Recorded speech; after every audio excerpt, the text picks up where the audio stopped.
Okay, good morning, everybody. Sorry for the delay. Kind of lost track of time. I was trying to get things set up for our first flight and totally did not look at the time. So, anyway, welcome. Flight Simulator viewer requested flights Friday. We are starting off in Mexico City and heading to San Antonio. Both flights will be in the A320 today. So that will help facilitate the changeover when we do our next flight. So let's get in here, get things set up. Please read the description. As always,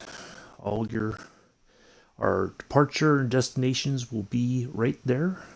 So this first flight is for Doris, my lovely lady. So she is the honorary first officer for this flight.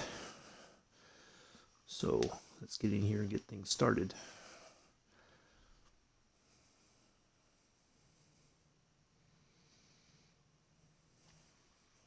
I'll try to finish my coffee in the meantime.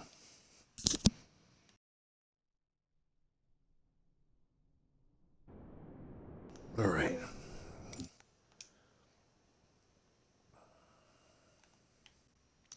I'm going to let my co-pilot talk to the ATC so I can get some things set up, and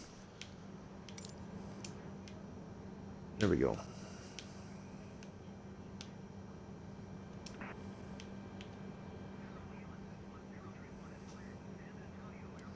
Wow, right to...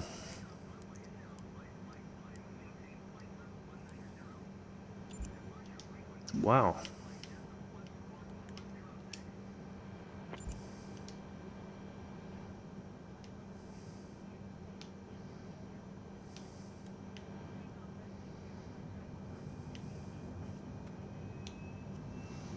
Hello, Joseph.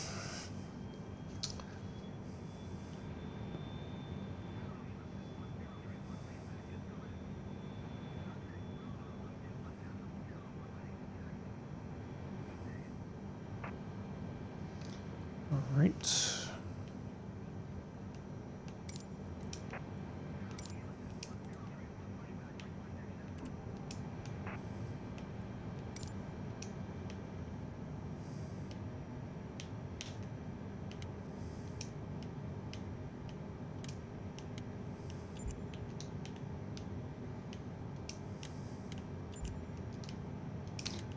The lights on.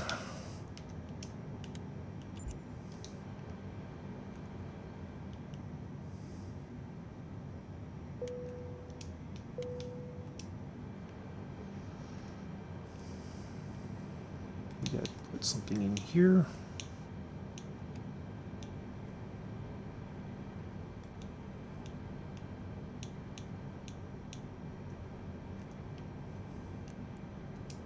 Oops.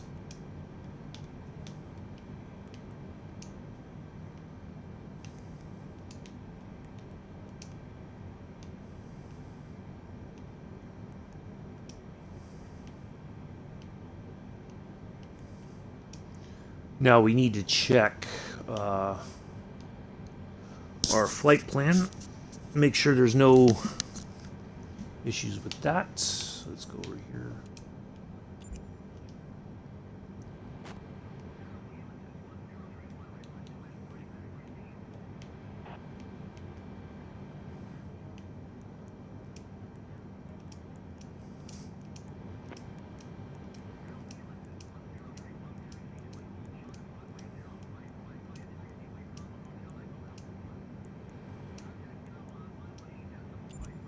All right, looks like we've got a good flight plan.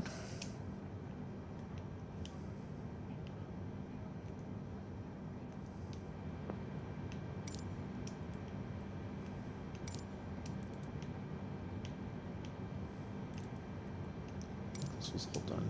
Yep.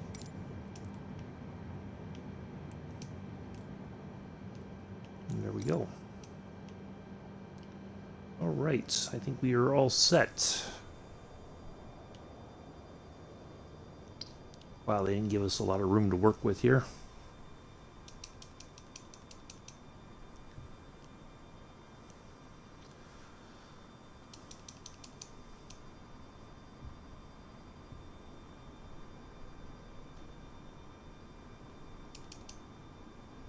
I'm going to have to kind of do a... If I'd paid attention, I would have swung it to the left and then would have made our getting out of here a little bit easier. But that's okay. So Viva Aerobus is an actual airline for Mexico. So luckily we have this livery, since we don't have any of the other ones for like Air. I think they have Air Mexico, but anyways.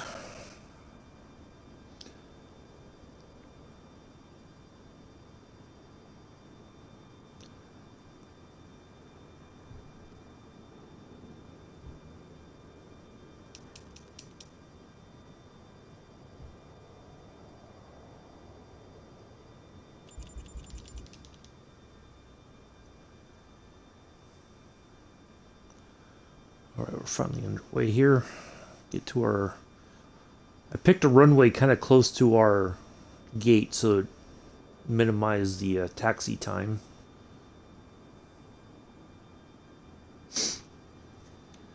Hold on a second here.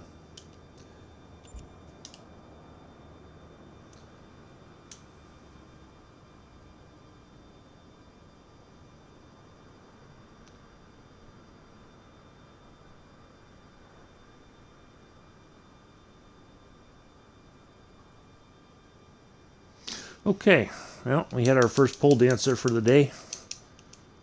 Hopefully our only one.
Alright, and we'll get our altimeter reading.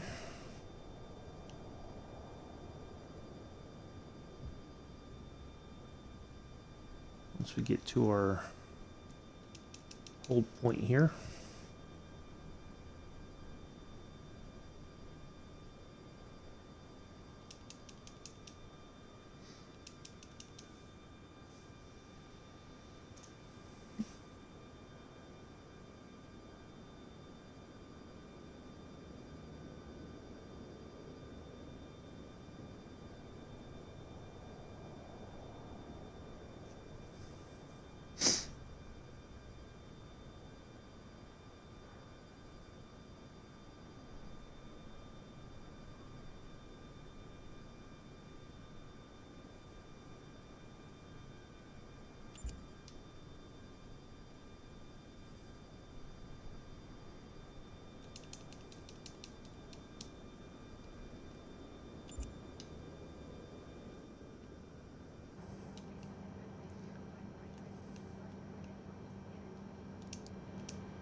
Two 980.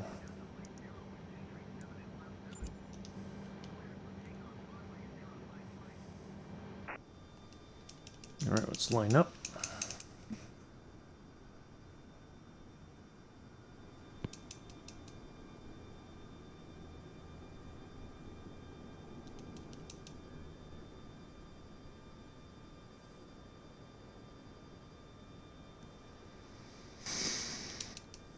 It might be a pretty quiet day in the chat as well. It's Friday.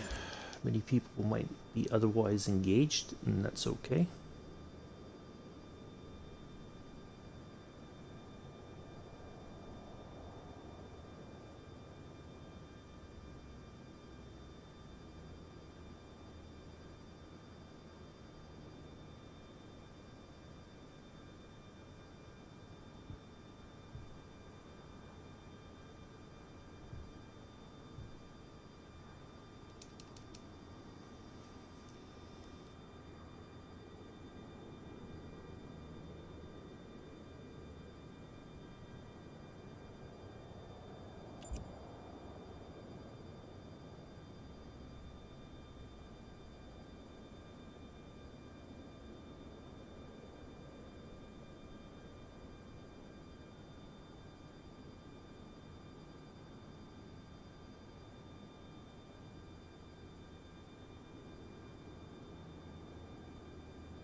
Oh, I am on mute. I am so sorry. Good morning, Mick. Good morning, Amela. I just looked down. I think I'd taken a sip of coffee while I was lining up on the runway and forgot to unmute myself. I apologize. So, yes, good morning, everybody. We are on our way to San Antonio, finally. Had a little bit of a hiccup there, it seems, but I think it's because I forgot to put up the flaps after we took off. So we are on our way now. Everything should be better.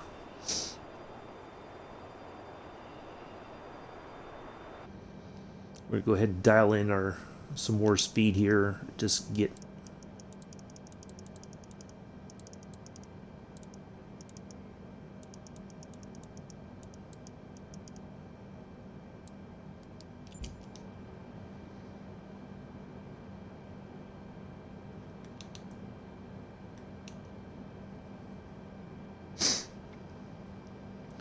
Yep, I figured it out, Bella. I'm sorry. It's one of those days. But anyway, we are on our way. So, this is our lovely aircraft. This flight was requested by Doris. So this is an actual airline in Mexico, Viva Aerobus. So yeah, this is the call sign is the same as it is in real life, although it's probably not pronounced correctly, but it's there.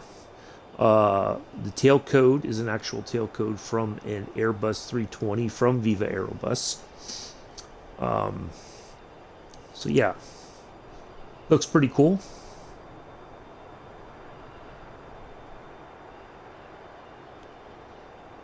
So we are on our way to San Antonio.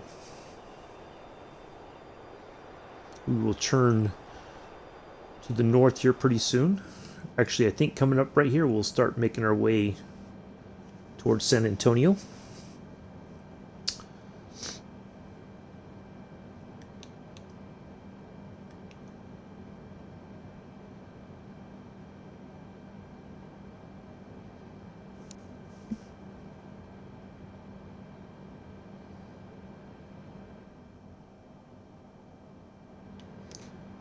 Oh, you know what? Why is all that on? Oh, you know what? I did put that on, didn't I? Or did I? Hold on a second. I'm sorry, folks. I don't know. I thought this was all off, but apparently not. Routes and waypoints. There we go.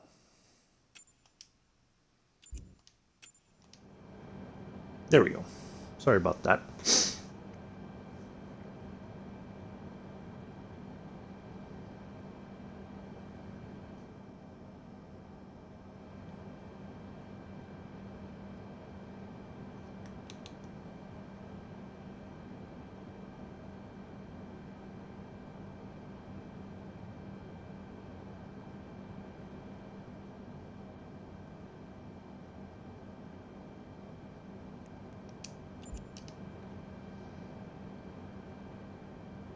Oh, would there be a point called decel? Oh, okay.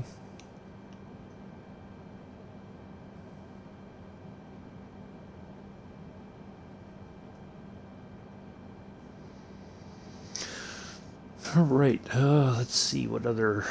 We can go ahead and put the auto brakes on. Level 2. Our speed brakes are already set.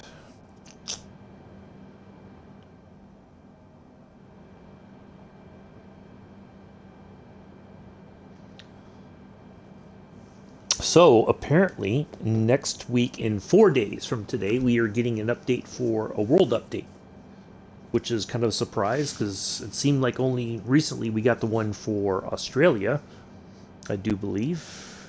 Is it? Yeah, Australia. No, we got another world update. What was it? Anyway, we're getting Iberia this coming week. On the 22nd, it will drop, which covers Barcelona. It's basically like the Spanish peninsula, or the peninsula of Spain and everything, but they call it Iberia. So I envision that Barcelona and one of the other major ports there, airports along the coast. Well, those are sim updates, and I guess they're still working on those. There'll be another sim update eventually, but you know, uh, I get people want, they want everything fixed, and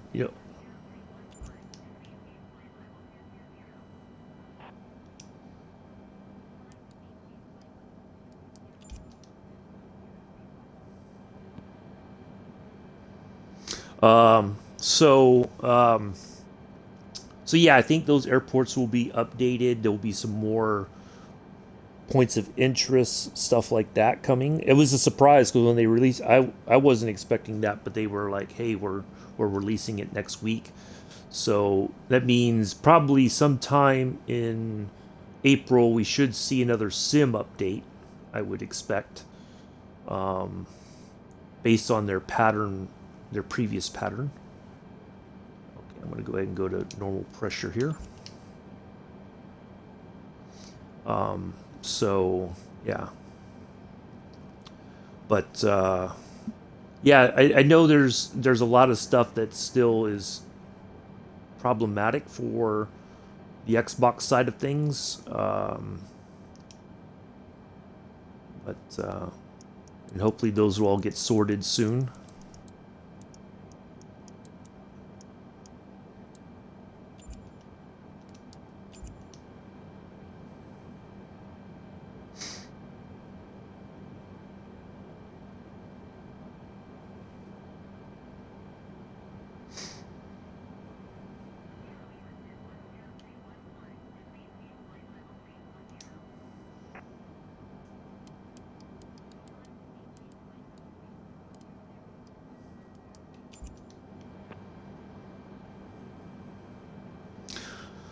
So yeah, that was quite a surprise when they announced that. A couple planes out. The MiG 29 finally got released yesterday after some delays. I've seen a couple people fly it already. They really like it. It looks good, flies good. So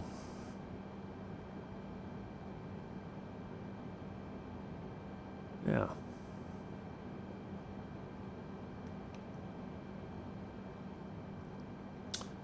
Uh, yeah. So yeah, some more stuff coming. It seems like.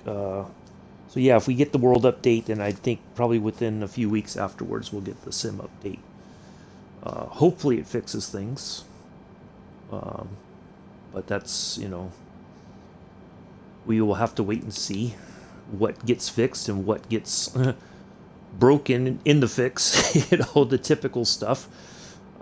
But yeah, so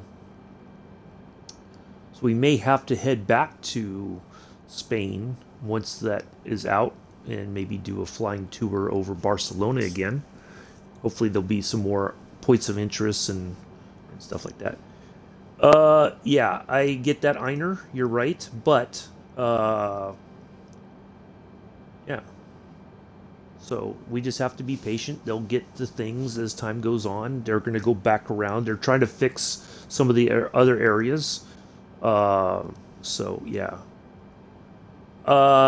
I do not give you an Xbox account. No, RZ gamers.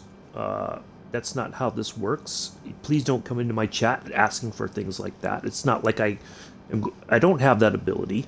So, and plus I don't know you. So, no. But thank you though for coming by. If you want to subscribe, that's your choice. But no, I'm not going to give you an Xbox account. Unbelievable. No. You know what? Well, that's not appropriate to come into somebody's chat and start acting like that, RZ gamers. So, if you want to hang out, watch the flight, you're more than welcome to. But if you're going to continue this, then I'm going to have to. All right.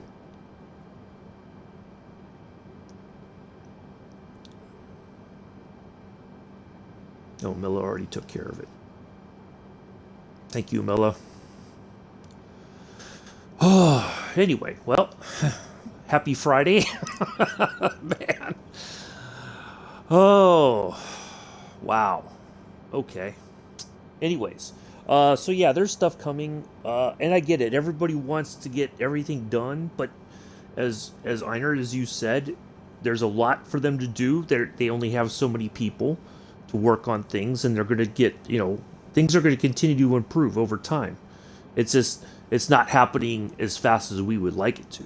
So we just have to wait and see how things play out. Um, it's hard to remain positive though and be patient because that's just unfortunately how we are as people.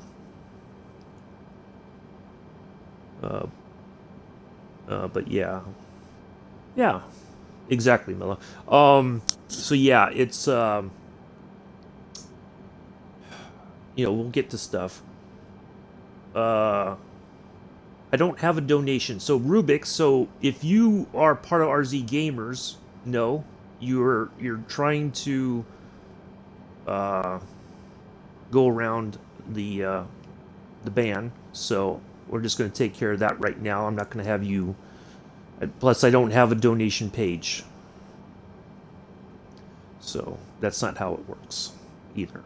I just fly. I'm not looking for donations or anything like that. I appreciate the idea, but no. I don't have enough subscribers to monetize my channel first off, but that's okay. I'm not doing this for money or whatever. I'm just doing it because I enjoy it. Anyways, as I was saying, yeah, so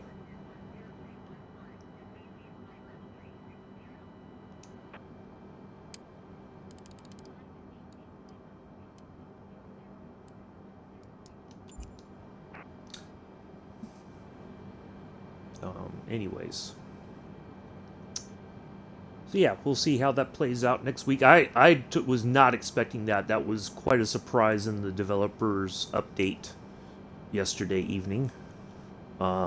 Just a few aircraft, nothing, other than MiG 29, which is something some people have been waiting for, really excited about.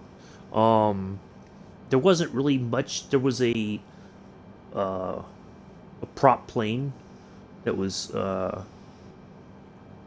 put in the market. It looks pretty good. It's like a trainer sort of thing, military sort of stuff, but it looks good. But yeah, auto brakes. What about auto brakes? Guns killer.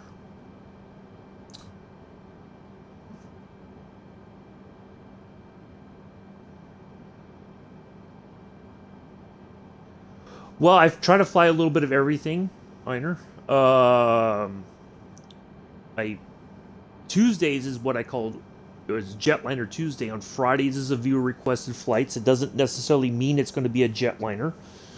It could be just a a turboprop or something for the distance between airports or the types of airports. Then I have to work with which plane will work for that flight. But because I'm on the Xbox, I don't have everything. That's the drawback, unfortunately. But I try to fly a little bit of different stuff. So Tuesdays is typically Jetliner Tuesdays. During the week, the rest of the time we fly general aviation stuff. Hello, Devin. So like yesterday, we were in the Junkers 52. Tomorrow we'll be in the Supermarine Spitfire. So we're gonna try to have like a military aviation day. Sometime in April, I'm gonna. No, you can play on the cloud, but no, it does not run on the iOS. You have to use a Windows emulator to play on the Mac. And some people do that, and they have success with it, but I don't know how stable it is. But you can do it through the cloud, and it's like playing on your Xbox, but that's your only option if you have a Mac. So, yeah. Because this is a Microsoft product, it's Windows, so It used to be, I think, that the flight sim was on both Mac and Windows, but then they went Windows only. So, all right, we can let the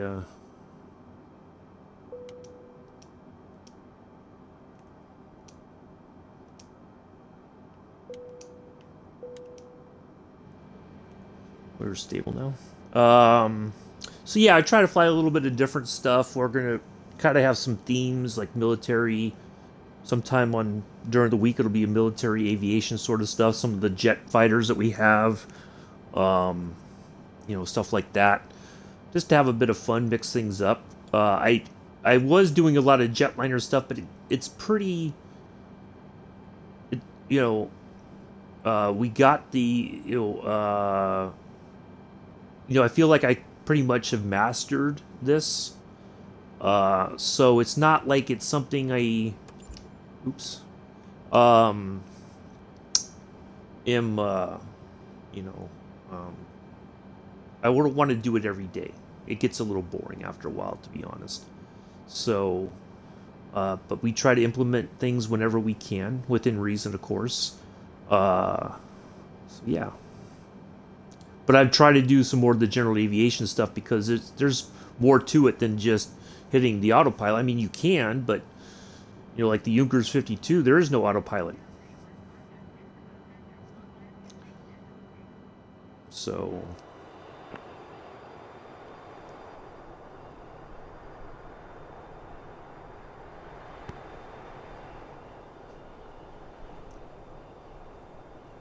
we're flight level 360, heading to 360. Wow. Interesting. So yeah, we try to fly a little bit of different stuff, as much as possible. And my philosophy is, if something comes out and I can get it, I will test it off stream so that way I know kind of what to expect. If it's not going to work, then it doesn't get flown. I'm not going to fly it and then it's just not. So um, yeah, that's because I've done that in the past, and it's like, okay, this isn't working and that's not working. Why aren't these things working? And you know, uh,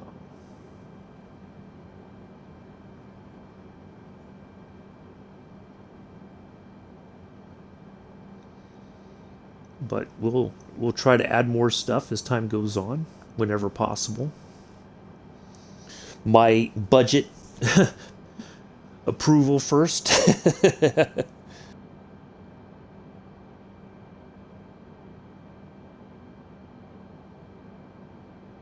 Yeah, the older one does. I flew the retrofitted one that has the RNAV stuff, and it wasn't that bad. We got up to an altitude and we just kind of cruised. We just had to make sure we kind of stayed on path. But I wouldn't trust that autopilot, really all that much. So it's not that a bad plane to fly manually, to be honest. It seems like it would be, but it's not. It's fairly easy to fly. Once you get enough practice in it, you'll be like, oh, this is actually pretty straightforward.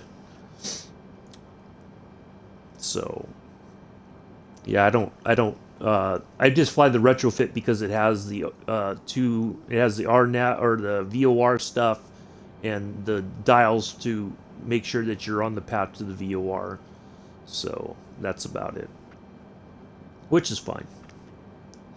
But I still have the VFR map open because I don't trust my navigation well enough just yet to fly without it.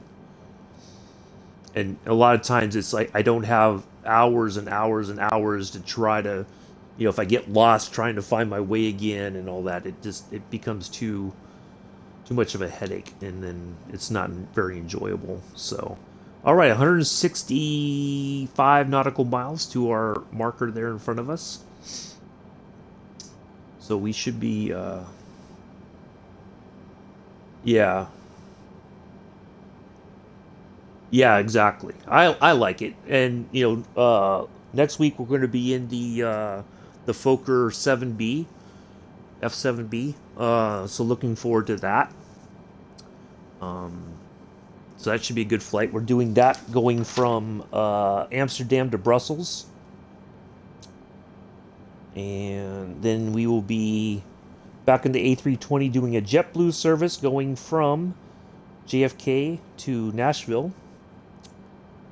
Thursday, no flight this coming Wednesday. No flights. Thursday the 24th, Raleigh-Durham to Wilmington in the staggered wing D-17. Then Friday we'll be in the 737 MAX doing a flight from Salt Lake City to Seattle. And then we will be back into the Spitfire Saturday. Scenic Sunday on the 27th, Berlin. On the 28th, we will go back to the Junkers 52 going from Berlin to Vienna. And then we are doing a service, jetliner service on the 29th. JetBlue, Orlando to Cancun, which is a real-world flight. 30th of March, the Embraer EMB 110 going from Douglas Bisbee to El Paso, Texas. And then, to wrap things up for the month, on the 31st, the Kodiak 100 going from Truth or Consequences Municipal Airport to Roswell, New Mexico. So, Mick, we are going to the land of the space aliens. I don't know. I'm not going to try to find Area 51. A lot of people say they've looked for it and it's kind of blotted out on the map, so you don't really get to see anything. But that will conclude March. No flights on the 1st or 2nd of April. We'll be back at it on the 3rd with a Scenic Sunday. And then Monday the 4th, we will be in the Junkers 52 going from Vienna to Budapest. And then we'll have a jetliner Tuesday on the 5th, 6th, Budapest to Belgrade, Belgrade to Sofia, 6th and 7th. And then we'll get into the month of... do you have published your streaming times? No, I was trying to do something like that, but part of it is my schedule. As far as, I have appointments sometimes during the week. So either I fly early. Generally, if I have an appointment in the morning, I don't fly early anymore. I fly after I get home. So, but I don't have a time exactly when I will get back home. So it's just like to be determined. So, yeah. Or if it's going to be too much for me, then I just won't fly that day. So, but when I land, I always talk about, tomorrow we will be doing this, just so that, because some people aren't here at the beginning when I kind of read through what we're doing in the next couple weeks or so.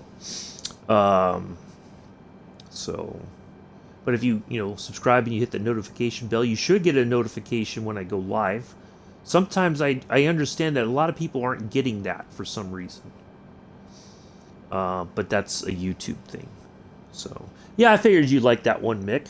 So, but I was looking and I was like, I found this airport called Truth or Consequences. And I'm like, wow, that's a heck of a name for an airport. And then I'm like, well, the Truth or Consequences, we're going to go to Roswell.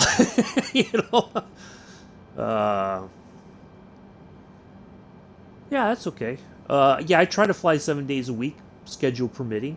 But if either I have an appointment and it's like I can't try to do, because I've done it in the past where I've gotten up early to fly and then things aren't working and I'm tired and then I get cranky and it just doesn't go well.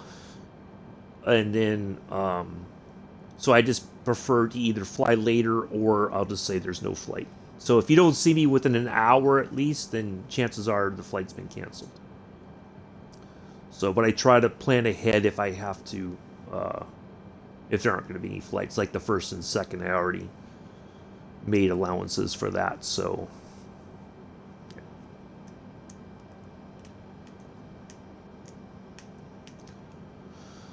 all right. So we have, let's see where we're at in our flight.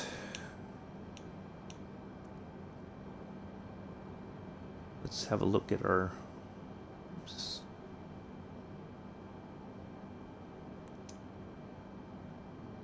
Oops, it's this one. No, I didn't write down our arrival part. It looks like ABI is our STV first.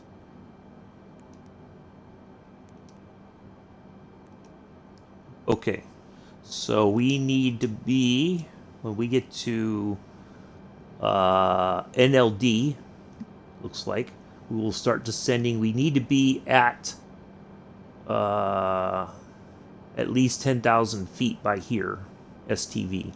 So we will start dropping down. We'll go to 3,000 or 30,000, 20,000, 10,000. So we'll make those steps down. But yeah, that's coming up pretty soon. So yeah, things are going pretty good on this flight.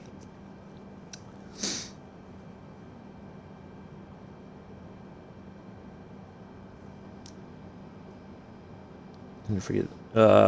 Yeah, exactly. Yeah, I enjoy the flying, and I try to do as much different stuff as possible. And I get it. A lot of people don't.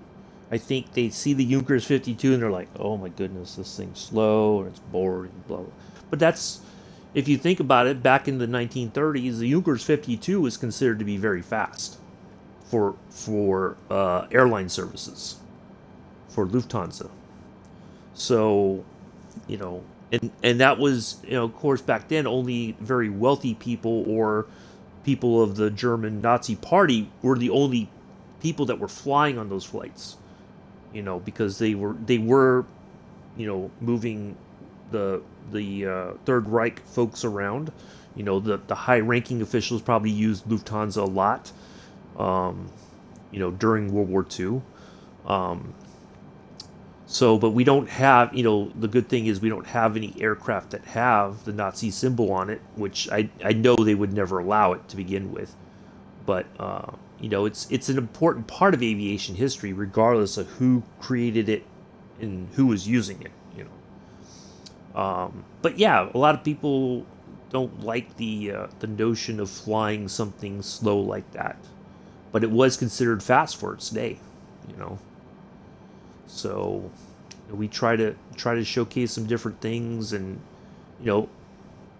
it's easy to just sit here and say, well, we're only going to fly jetliners, but there's a whole other part of aviation that we would be missing, and that's kind of boring, to be honest. It's not called Jetliner Sim; it's called Microsoft Flight Simulator. But a few years ago, and they don't fly anymore. It was great. Oh, huh.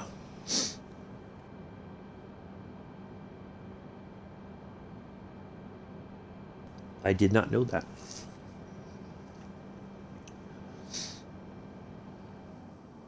So I want to thank Doris for this suggestion.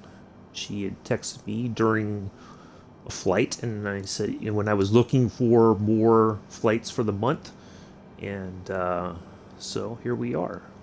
Although she didn't know that I have the Viva Aerobus livery, so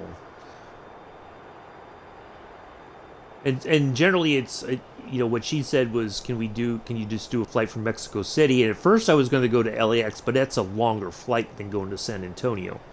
So I figured we'd do the flight to San Antonio, which she appreciated. So Doris is the honorary first officer for this flight. So if you do a suggestion, and we're not asking for any right now, but on a week from today, we will do, when we're doing the flight from Salt Lake City to Seattle.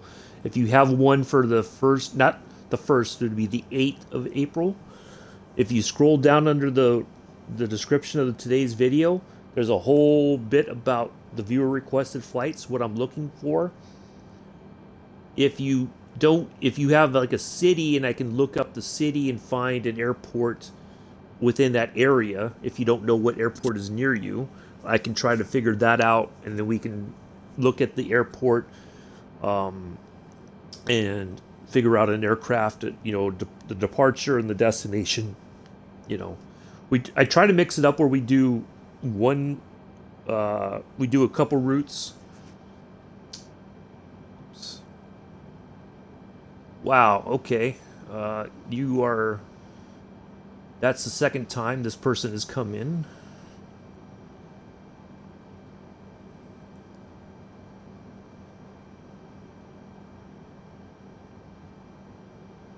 Wow. Interesting. That's 2 pole dancers today. Interesting.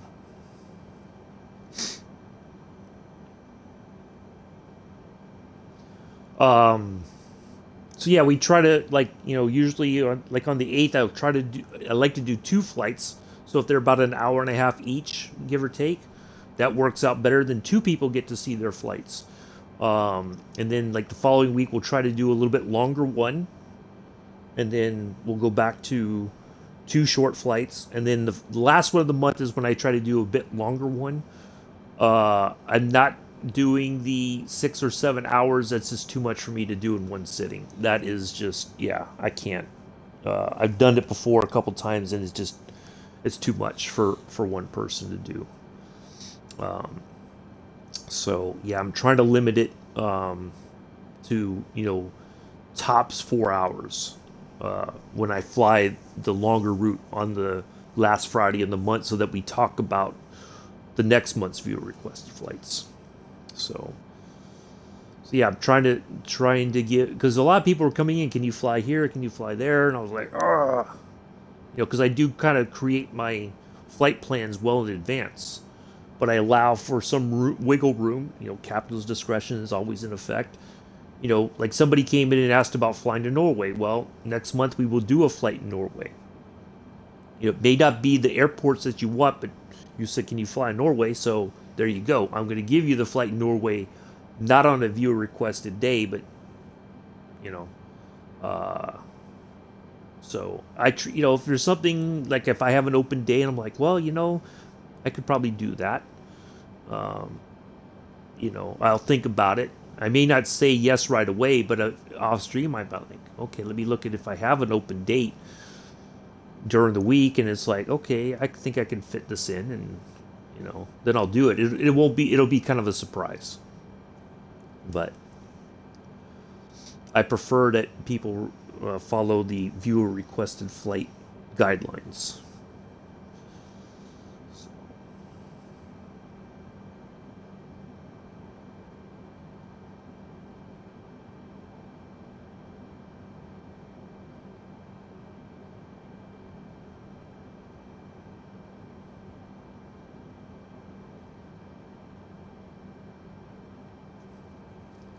That way people have a chance. And if nobody gives one, then, whoever's there, if nobody says anything within the first 10 minutes when I say, give me flights, give me some ideas, if everybody's bummed, then it's like, okay, well, then I'll just pick something, We'll try to make it interesting either way. But I prefer, but I know a lot of people always pick, where they live. Can you fly from here? Try to think outside a little bit more. Think of a place that you would like to see.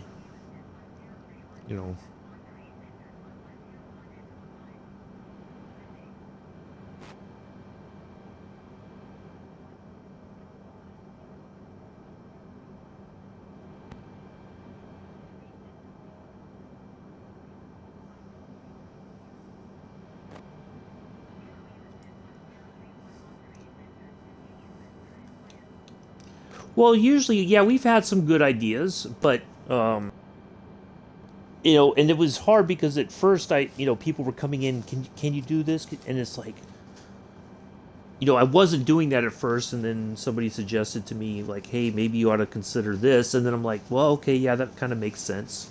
And so we've been trying it, and so far we've had some, like Elton's flight from LAX to Las Vegas. That's a very short flight. It's not going to take us long to do, but that's something he wanted to see. Hey, good morning, Fish Guns. Nice to see you. That's okay, Einer. No worries.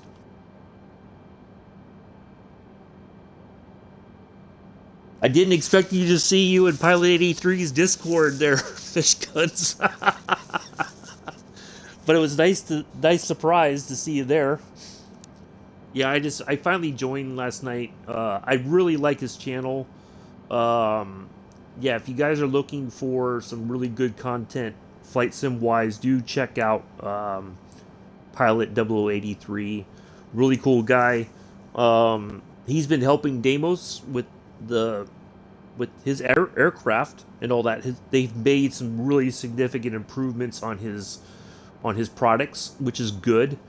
Um, it's nice to see somebody work with a developer one on one and help them improve. And Deimos is gracious enough to hear what needs to be improved, and I think that's good. That's a really positive thing in the community, I think, because it's too easy to say, "Oh, well, this developer sucks," and yeah, you just give up. Well, if you contact the developer and you say, "Hey, look, I'm going to try to help you. If you come and communicate, we can communicate directly to you, and then you can look at all these things and say, okay, I see where this is a problem and that's a problem." So yeah, I've been watching his stuff every so often. I do like his reviews of new stuff. I did watch the Big 29 one. Yeah, really enjoyed that. So, and I know he's really happy for Deimos to have a good product out there. Um, the Kodiak is good. The problem is that if you have the Garmin NXI for working titles, there's a conflict with it. So you have to uninstall the NXI in order to fly the Kodiak. So hopefully they'll get that sorted soon, because I'd like to have the NXI in the Kodiak. It would be absolutely amazing, because the base Garmin 1000 is a bit to be honest. Yeah. So yeah, I really enjoy his channel, and I was like, I think I'll go join the Discord and be a part of that. It was kind of cool just hanging out there in the Discord while we were waiting for the update to be released, the developer's roadmap or whatever, weekly update. So yeah, that worked out really well. Just kind of chilling there. So yeah, good stuff. I like somebody like that who's trying to, because like Deimos was saying in the Discord last night, a lot of people are just going to hate, even if he's worked hard to change his approach to how he's doing things, and trying to improve the products he's already put out and try to improve his standing with the community. Now, some people are never going to give him that second chance or whatever, or another chance, which is unfortunate because he is trying. Uh, it's better to try than to say, "Oh, well, I got my money and I'm just never going to do anything with it. I'm not going to go back and fix anything," which is what some developers do, unfortunately. So yeah, I like that he's working with Deimos to try to help him. That's really good. Uh, so yeah. And it's funny because when I get early in the morning when I'm waking up, I see he posts something and it's like, like the F-35 has been delayed again. They're still trying to sort things out, but they don't know what to sort out because they haven't talked to,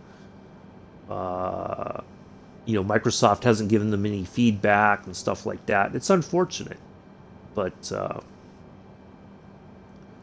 because I think a lot of the developers do put a lot of time and effort into their product, but they, then the bottleneck is at Microsoft with the testing, and so then they get told, oh, everything's fine, and then we get it, and then it's like, okay, this isn't working, that's not working, and then again we blame the developer. We don't say, well,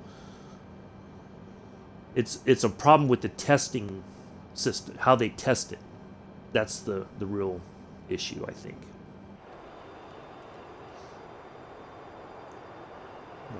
But anyways.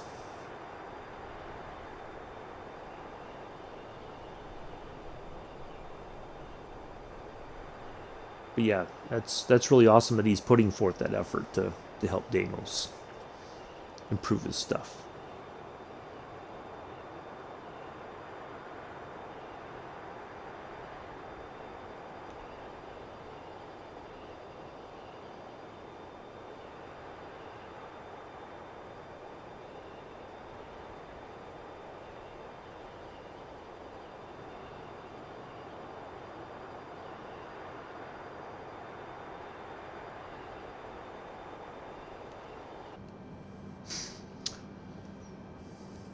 I'm gonna try to finish my coffee here.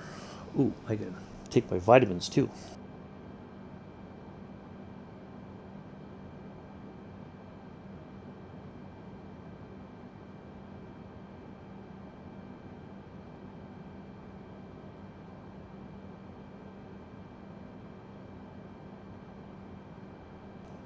Yeah, but the Kodiak is a pretty cool little plane.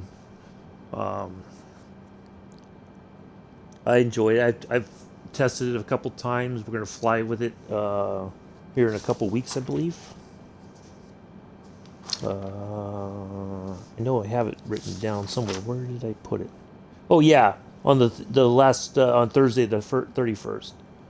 That's when we're taking that to Roswell. That's right.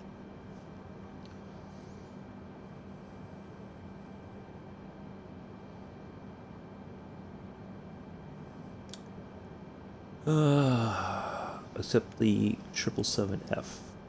Yeah, that I was watching Captain Arish this morning on his Twitch. He was doing a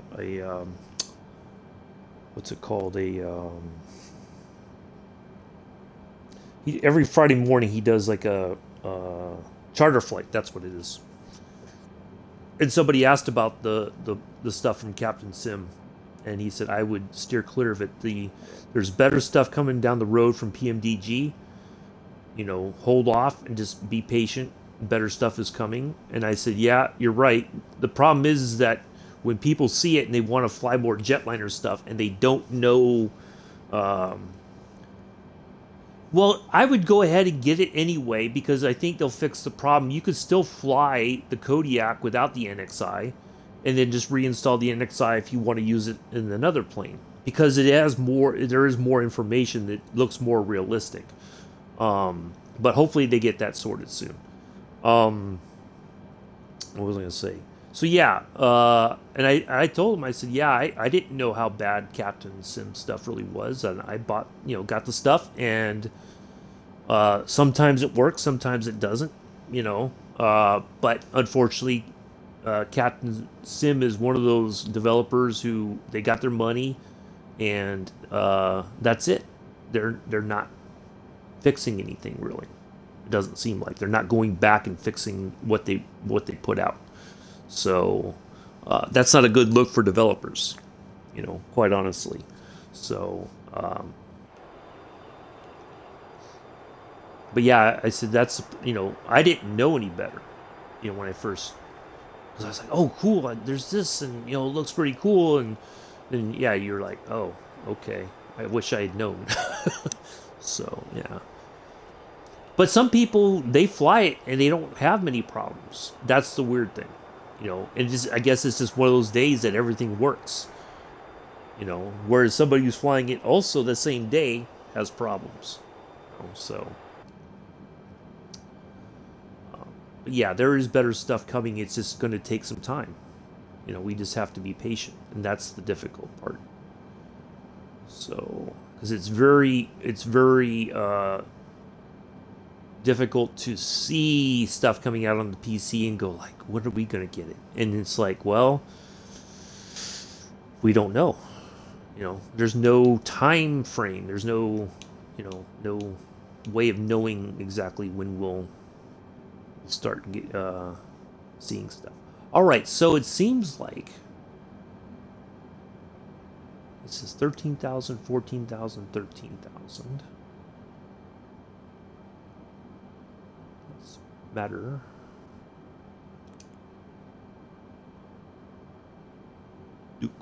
Duvka.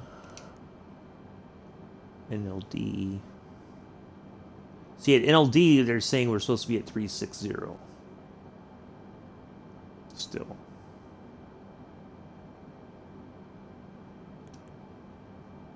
So yeah, it's kind of weird sometimes how it does that. But what we could do eventually,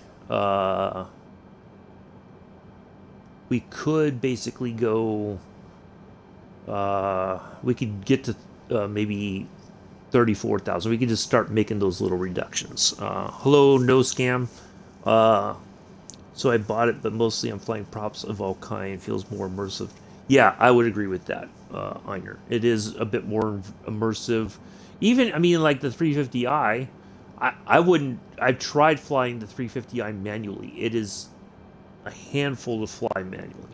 It's so much easier if you have a flight plan and you just you follow that. You put on the autopilot. It's like it's a little bit easier. But if you want to hand fly it, you can. I think you're just going to be a bit busy on the flight deck, But if you can do it, if you got the ability, go for it. So yeah. But the smaller planes like the 152, I think if I fly that now, I'd be pretty decent with it. I know what to do. When I first started, and Mick will attest to this, as I always say, when I first started, I could not. I was all over the place. Landings especially, but flying in general, it's hard. I'm using a controller, so it's like I'm bouncing all over the place. I'm not making smooth turns. It's like I'm turning, but then I'm losing altitude and just all kinds of stuff. So it's just one of those things. If you practice at it, you get good at it, and then next thing you know, you're like, oh, this is actually pretty fun.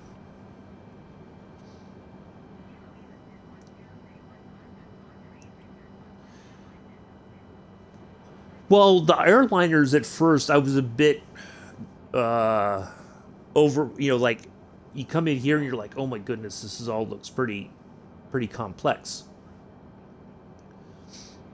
and it's not really that complex. It just looks complex. But once you know what to do, you hit the flight director, and then you get in the air. You hit you put on the autopilot.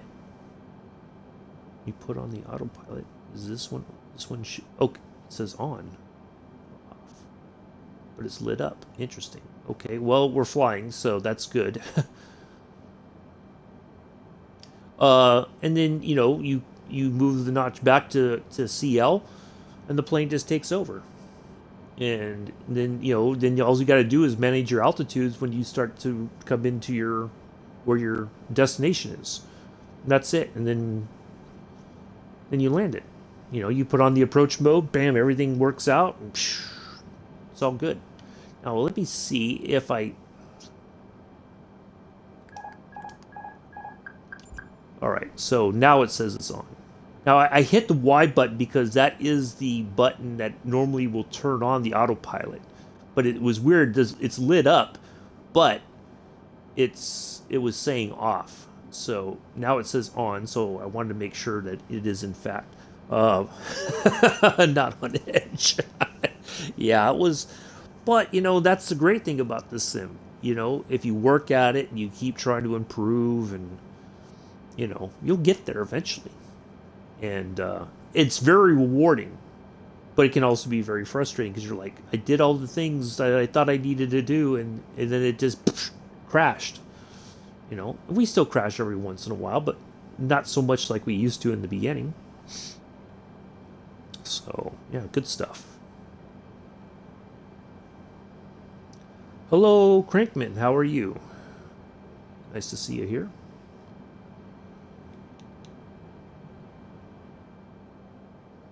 All right, Talby is 60, just under 70 nautical miles.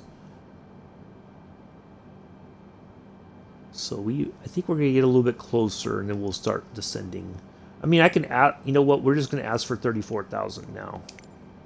Just kind of get a little bit of reduction and.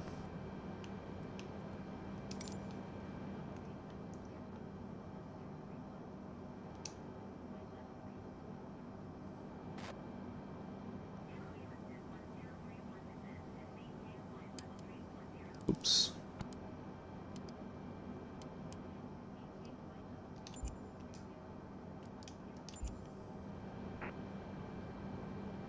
All right. I'm doing okay, old Grinkman. I put it on YouTube. Okay. Yeah, doing good. Yeah, it was a challenge at first, but like I said, I think if I got into 152 now and flew around, I'd have no issues. I'd basically feel comfortable doing what I know I need to do and when to do it. And part of that is, quite honestly, if you've not checked it out, I highly recommend. if you get the chance, get the Jetliner Academy. And the 737. Yeah. Get that because it's a done by a real world A320 pilot, but a lot of the stuff that he teaches in that whole thing, you can apply it to flying in general. Now I don't remember all the things that he said, calculate this and all that, but I try to kind of remember it and say, okay, at this point I need to do this so that when the next thing happens, I'm already set up for success, as I like to call it. So that's what how I try to fly is, if I know I need to be at a certain point, I start asking and start, dropping altitude so that eventually I'm close to where I need to be, so that when they say, it won't be a huge drop between, one point and the other, because then it's just, it's going to be one of those tense moments like, oh my God, am I going to make it? And you generally do, but it's like it becomes very stressful. I don't know. I can't say that God has been mad lately, but I guess some people believe that. Yeah, there's storms. It's just part of how things are. I wouldn't say it's because God's mad, but like I said, some people believe that. And that's their right to do so.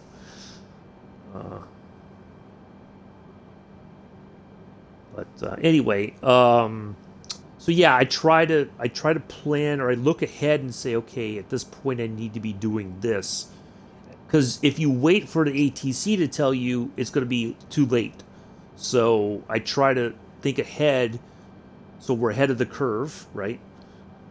And then once we're at where we need to be, then everything else should flow a little bit easier from that. Now, unfortunately, part of the problem in the sim is that as we get closer, we'll be at where we need to be or pretty close to it, and then they'll say, climb back up here.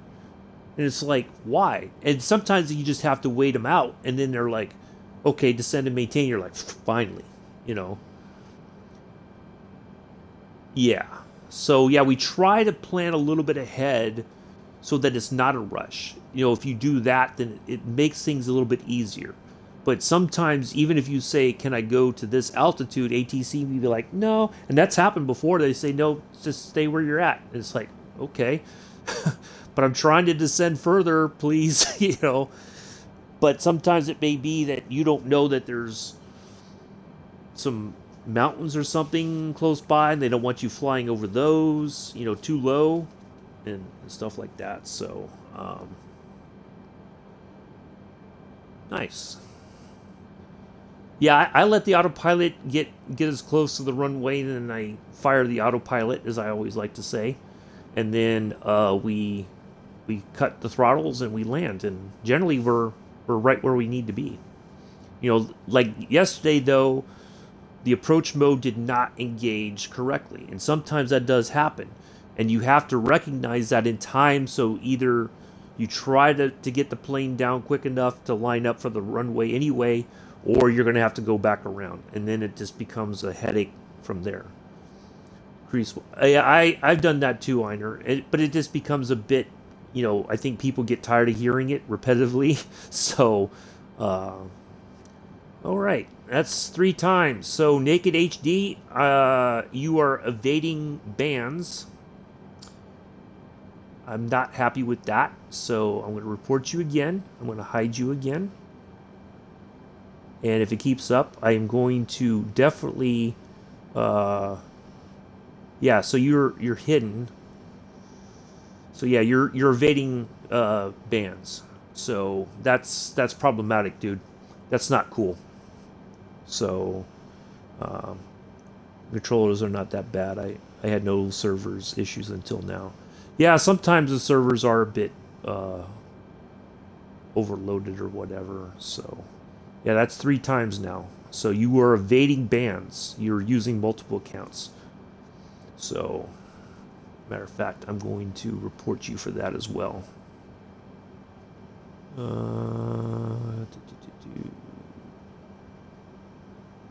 Unwanted commercial content or spam.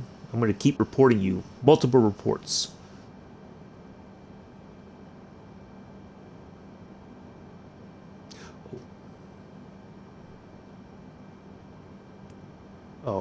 Oh, yeah, I know. You don't have to worry about that.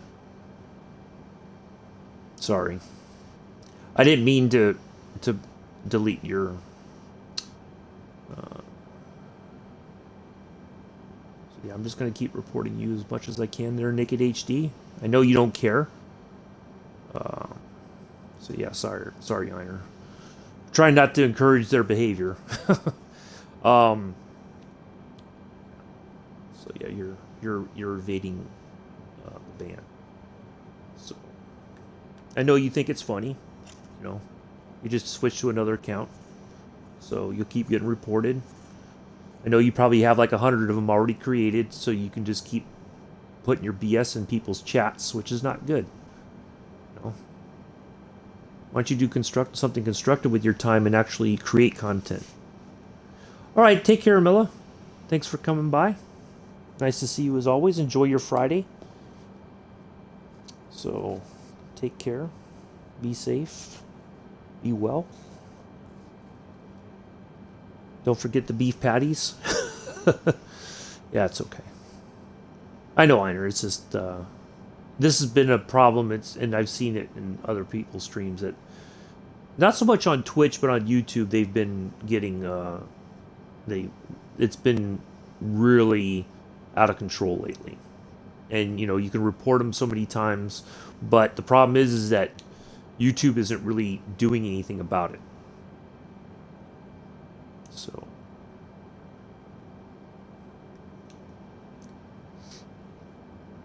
you know we can keep reporting, but you know people like that, they've got multiple accounts and they just go on to another one and sign in and do the same stuff over and over because it's just disruptive to the chat, you know, and to the streamer. That's all they're trying to do.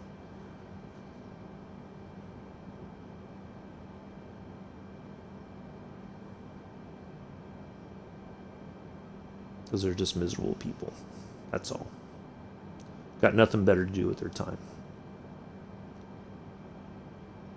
If they took all that energy and actually created, I would recommend it. Yes, Crankman. The issue though is if you have the working titles G1000 NXI, there's a conflict with it. So if you have the NXI installed and you try to fly with the Kodiak, you're going to get a crashed dashboard. Hopefully, there will be that conflict will be resolved at some point. But you could fly it without the NXI. Just your G1000 is going to kind of look bland compared to the NXI version from Working Titles. So, which is is a lot closer to the real life G1000. But yeah, it's a good little plane. A lot of fun. And you can have cargo, you can have passenger, you could have a mixture of cargo and passenger. And you could actually put the passenger, you could look back and see the passengers, and you could add cargo as well. So that's a pretty cool little thing. So yeah, I would recommend it, but you know, just be aware that there's a conflict with the NXI. So if you like the NXI, you're going to have to do without it when you fly the Kodiak, but you can reinstall it and fly other planes with it later on. It's just a bit of a headache sometimes, that's all.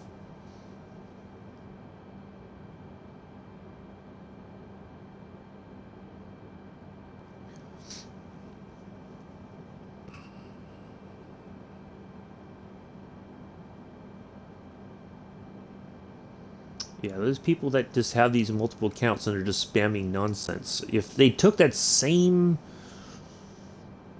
drive and actually did something constructive with it, it'd be absolutely amazing, you know. But they don't want to. They'd rather mess with other people's stuff, you know. And that's how sad they really are.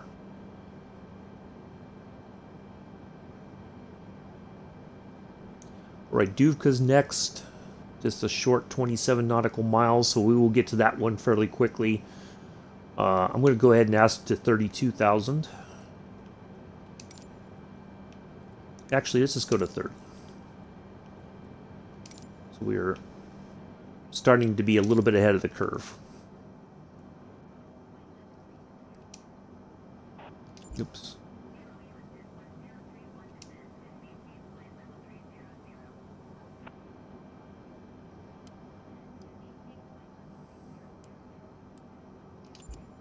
Oops. I always forget to hit the X button there. Perfect. Yeah, there is, and it came out yesterday, but I was hoping it was going to solve the issue with the Kodiak, but apparently it hasn't. So that's the only drawback. But, like I said, I think they'll eventually get it sorted. It's just, we have to wait, and they're probably trying to figure out what the problem is and how to make the fix. So, whether it's on the folks who created the Kodiak or it's the working title folks. So, yeah. All right, so we will land here pretty soon, and then we will hop over. We're going to change liveries and everything. Flathead computers better than laptops. My laptop is starting to fall apart. Yeah.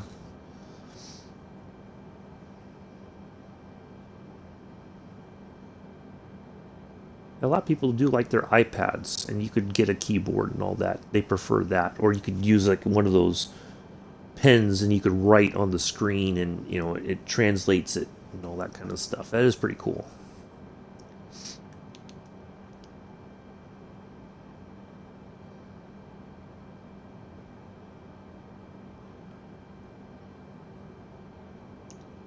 All right, once we level off at 30,000 here, I'm going to change the numbers because we're out of the stratosphere, so we don't need to be at Mach anymore.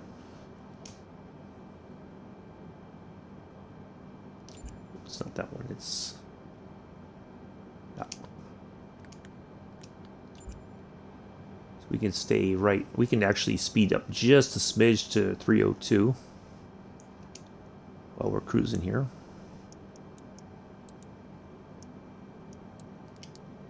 We'll just go to 303. That's okay. And we can start managing our work on that issue there on one. Yeah, I would agree. Between them and working titles, they'll get it sorted out, I think. Yep, it hit my tablet. Still, well, try not to hit the tablet, because sooner or later it may stop working. So yeah. All right, let's have a look at the weather for San Antonio.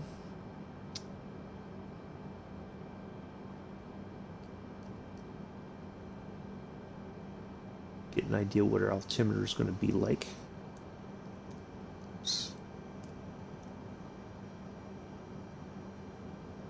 And then we can kind of guess from there, and then we'll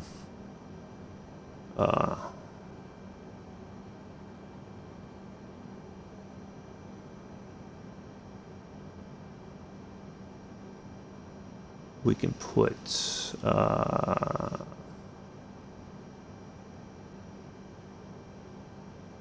put 3000 3001. We'll try this 3001. Yeah, that's not that's not good.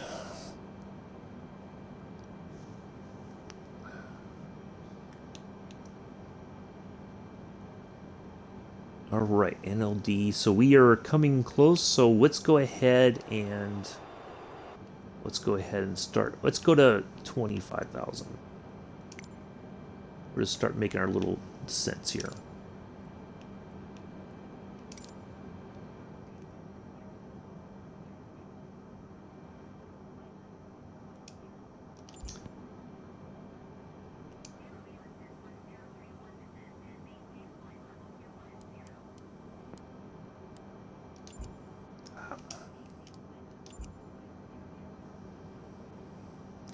Hey, Captain Arish, rate of 21. Thank you, my good friend. Nice to see you here. Hello, Jamal. Hello, everybody from Captain Arish's stream. Thank you so much for the raid. I appreciate that. Thank you. Nice to see you, good sir. Thank you so much. You just made my day, Captain Arish. Quite honestly, I was not expecting that. Thank you. Hello, Allison. Oh, Allison, I'm being so honored today. Allison's here, Captain Arish. Thank you guys. Honestly, from the bottom of my heart, you just made my day. Thank you so much. I appreciate that. Honestly, you're gonna make me get all freaking emotional here. Thank you. Thank you. I do greatly appreciate that. It's nice to see you both here. Um, Hello, goblins. Nice to see you here. Welcome, everybody. Yeah, fantastic. Thank you so much. I appreciate that. So we are on our way to San Antonio. And then we're going to pop over. We're going to do another flight from LAX to Las Vegas. We're just going to change liveries and flight names and all that kind of stuff for Frontier Airlines. But this is a Viva Aerobus, official airline from Mexico. My lovely lady is from Mexico, lives in Mexico City. So she requested this, and but she didn't know that I had this livery. So yeah, really good stuff. So yeah, thank you so much, guys. Really awesome. So yeah, that's what we're doing right now. We're on our way into San Antonio. We're just kind of reducing our altitude a little bit at a time, and then we're going to line up and land it, and yeah, we'll be done. So yeah, Fridays is our viewer requested flights generally. So I try to do a couple flights every other Friday for viewers, and usually if it's a a reasonable amount of time, I can get 2 knocked out, and that way people get to see a little bit of what they want to see. So yeah, but we don't always fly jetliners. That's the thing. If somebody suggests it and it's like, oh, I can fly the the 350i, for instance, and when that's what we'll do. So, oh, thank you, Captain Arish. No worries. Lurk away. It's all good. So yeah, but that's what we do. Viewer requested flights on Fridays, and the last Friday of the month, I try to do a somewhat longer flight, and then we look for requests for the next month. So we try to get the first Friday when possible. We get the information for that and start putting together an idea of what we can do. And if the person says, yeah, that's cool, then we're all in. And if not, they say, but I really want, well, this is what I can do, because I don't have everything on the Xbox. So I try to do what I can within what I have available. So let's have a look here. We are 141 nautical miles to Webox. Interesting. Okay. So we're going to stay right here at 25,000 feet, or flight level 250, for quite some time. I did not see that distance until now that we have that much space to go. So we're going to just cruise right here, 250. We're in a good spot. And then we can continue later on. We can start our descent even further, and then we'll line up on the ILS approach. Hopefully, because yesterday I tried going into Derry, Ireland for St. Patrick's Day, and the ILS approach did not engage. But hopefully today it will. If not, we're going to just go ahead and land it ourselves. So, yeah, good stuff. So yeah, if you guys haven't followed him yet, do give it a look at Captain Arish's Twitch. I will put it in the description. And Allison Johnson's too. Both absolutely phenomenal streamers. You can learn a lot from watching them. Probably you could learn a lot more than you can from me, to be honest. But I'll put it in the YouTube channel. So if you guys haven't checked him out before, do give him a look and a follow. And then I will show you. Oh, here's Allison's. Allison's doing this really phenomenal thing with Captain Arish, where they're replicating Amelia Earhart's flight around the world. So if you want to check that out, you can join in as well, or you can just watch and you'll learn a lot about that. Absolutely amazing stuff. Captain Arish he's flying around the world in the 172, Mondays and Wednesdays typically. Uh, we're in Australia right now. I've joined him since he got to Australia, and it's a lot of fun. Absolutely fantastic streamers. Always willing to help out, always willing to answer questions. Uh, Captain Arish is learning all about celestial navigation. You guys have heard me talk about that before. So if that's something you're interested in, follow him, and because he uses that especially on the flight with Allison. He's the navigator. He's the Fred to her Amelia. So yeah, check them out. A lot of fun, good stuff. So yeah, thank you both so much, and I appreciate. I've learned Captain Arish. I've learned a lot from you. You know, we've talked about that, and I enjoy that aspect of our flying. And but yeah, and then I found Allison, and yeah, absolutely amazing stuff. Absolutely amazing stuff. So if you're interested in history kind of stuff, that is the watch Allison, and they'll talk about the flight and everything. Just yeah, really engaging. You know, so yeah, always a good time flying with them. Or fly. I've only flown with Captain Arish. Eventually, I'm going to fly with Allison. One of these days, I'll join in on the one of the legs of the Amelia Earhart flight. So looking forward to that.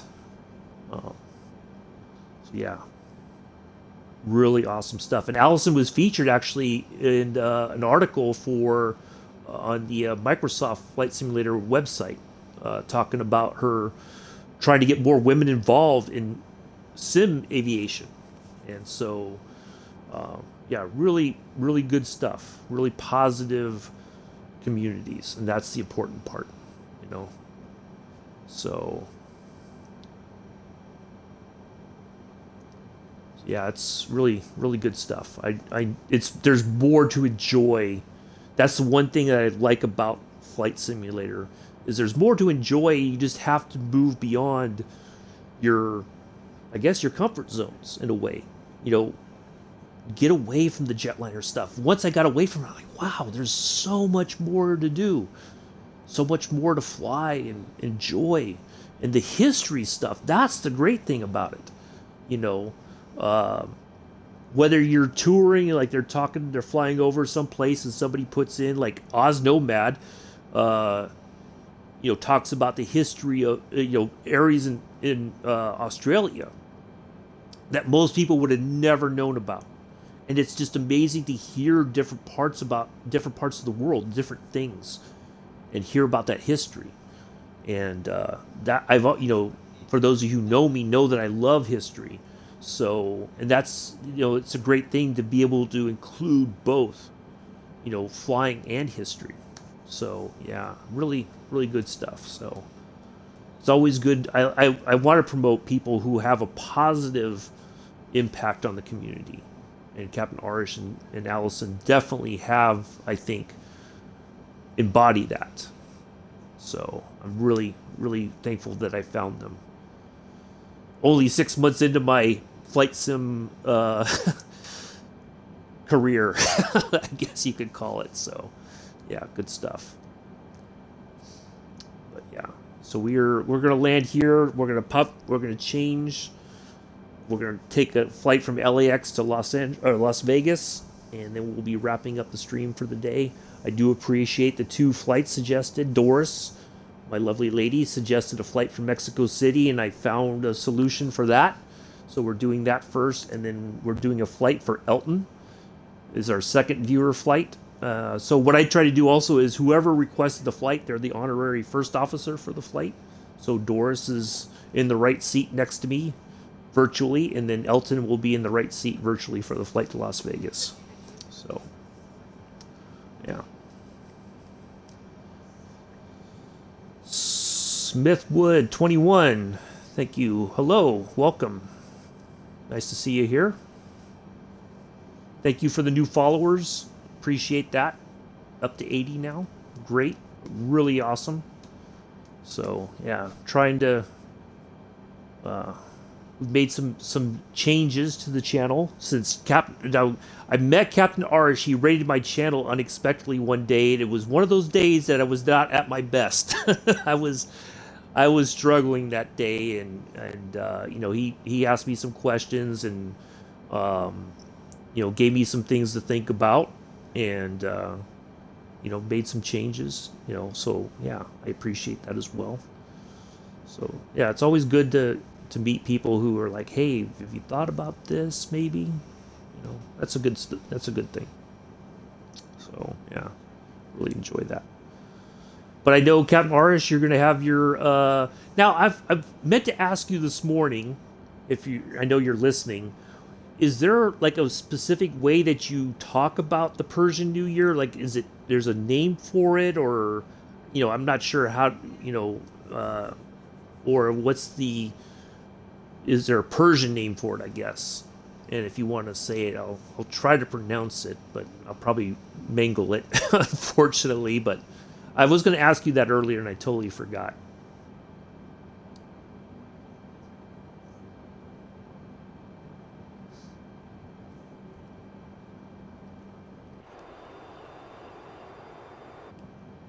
All right, we are 80 nautical miles. Okay. Yeah, I totally was going to do that, and I was trying to get stuff set up for this flight, and it totally dropped from my mind. Okay. Nowruz. Oh, meaning new day. Okay. Nowruz. I hope I'm saying that right.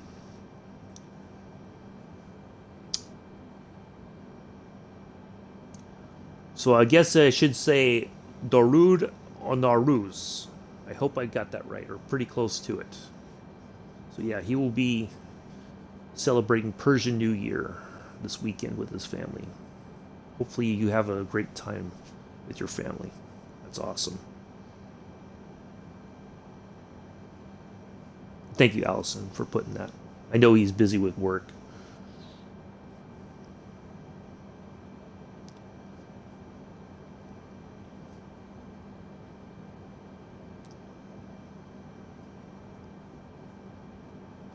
And that's the other good thing about uh, the flight sim community. You meet people from all over the world, and it's the only thing that you share in common is your love of aviation and just enjoying that. And that's a good thing. I think we need more of things like that. Oh, no worries, Captain Marsh. Thank you. Thank you, Allison, for putting that in.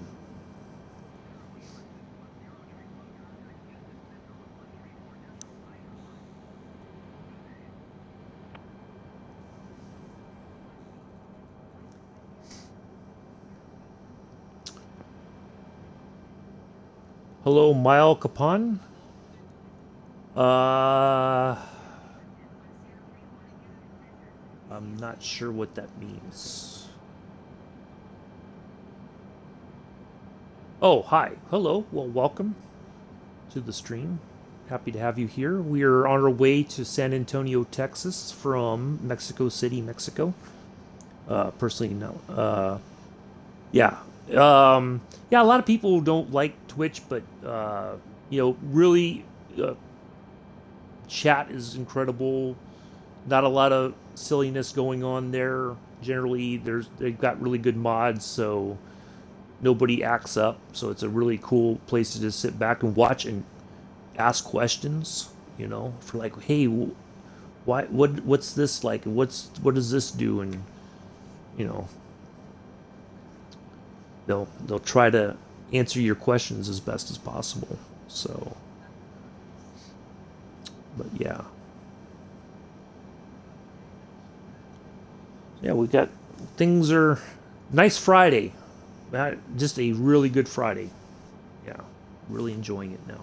Really, I was not expecting that the raid. So, thank you all came with Cap Marish after he concluded his flight there with the charter flights today.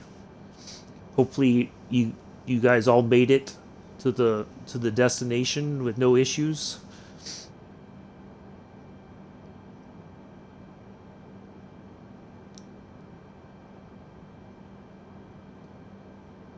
And I can assure you, when Doris listens to this later, she's going to be grinning from ear to ear. She's still asleep. It's 6, a little after 6 in the morning where she's at, so she's still sound asleep, unfortunately. But she watches my videos later.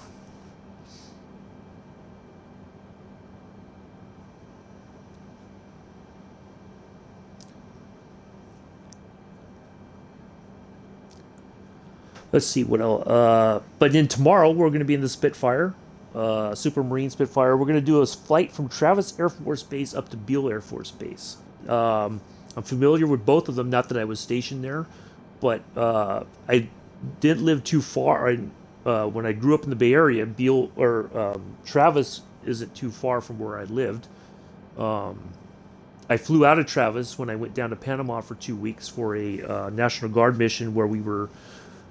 They built these roads between 3 different towns or villages, and we capped the ends of the pipes for drainage. We built all the forms by hand and poured the concrete and set it and all that kind of stuff. Really awesome time down there in Panama for 2 weeks. Got to see all kinds of bugs that I never knew existed. But so yeah, we flew in and out of Travis to go down there. Beale, I've been by there, been actually on the base. It's very remote for various reasons. But yeah, it's kind of way out in the middle of nowhere. If you didn't know it existed, you would drive right by and, I think there's a sign on the freeway going past the, turn off to go out that way. But if you didn't pay any attention, you'd just be like, oh, there's an Air Force base, whoop-de-doo, But yeah, it's, so we're going to do that, and then eventually we're going to take the Spitfire from Beale up to Naval Air Station Fallon, another Spitfire Saturday. So we like to do that. Try to continue working on our landings with the Spitfire. It was a bit difficult at first, but I think we have found the solution to the landings. So yeah, good stuff. Really enjoy that.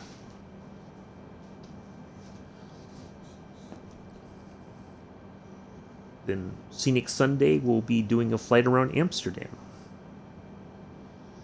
Aircraft to be determined. We'll try to pick something low and slow. Just kind of tour around Amsterdam. Have a nice relaxing Sunday.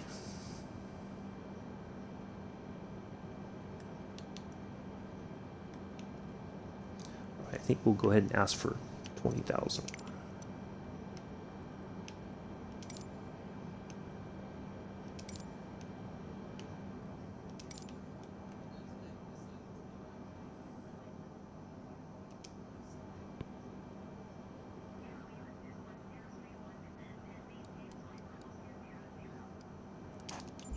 There we go. And I'm gonna, once we get down there, I'm gonna dial back the speed a little bit so we get ready for landing. Start slowing the plane down a little bit.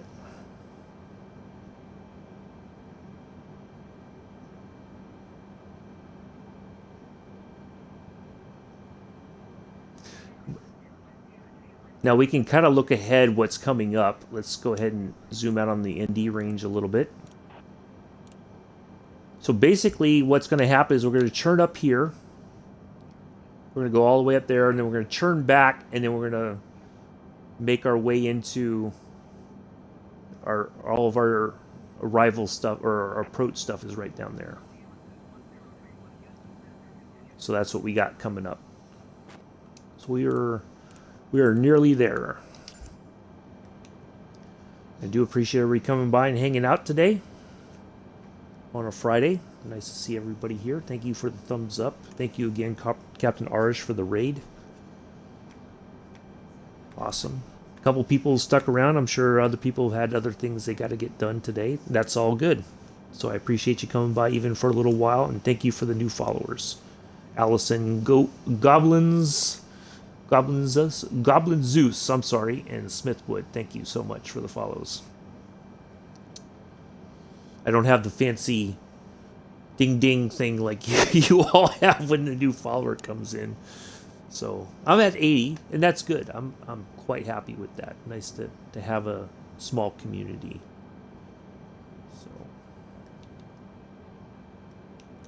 All right, let's go ahead and get this down to two. Let's go to 250.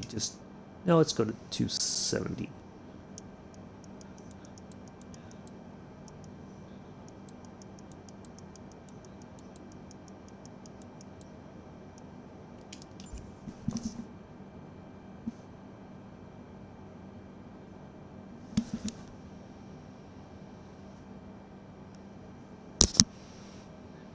There's somebody in my... I hear a voice in my headphones.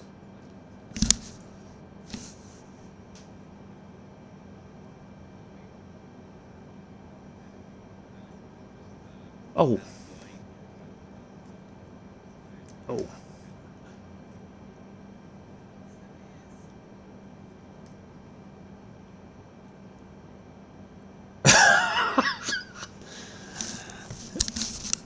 Yes, Einer, I do. I have to because on the Xbox I can't stream directly to YouTube. I totally forgot. I'm hearing voices, and I'm like, when I clicked over to Allison's Twitch channel to put the thing in there, it started automatically playing the last stream that Allison and Captain Arish did together. I'm like, why am I hearing voices? What's going on? Oh my goodness. Anyway, so yes, I have to stream. I started on Twitch, and then I use Aircast to push the stream over to YouTube. That's the only workaround that I had. Eventually, once the day comes that I can get a PC, then I may still try to stream on both. It still makes sense to do both. But I won't have to use Aircast anymore. I can just use a different way of doing it. So, yeah, I was like, why am I hearing at first I thought somebody was talking in my ear. I'm like, who's in my chat, in my voice thing? Because I'm not in multiplayer or anything like that. So yeah. Anyways. Yeah.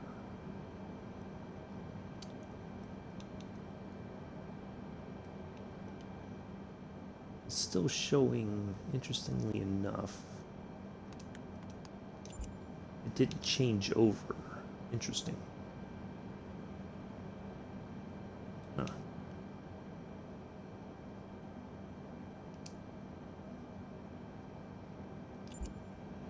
All right, so we are here, and then we're gonna continue to drop altitude here.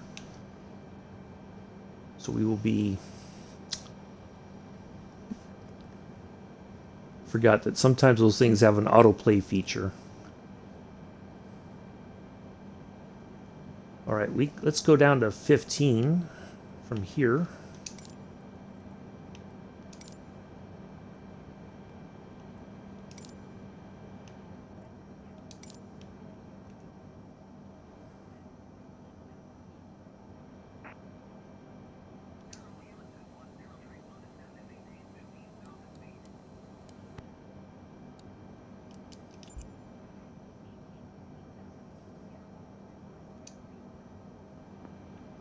I should have slowed it down to 250 before we started descending. Once it gets down there, we'll go ahead and engage it.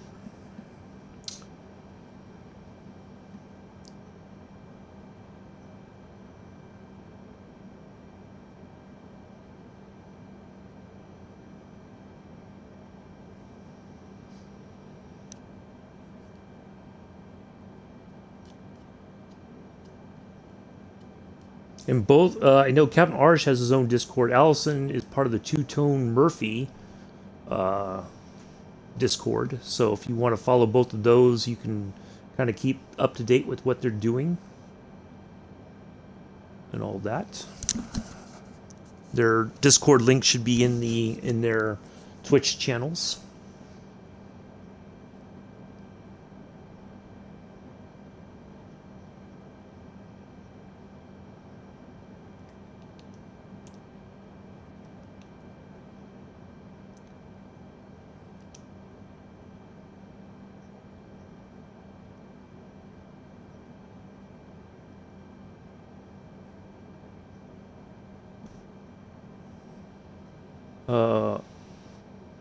Yeah, I do other planes, Hungry Zombie. Tomorrow we'll be in the Spitfire, for instance. We're doing some classic aviation next week. We'll be in the Fokker F7B on a flight from Brussels or Amsterdam to Brussels. Um, so yeah, we try to fly a little bit of different stuff. Monday or Tuesdays will be Jetliner Tuesday going forward, just so that we get a little, because some people like to see the jetliner stuff. So we're trying to kind of have a little bit of a thematic days, kind of stuff. So like Spitfire Saturday, Scenic Sunday, Jetliner Tuesday. We're gonna have a military flight day. It's either be Monday, Wednesday, or Thursday. One of those 3 days. I'm not sure which one yet. It might be Mondays, but yeah. Yeah, the Junkers 52, we flew that yesterday. The Stearman, they have some really great stuff. Yeah, so a lot of fun. All right, let's go ahead and change this. It should be, I'm going to go ahead and dial in 3001. Oops. I think that's closer to where we should be, but we should get a updated once we settle down. They should tell us where we're at, and they should give us an updated altimeter reading.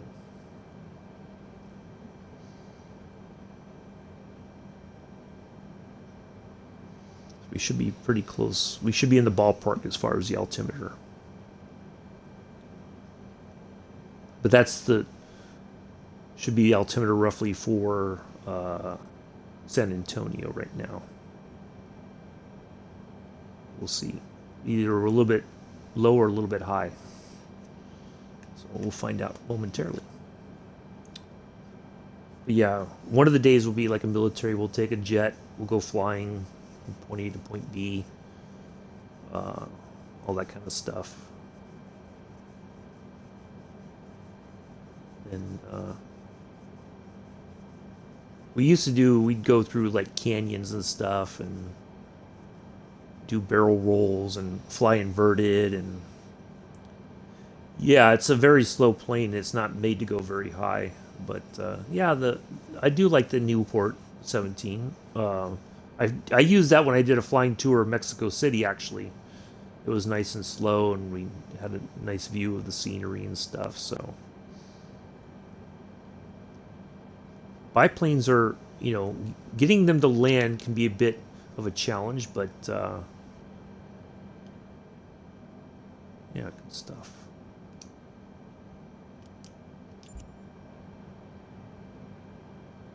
Oh, we were right there at 250 anyway. Nice.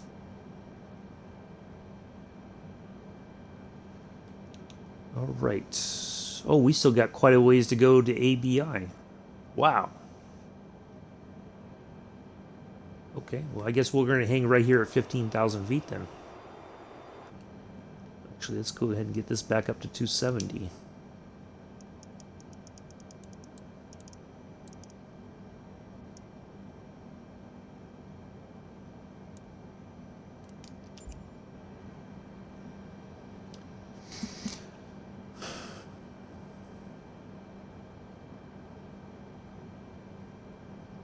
That's something I need to work on a little bit better, is seeing the distances and checking before we do stuff, and then we can plan our descents a little bit better. Always something to learn. But it sounds like we're right where we need to be, because we haven't gotten called to say we are too high or too low. So I think we're okay with that.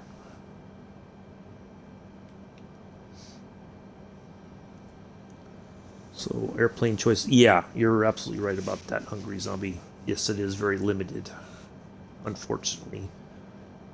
In the future, I think it's going to improve. It's just hard to tell how far in the future that will be. That's the difficult part. So yeah,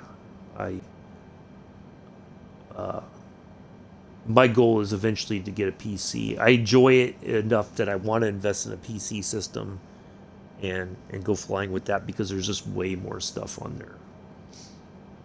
And it, the great thing is you're not waiting for it to go in the marketplace like we do on the Xbox, and it's always like this long waiting game, they're dragging out the developer roadmap release to as long as possible, and everybody gets their hopes up, and then sometimes it's just, the releases are like, ugh, but yeah, I'd really like to get on the PC and have more options.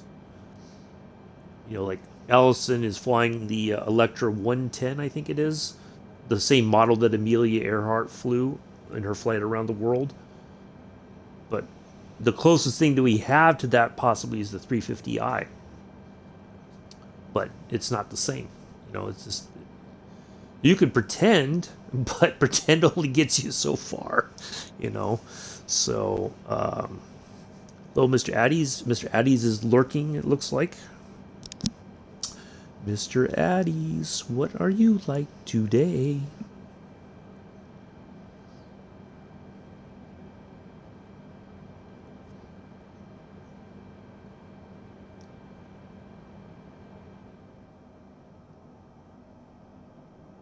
Oh, you know what I didn't do?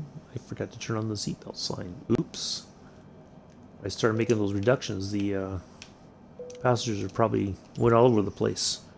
Should be ad-free wear on. Yeah. That's the thing though is, and some people may feel confident enough to release things for free. But I think also for if somebody puts in the time and effort to create a quality product, and now that's the tricky part,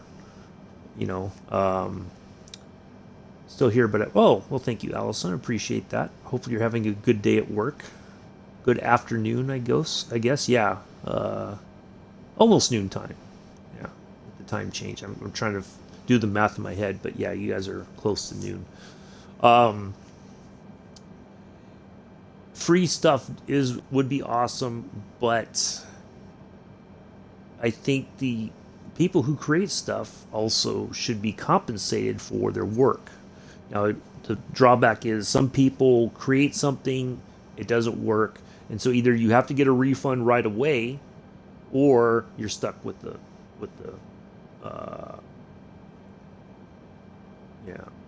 yeah. There is a lot of quality stuff. It's just it's slow in coming because of the closed garden aspect of the Xbox, as it's been explained a couple times in their Q&A sessions. That's the drawback. So they're trying to figure out a way around that, which is taking time, and hopefully they get it sorted so that we get more stuff. But I think some people either have given up and just left altogether, or they fly regardless, or they have started to look at a PC instead and go over to the PC side. Either way, it's still driving up sales. I think they were hoping that people would be happy enough that they could invest, but that's it. That's a pretty big investment for a lot of people. So yeah, it's kind of crazy, but yeah, I think there's quality stuff. We're getting the Concorde. Now, I don't know. I think it's going on the PC first on the 30th, and then they will release it on the Xbox. I'm not sure if both are releasing at the same time, or they're still working on the Xbox version to make sure that it doesn't crash or cause any issues. So we'll see how that plays out. Yeah, that's coming soon. Yeah, there's a lot of stuff in the works, but the PC is getting it first, generally. We might have to wait a little bit longer on the Xbox side, but we just don't know how long it might be. That's yeah, that's true. The funny thing is, like when something came out and everybody's like, but it doesn't have autopilot. Everybody wants the autopilot because they want to be able to just click the button and be able to do other things while the plane's flying. Like if I wasn't streaming, I could hit the autopilot and then I could go get laundry started. I could eat, make breakfast and things like that. But people want the autopilot because they're like, oh, I can just kind of now a plane like I like the fact that there's an autopilot option on the Spitfire. That does help out quite a bit because sometimes it's a handful to fly, especially with just a controller. But I could use that option.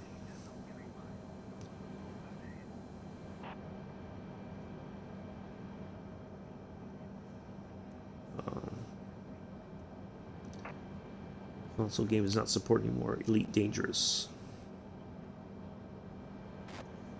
Elite Dangerous. I'm not. We were right on target. I like it. There we go. We are at the right altimeter reading. Ta-da! Sometimes we get it, we're either spot on or we're a little bit low or a little bit high. So we are right where we need to be for our altimeter reading. We have 81 nautical miles to go to our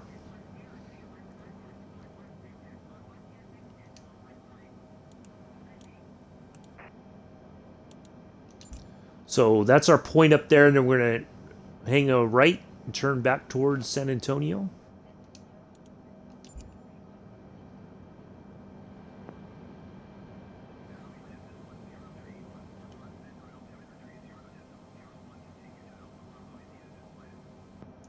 So that is, actually we can go all the way out, although nope, we're too far past it to see it. So we will be turning in soon for our runway. Yeah. Elite Dangerous. I think I've heard of that, but I don't. Why does it sound familiar? But I don't know if I've ever seen anybody play it. That's the only thing. And once we land here and taxi the gate and shut it down, and before we go to our next flight, I'm going to take a quick break.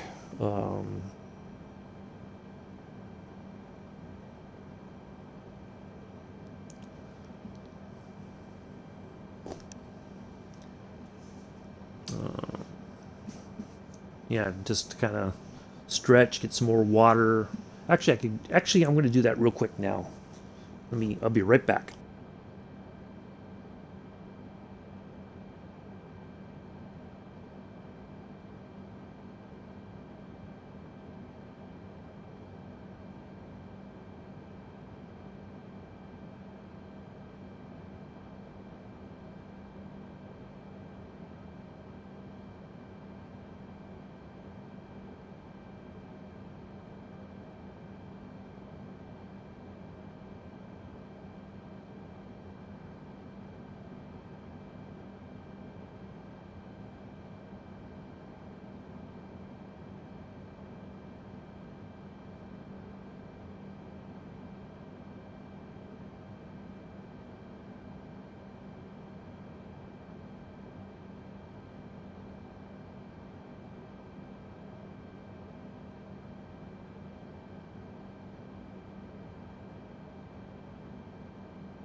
All right, I'm back. Let me see something here. I think. Pull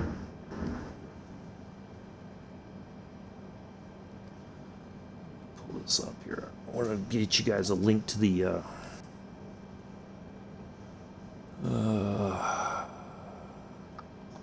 that article about Allison.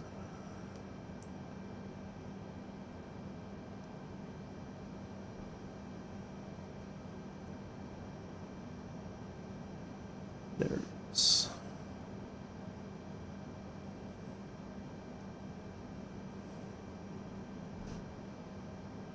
I want to get the link up so I can share that. There we go. So if you want to know more about what she's doing, do check out this article.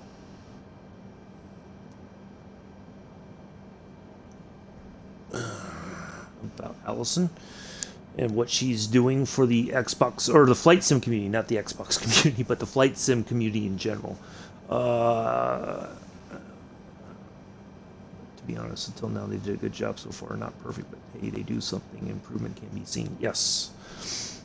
Sorry, I'm kind of catching up on the chat. So yeah, if you want to know what Allison's doing, she's trying to create, or she's already got some lady sim flyers joining her. So they're trying to have a whole group of women sim aviation enthusiasts and do like a flight with, flying and stuff like that, and trying to build that part of the community up. So yeah, really good stuff. Go check that out.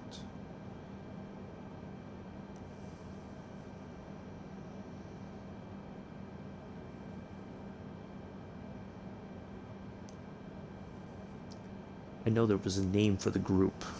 She was talking about it last time when her and Captain Arish were streaming the Amelia Island. I say Amelia Earhart, not Amelia Island.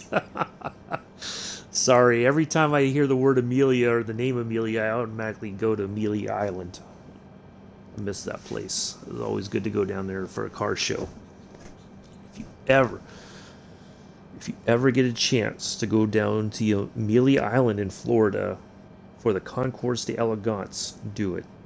Even if you can just go for the day on the Sunday of the show,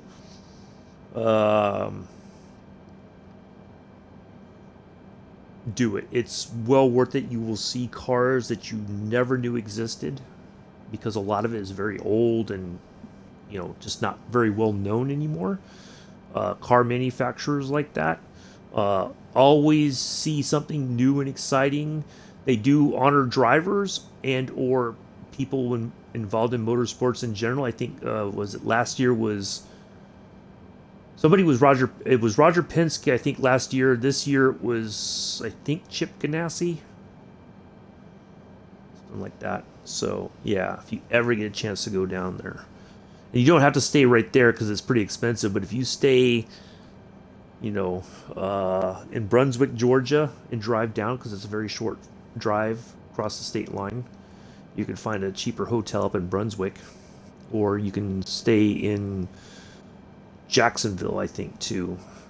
Jacksonville's maybe a little bit longer of a drive, but you could stay there as well. You could fly in and out of Jacksonville. But yeah, definitely well worth it if you ever get a chance to go. I highly recommend it.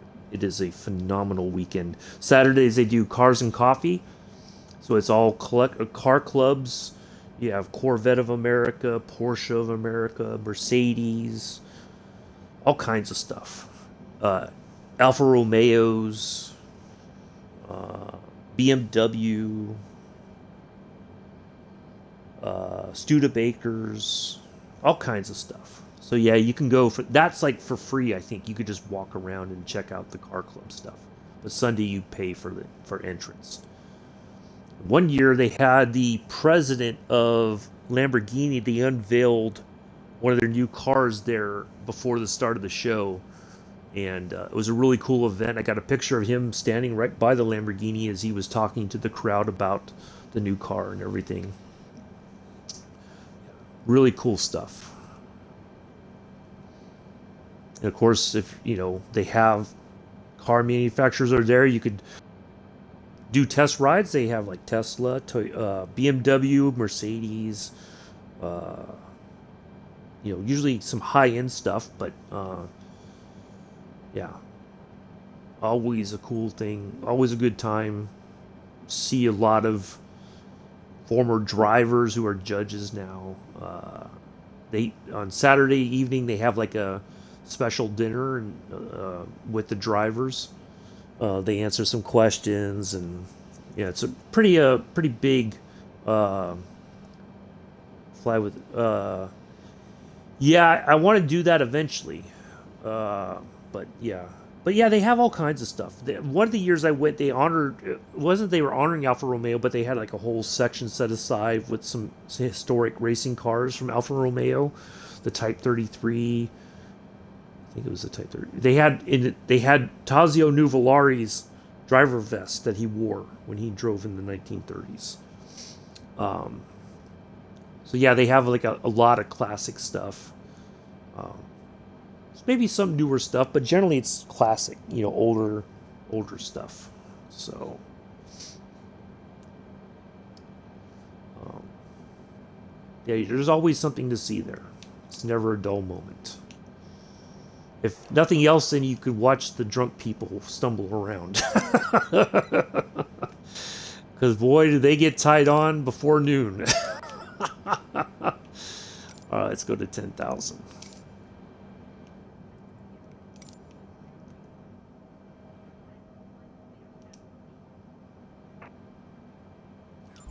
Actually, let's go to. All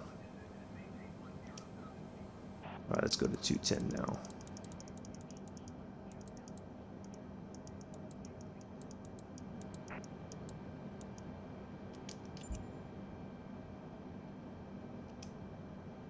That was my only complaint. Like I'd be trying to take pictures of the cars, and then, somebody who's already blitzed walks in front of me taking the picture, and it's like, and then I have to, reset. Eventually, Hungry Zombie, we're going to get into multiplayer flights. Not right now, though, but that is in the works. Maybe later on, another month or two. Yeah, I'm going to try to plan a day for that specifically, and yeah, that is in the future. So some multiplayer stuff, but I do enjoy joining. Why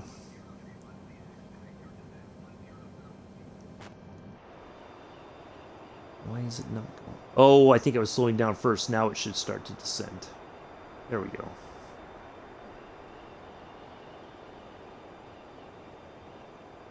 Oh, we'll make it there in time. That's okay.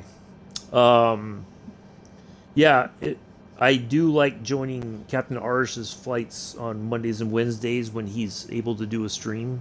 A lot of fun. Um, you know, Great way to learn how to fly and just enjoy the flying, just for the sake of flying. I think Allison's stream is pretty much the same. Just go in there, enjoy it, and hang out, and fly as long as you want. Join in later. It's all good. But yeah, eventually we will do a multiplayer flight. Just not yet though. I was talking about Amelia Island. I've heard of Goodwood. I've seen, like, I would like to go there eventually for just one time to say that I've been. All right, I'll look at that, Dave. I'll try to. Matter of fact, I'll write down your name. And I will, because I got some stuff to do today. But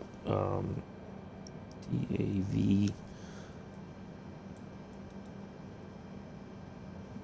EX 0. Is it 0 or O?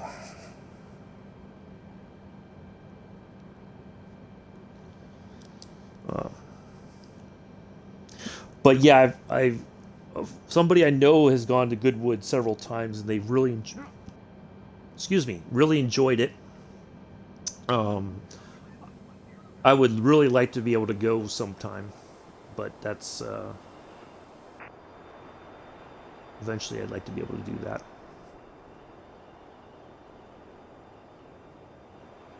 Oh, there's a rainbow right there. A little bit of a shower right there.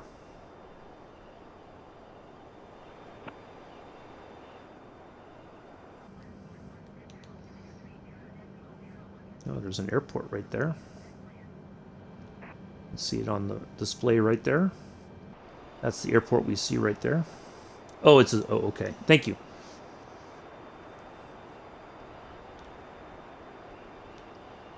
I still gotta add Allison too. I gotta find you and add you as well. On here, not on the Xbox side, because I know you're on PC.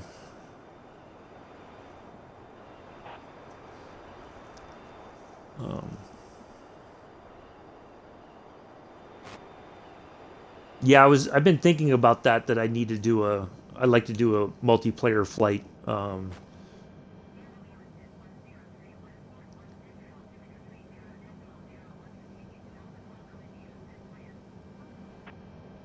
Yeah, yeah, exactly, Einer. Uh, I've watched I've watched the replays of all the runs up the hill, and they start with the older cars, and that's the amazing thing. They have these cars from way back in the day, and they go blasting up the hill as fast as possible, and then it just progresses, and you see newer cars, and the cars are faster, and you know, yeah, it's a lot of fun. I'd really like to go and see it in person.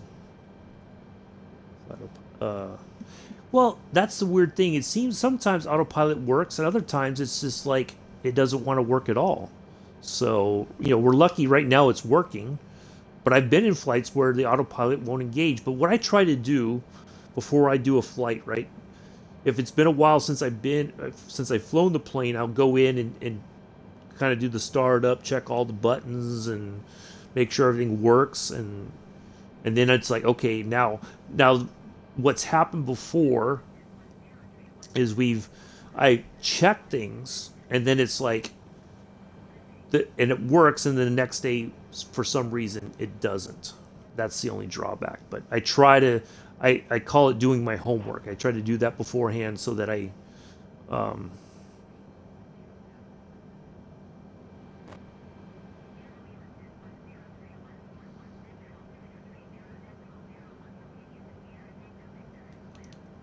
all right, we are on our way there. Wow, that's a long way to get to. Man, boy. All right, we're just gonna stay right here at 10,000 feet then, I guess. um, yeah, I try to double check everything. Uh, because sometimes it's easy to forget where all the switches are and how to get things started up, and so I kind of work through it a few times, and if I need to make notes I do that, like, okay, don't forget to push this button here, and stuff like that, because sometimes the checklist doesn't work. You can try to automate it, hit it, and then the co-pilot will do everything, but it doesn't always work. So I try to know how to do it without the help of the automated checklist. So, and Captain Arish does, when he flies, he goes through like a real checklist. He goes through the whole, doing all the stuff, which is really cool. Checking the gauges, and it does everything. So, yeah. So if you want to add a little bit of realism to your flying, do check him out and kind of get an idea of what he does, and see if you want to incorporate that into your flying. That's the other good thing too about flight sim. If you don't want to do those things, you just want the co-pilot to do everything, you can do that. Nothing wrong with that.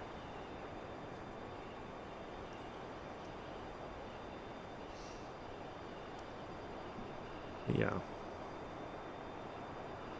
That seems to be one of the biggest issues, though, is sometimes the autopilot works, sometimes it doesn't. And you just never know when it's not going to work. All right, so we're heading back towards San Antonio. Let's have a look here now. Let's see if we can zoom out a little bit and see. All right, so kind of right there. That's that marker, STV. That's where we're headed to. And then we're going to turn slightly to the right. And then basically from there, we're going to start descending further slow down further, drop the landing gear, line it up, hit the approach, bam. That's the plan.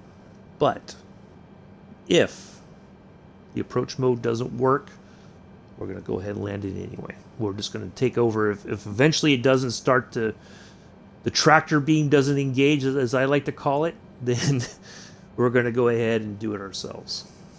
Oh, is it buffering, Mick, or are you just I'm trying to get that realism a bit more often, like lean correctly and use RPM. That's Captain Arish is a good place to learn all that. So yeah, I just saw that, Mick. I don't know, are you saying that the stream is buffering, or I'm not sure, because it doesn't say it like it's buffering, but if it is, I apologize. Sometimes it does, and I don't know that it is. Gotta love technology. So yeah, that's the plan, as I was saying. But if for some reason the plan does not work accordingly, we will do everything ourselves, pretty much. Oh, okay. Thank you. Sorry.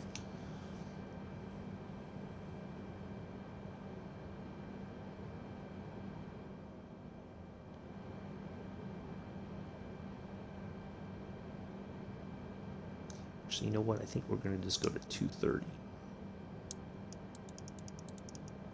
Try to get a little bit more speed back in this thing.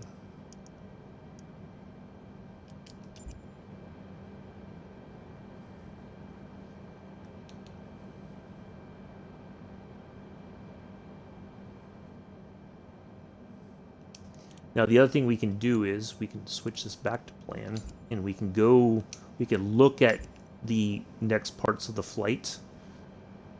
I just gotta go to, let's see, gotta zoom out, otherwise I'm gonna cause all kinds of chaos here.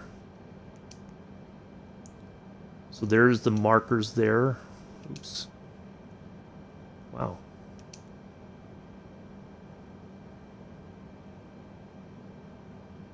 Okay, why is the line gone? Okay, so we're going to churn here, and then that we're going to churn in. That should be our runway right there at the very bottom right. Yep. So that's all we got left, really. Not too much.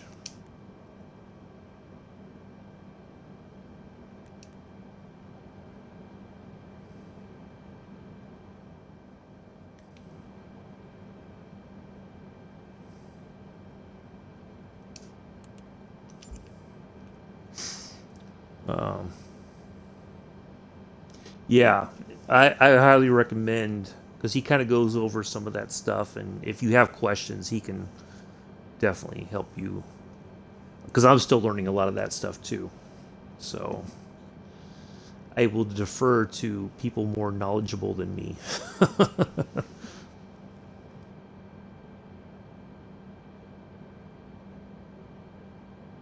Thank you for the 9 likes. Appreciate that, everybody. We got one more flight after this, so stick around. Once we land, we're going to head over to LAX and the Frontier Airlines aircraft and do a quick flight to Las Vegas, and we will wrap things up for the day. Do thank you, Doris and Elton, for the suggestions. Hopefully you have enjoyed the flights, or if you watch this later, you will enjoy the flights. So thank you both for the suggestions. Yeah. Good stuff. Gotta shake my hands a little bit. You hold the controller for so long, your hands start to go a little numb there. Whew.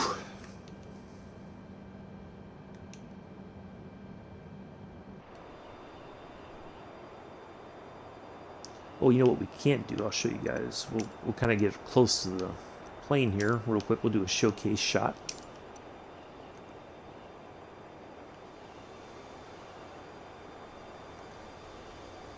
There we are.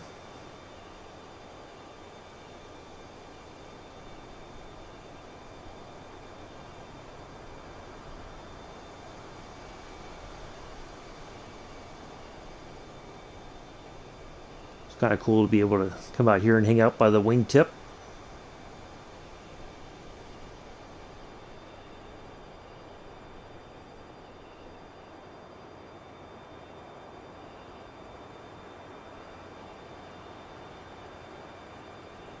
Now the tail code I think is supposed to be before the flag or after it. I think it's before, but for whatever reason it goes up there. But that's pretty. It's all right. At least that is an actual tail code from Viva Aerobus's A320 fleet. Get close to the engine here.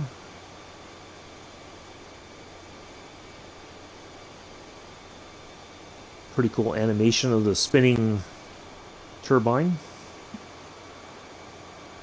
You can get close and the exhaust coming out the back. There we are.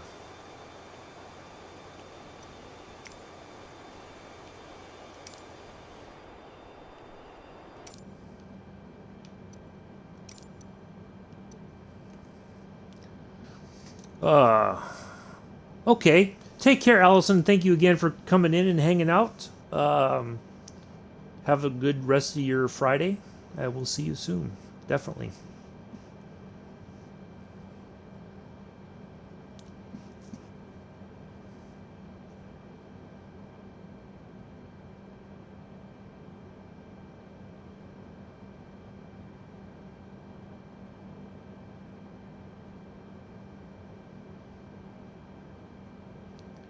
All right, so yeah, we are just kind of making our way. But we're in good shape. We're right pretty much where we need to be for our next portions of the flight. So we're just going to sit right here and just enjoy the remaining part of the flight here until we start descending and get ready to line up. Do appreciate everybody coming in and hanging out.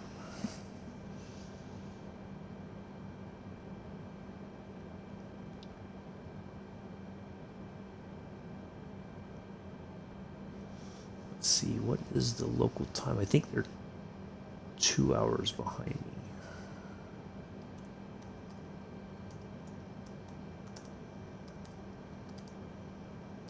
Oops.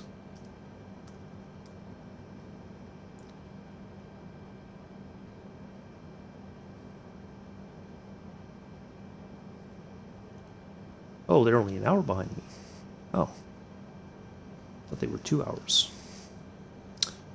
Okay.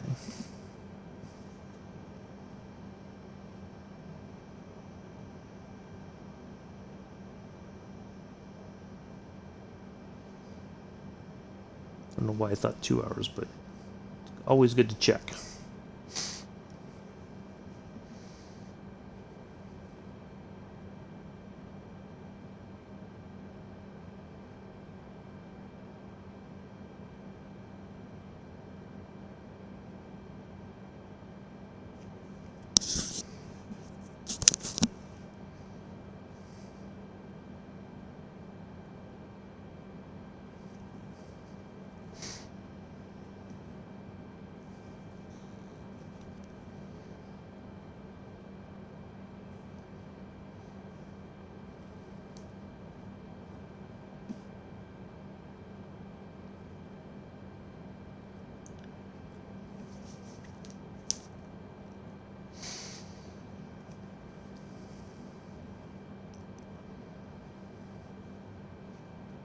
Hey, viewers still hanging out over on Twitch, thank you.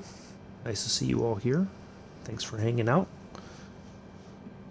Thank you again for the new follows.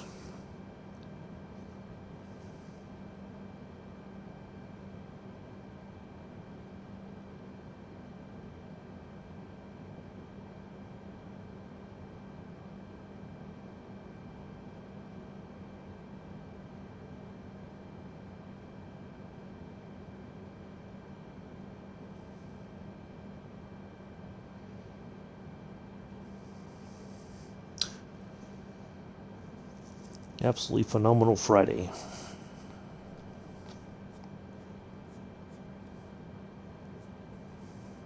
never know. Sometimes we fly and things are kind of like, ah. Every once in a while, it's an amazing experience.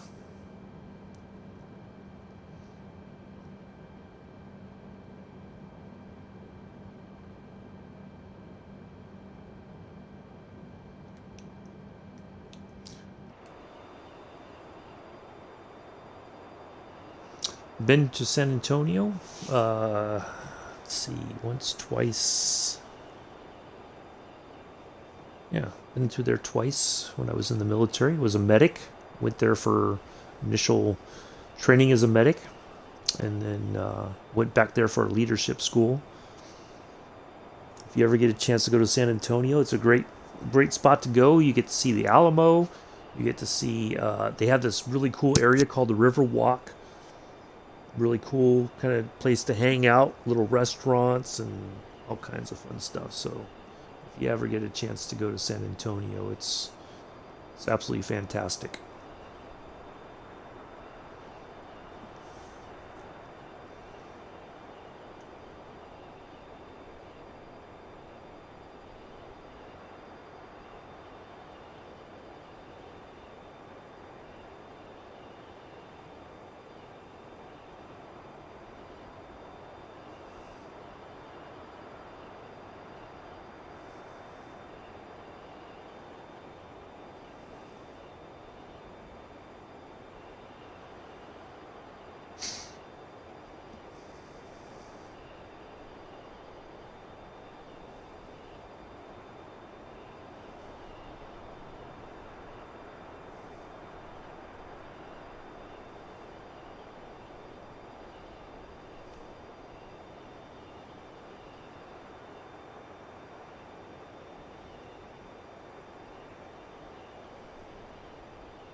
All right, let's see how much farther we got to go. 80 nautical miles. All right, we're still plugging along here.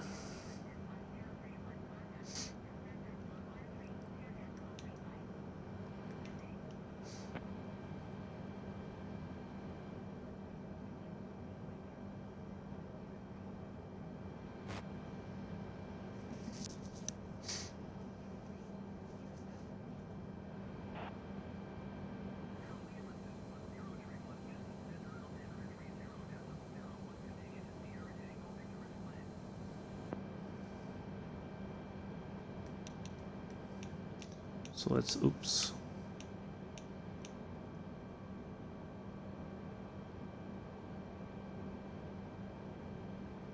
So yeah, ABI was should have been our arrival point, but we are on our way to start our approach. So we're gonna go, I think what we'll do is we'll go to 6,000 feet once we turn towards Rube. And then at this point, it may tell us between Rube and Hasdo, it may tell us to go back up to 14,000. We're just going to continue on, and then eventually we'll drop to 3,200 feet. And then I think we end up at 2,800. Okay. Yeah, 2,800 should be our final altitude for our approach. So we'll do that. So, but we're gonna be close to where we need to drop down, so it's not a huge descent, and then we're scrambling to get down lower and all that. So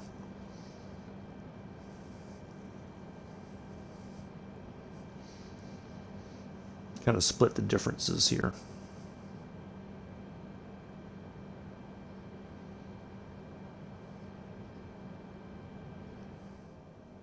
A little bit overcast. Nothing too heavy though. No worries about ice or a few spring showers, it looks like.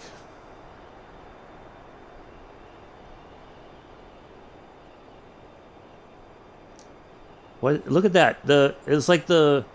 It's following us. It's like the clouds moving with us. That was interesting. Like the rainbow was trying to keep up with us.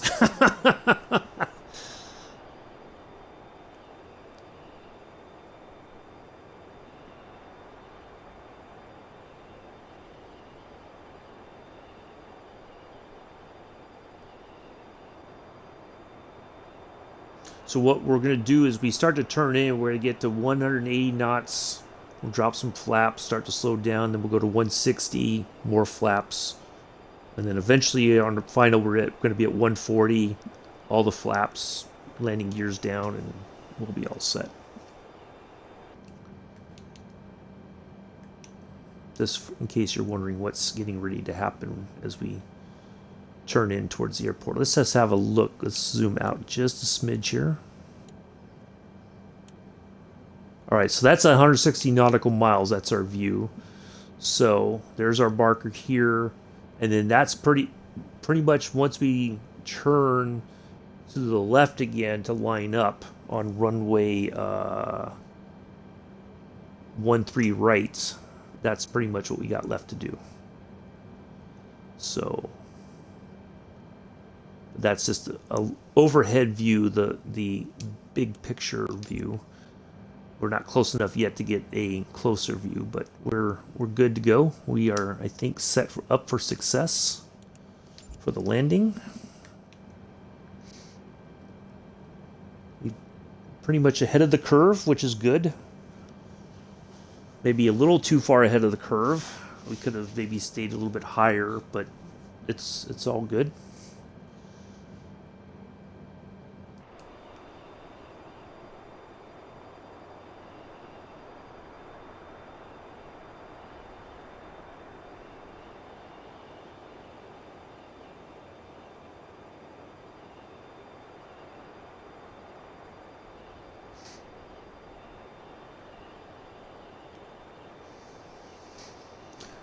Mr. Addy's still, he's the cat in the box, I guess. That's what you're trying to say?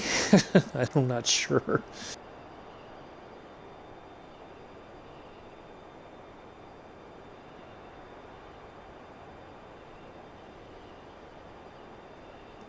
Oh.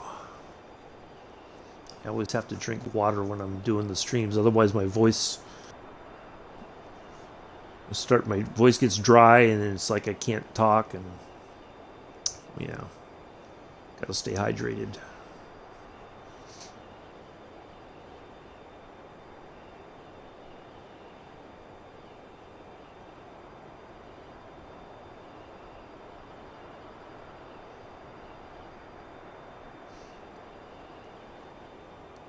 Yeah, been an absolutely amazing flight so far. Can't see why we would have any issues unless the game has other plans later on, but knock on fake wood. Hopefully that does not happen. Put it on the ground, park it, and we'll be on our way from Los Angeles to Las Vegas. That should be a fairly quick flight. We're going to take off, get to a cruising altitude, and cruise there for a little bit, and then we'll zip on down and make our approach into Las Vegas, park it, and then we'll be done. So, yeah. Good stuff for viewer requested flights. Thank you, Doris, and thank you, Elton.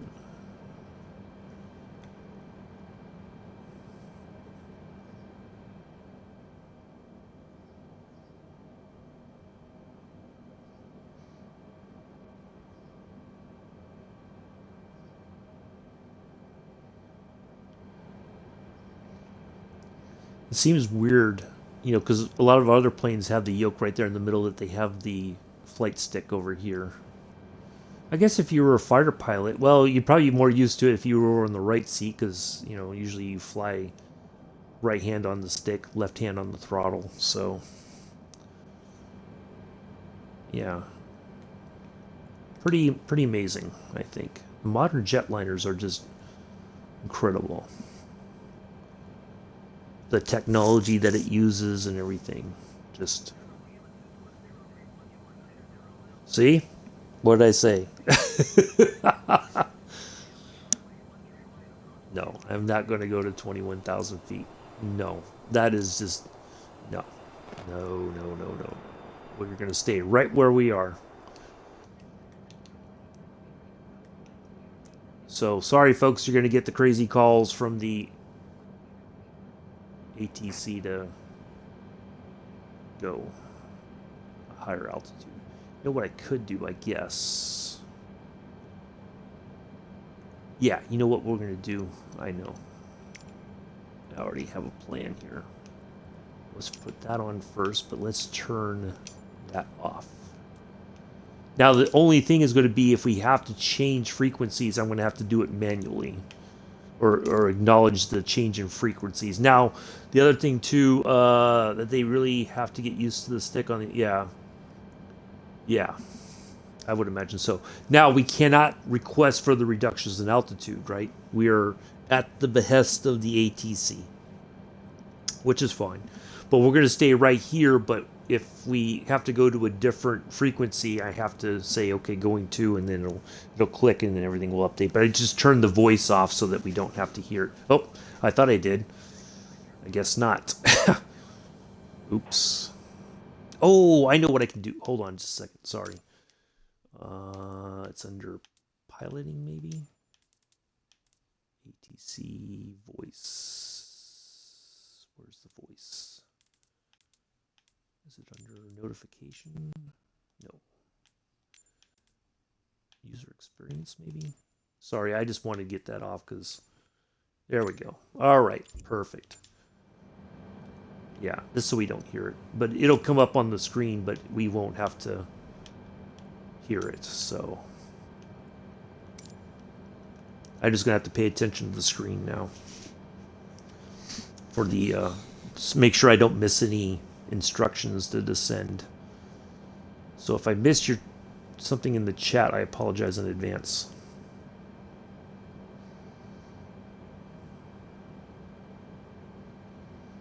Now, what will probably happen is once we get to STV, then it will say descend and maintain. It'll start telling us when to drop altitude. But I don't think there's anything below us that we have to be worried about that's higher than 10,000 feet. Because if it did, I think we would see it popping up out of the clouds right now.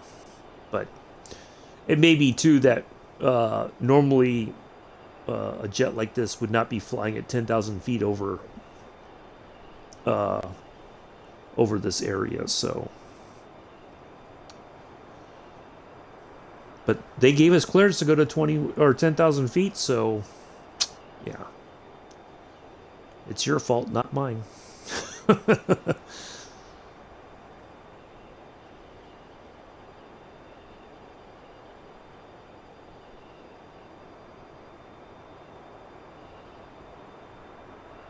right, I'm just going to minimize this, but we should still see it down below here.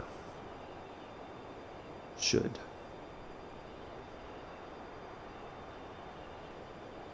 Pretty cool cloud cover here.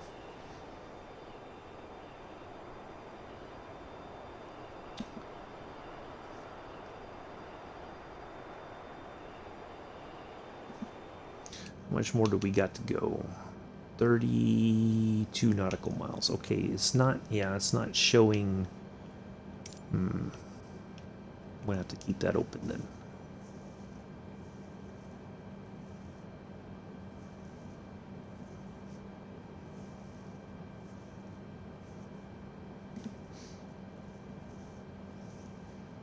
Now my co-pilot should acknowledge the instructions if we have a descend and maintain, but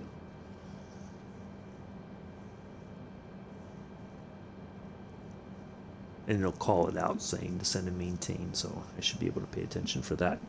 I think I'm going to take one more quick break. I'll be right back, folks.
I thought we would have had a descend and maintain, but apparently not. We're still not close enough, or we haven't passed. All right, see there you go again there, Naked HD. I'm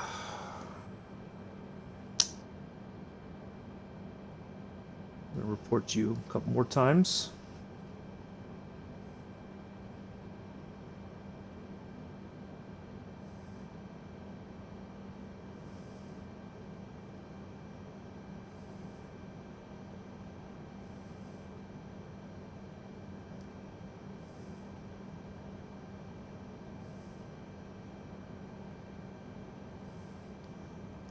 There we go.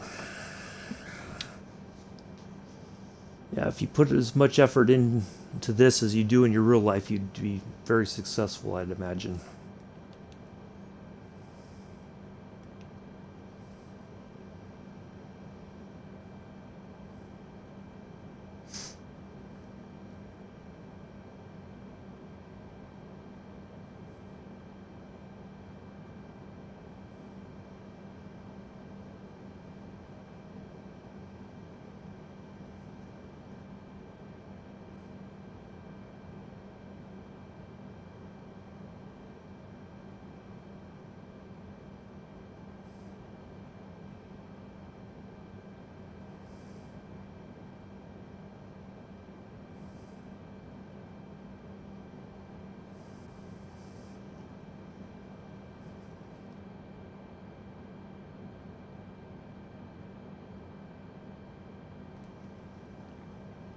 Okay. Let's see, 16 nautical miles. So pretty soon everything should kind of just play itself out, and then we'll be set to go.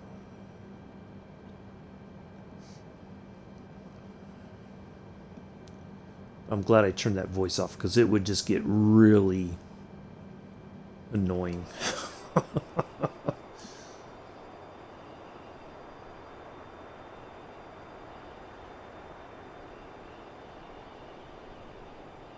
Oh, a little more spring showers there, little rainbows below us.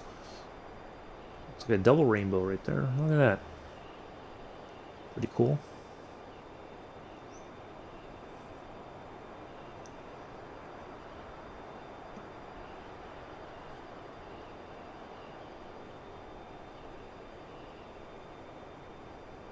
Actually, I think now would be a good time we just go ahead and go to 210. We're getting closer.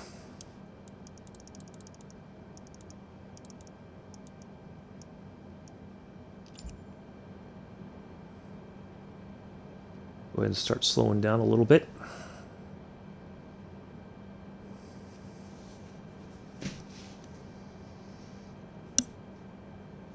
I think we're going to have a big lunch after this. After I get done with the second flight. Actually, I might grab a snack. After we land, I might run to the kitchen, grab something, and once we take off, I'll try to eat something real quick.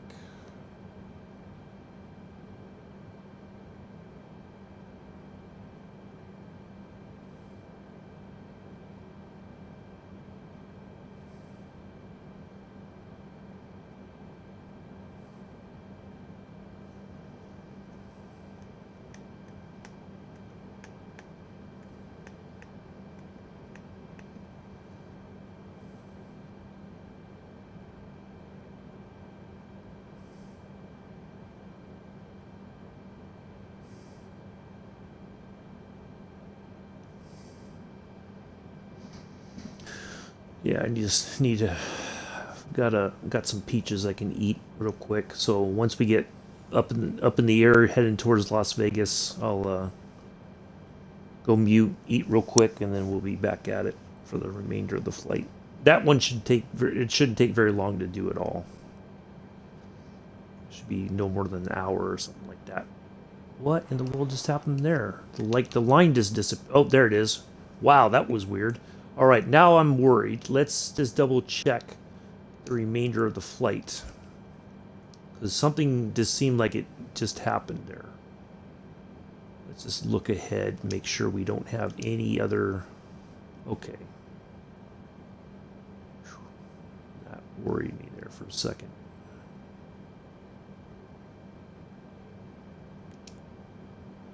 Wow. Okay. All right, we're at 10,000 feet.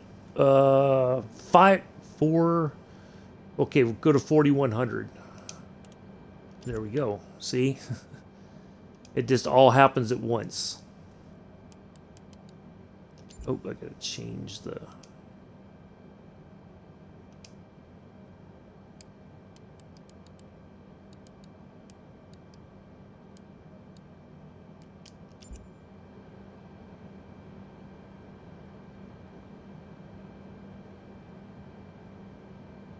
All right, there we go. Yeah, because at least that'll get me to lunchtime.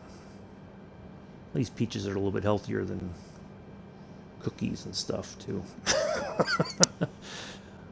Not that I like cookies, but it's probably not the healthiest thing to eat for a snack. Moderation, yes. But not all the time.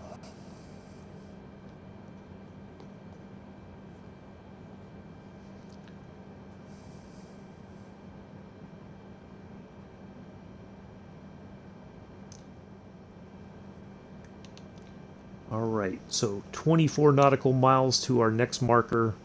That should happen very quickly. I think what I'm going to do is just get our lights on. You know, I like to be a well-lit plane. Ooh.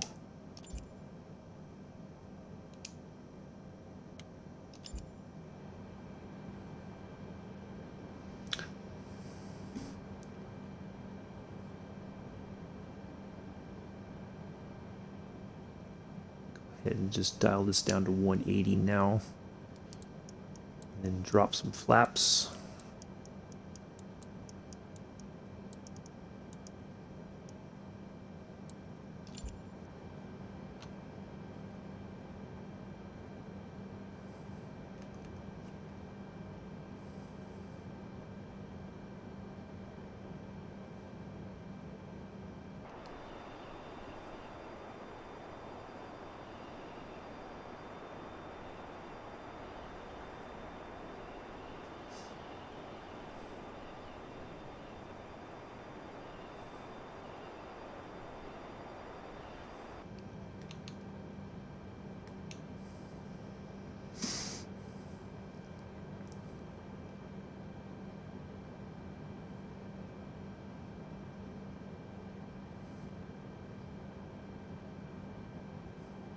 Once we get a little bit closer to our marker, I'll drop to 160. And that way we're set up to go to 140 on final, full flaps and all that good stuff.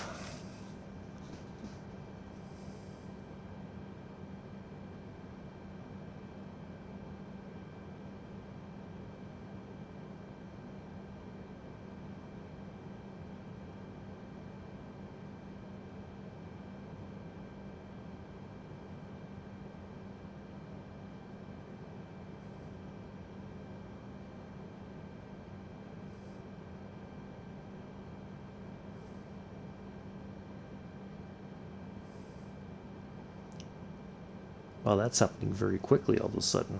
Interesting.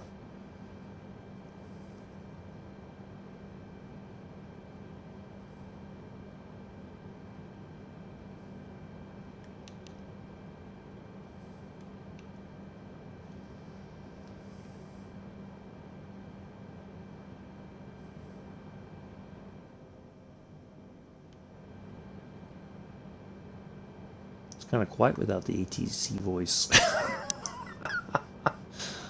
I like it.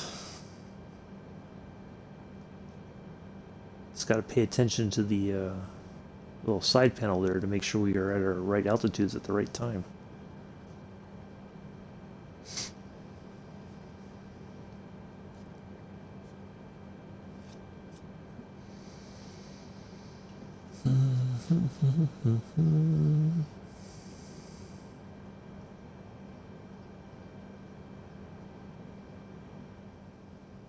Almost at 4,100.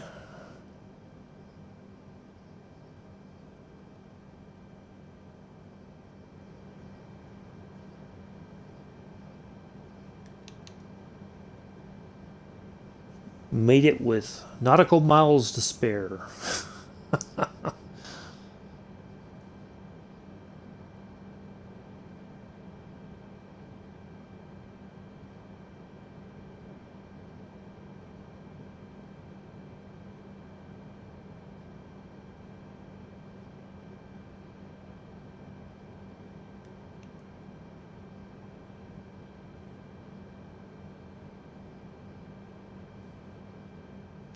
All right, let's go ahead and slow down a little bit more.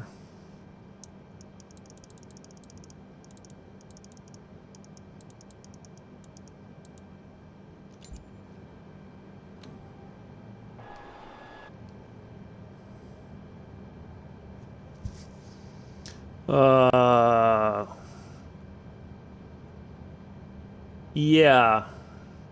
Yeah.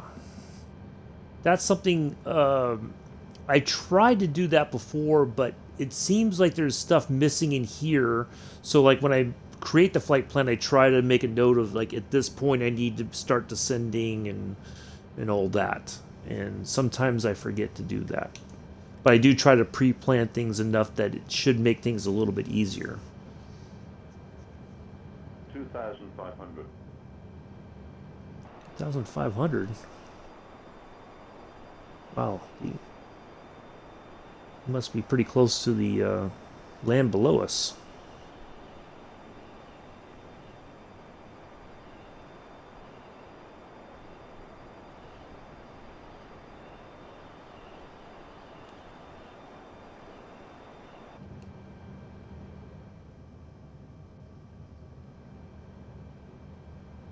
$2,500.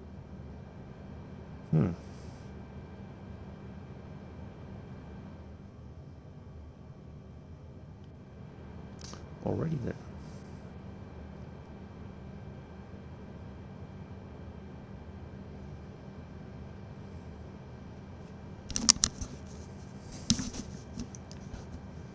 Yeah, I try to take good notes and write everything down so I can just refer to that so that makes things a little bit easier.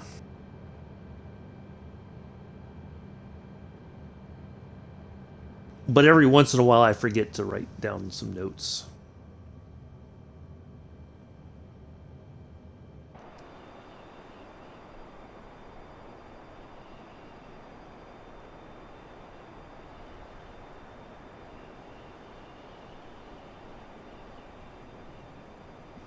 All right, we should be turning a little bit more here eventually. We're almost there. Okay, yeah. Once we turn in, I'll drop the gear. We'll slow down even more. I don't know how to do that. I tried and error, but it didn't work. Yeah, exactly. Exactly. I think if on the fly-by-wire A320, it would be you'd probably be more successful with that sort of thing. It's just that the system is a bit basic, and you can still fly, and you can just wait for ATC to tell you to what to do. 2,500. But everybody's told me don't always wait for ATC to do stuff. 3,200. Okay. I gotta get down to 3,200. I just saw that.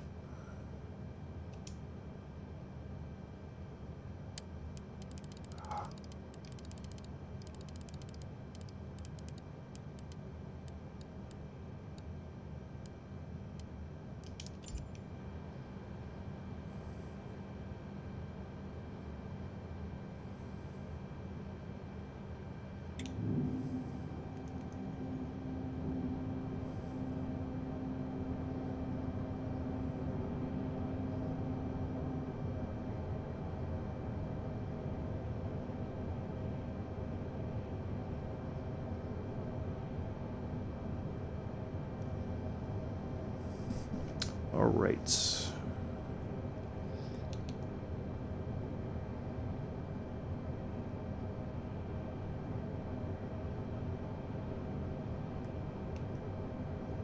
Casdo, Alamo. And we should be all set.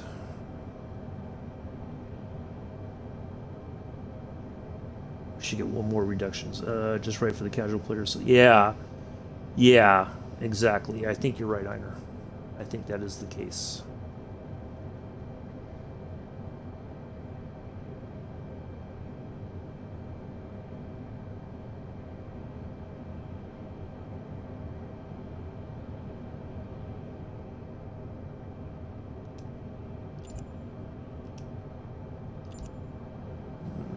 Give it 160 for just a little bit longer. Once we get past Hasdo, then we'll drop to 140 and slow down even further.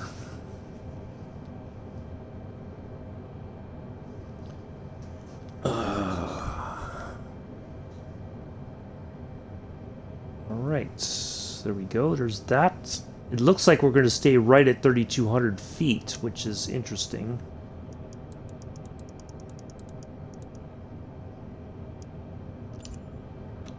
Oh, there's our guidelines right there. Perfect.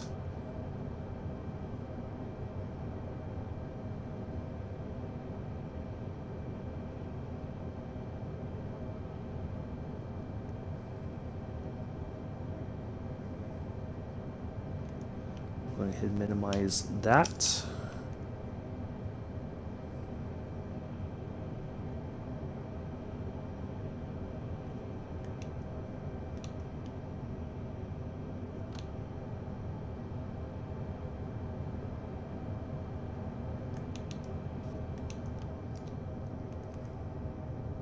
Let's hit our approach mode so it'll lock in as soon as it captures the information. Did I hit it? Did it go? Yes, I don't see the thing for... Do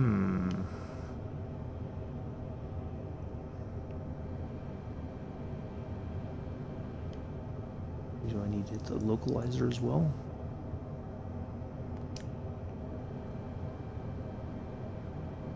I'm not seeing the thing pop up for the glide path. That's interesting.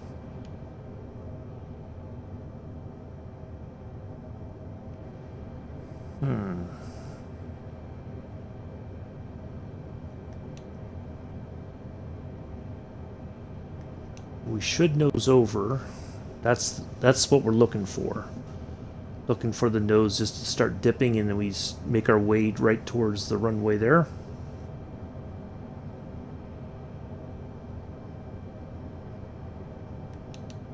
I'm not seeing.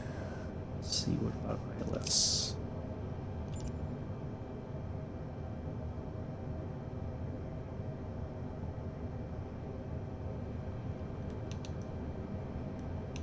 Oh, I might have hit the approach mode a little early. That's why.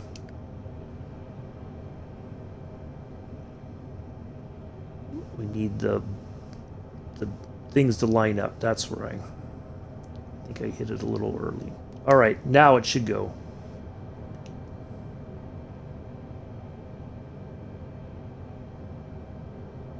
Now it should go. Come on.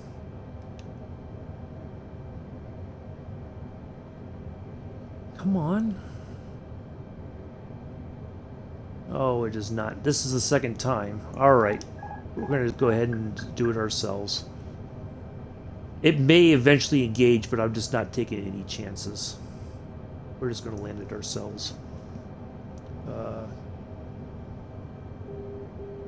Yeah, I did. Well, let's see if it engages now.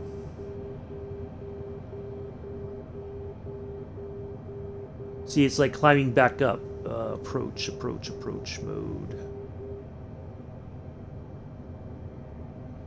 Oh, come on. All right, there it goes. Sometimes you just never know when it's going to work and when it's not. Yeah, it's working now. But we could have landed it if we needed to, but I prefer when things go correctly, and sometimes you just never know when it will go correctly. That's the thing. So, yes. We are on our way. Flaps are fully down, gears extended, all of our lights are on. We are... Yeah.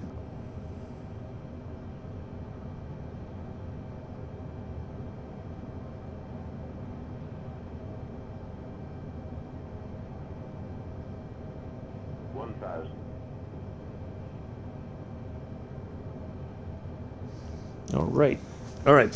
Forgive me. I'm just going to turn the laptop away for just a second while I get ready to land so I don't get distracted. And I'll catch up in the chat in just a moment.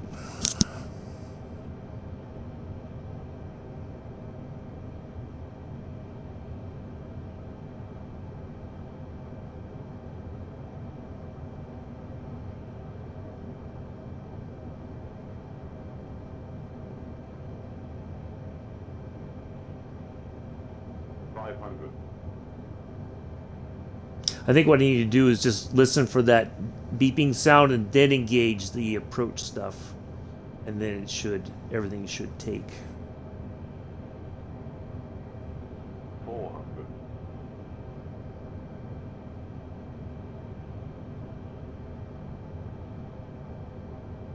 300.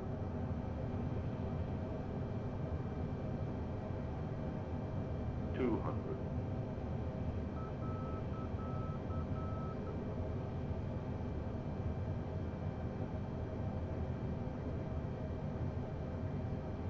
100. 60. 50. 40.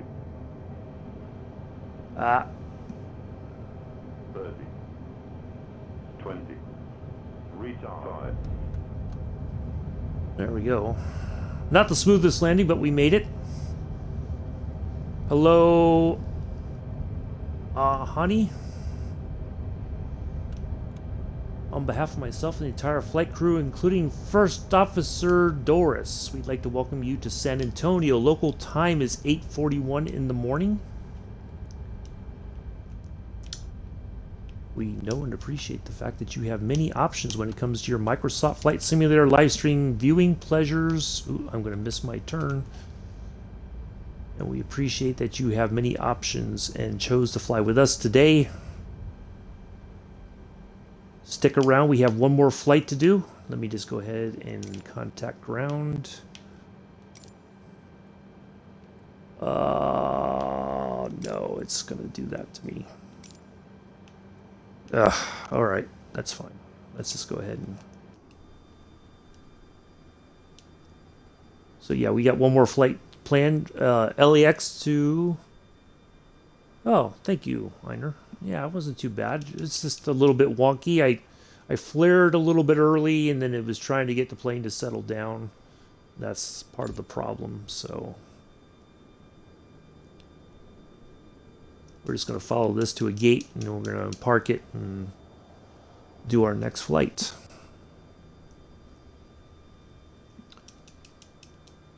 But I will grab a snack real quick once we park.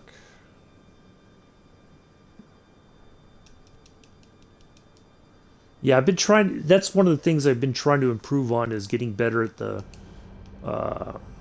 you know, landings and knowing when to flare at the right time. Stuff like that. It's not always... ooh, I'm speeding now. It's been a bit of a challenge, but we're here. That's okay. Yeah, stick around. We have one more flight for Elliot. LAX to Las Vegas.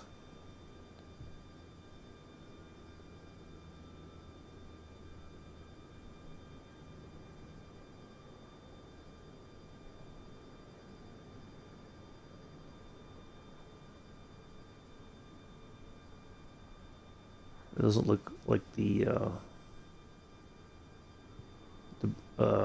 jetway is in the right position for us to pull into. It seems like it's extended out a little too far.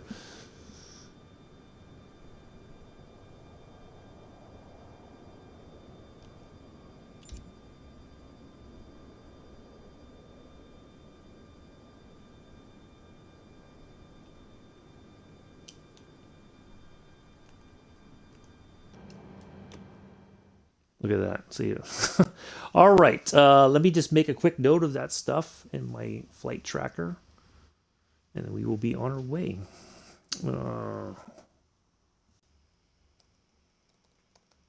Sometimes the hours will disappear if I don't make a note of it now.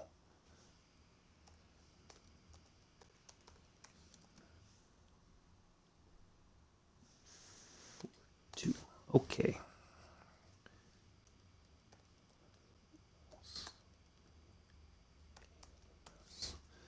All right, I think that's our next one. All right, so let's go ahead and change everything.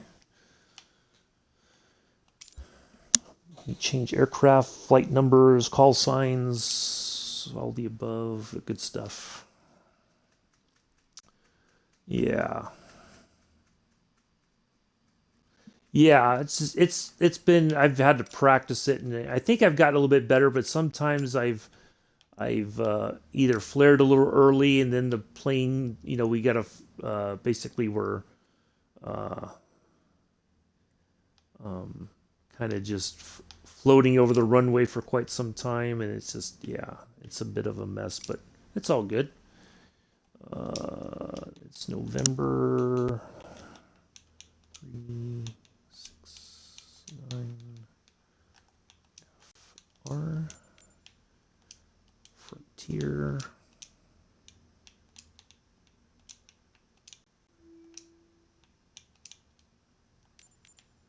Flight number 1059.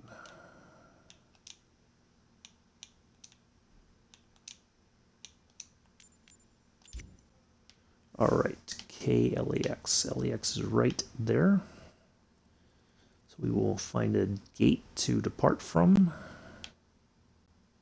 Something that looks like it holds an Airbus, preferably. I'm guessing right about here. And we're going to Las Vegas. There it is. And we're going to come in on runway 26 right. IFR, low altitude. Yeah, look, this is going to be a pretty quick flight. ILS 26 right.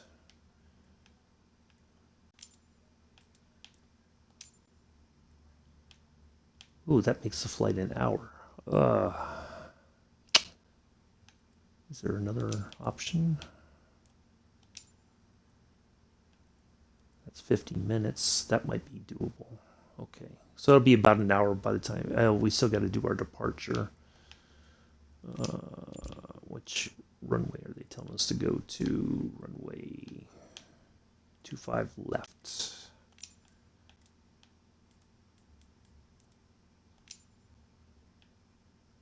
What is our... Oh, we go out, climb around. An hour or two. Okay, I think I could live with that. We're only going to go to roughly... Let's just put 3, 3, 1, 2, 3.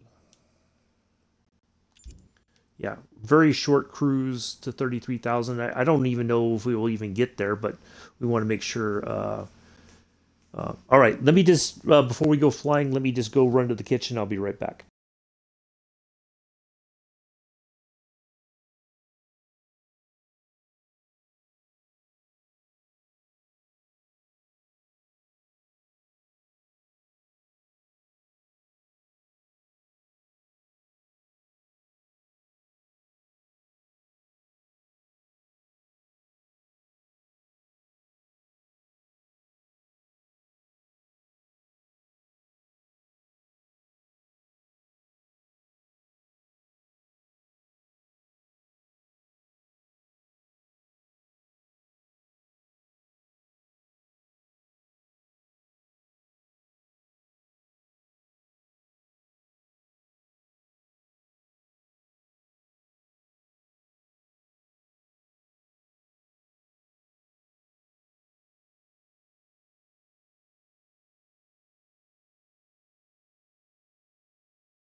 All right, I'm back. Sorry about that.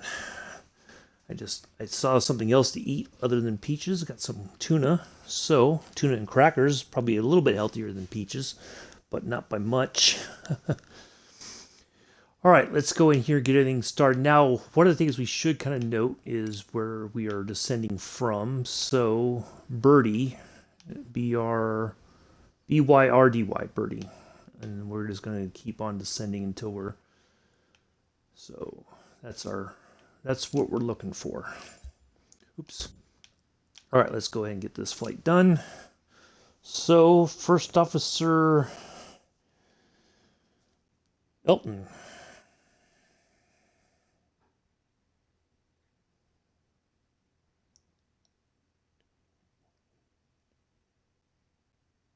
Oh, I think I know who that is. I have to call him back.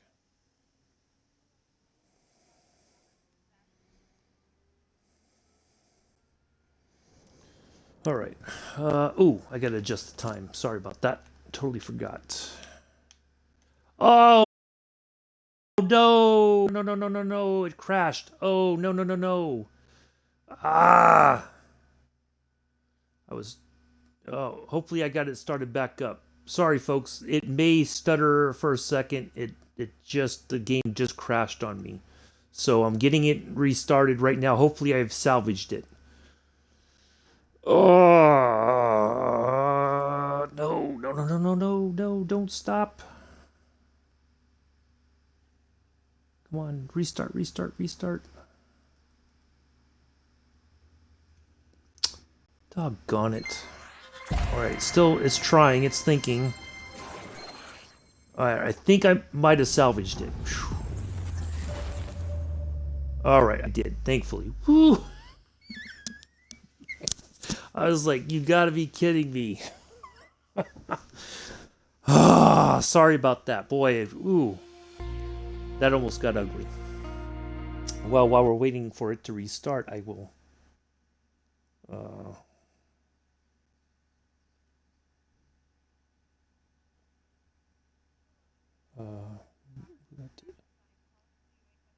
okay.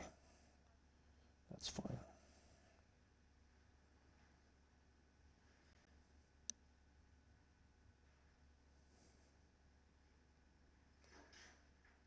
Boy, that was... I hate when that happens. It just crashed on me, Joseph. That's all. But we're getting it. I was able to salvage it, so it's all good. No worries. So just sit back and relax. We'll get it started. We'll get the other flight done. Oh, it's all right.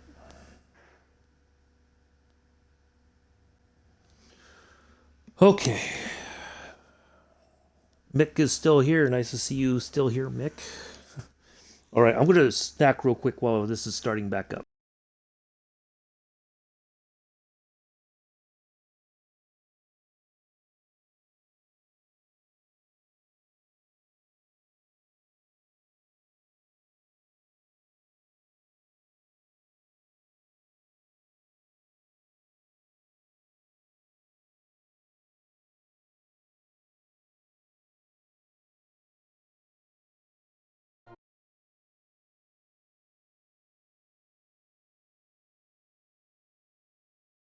If I'm going to be honest, I'd rather that it happened there than while we were flying.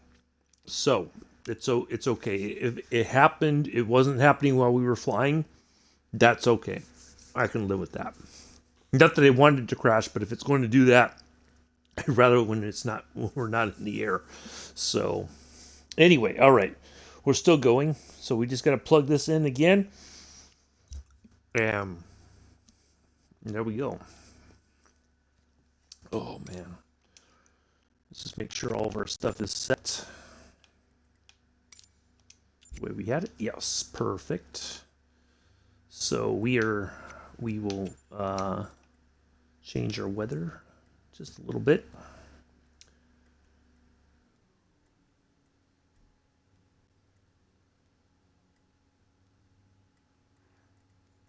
Go all the way to the bottom here.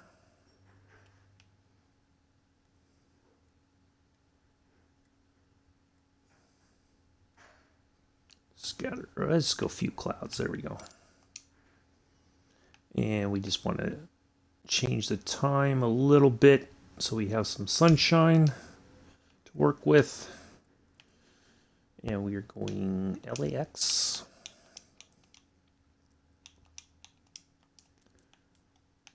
Whew, boy.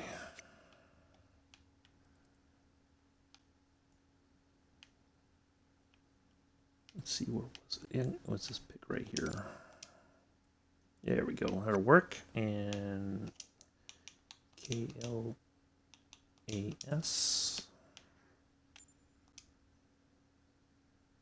Right there. All right, IFR.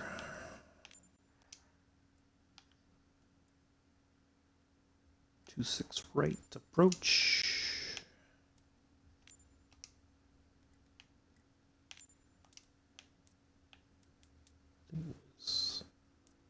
Let's see what the other ones give us. Actually, that'll work right there. Perfect. I could live with that. And then our departure, it'll be runway 25 right still. Okay. Oops.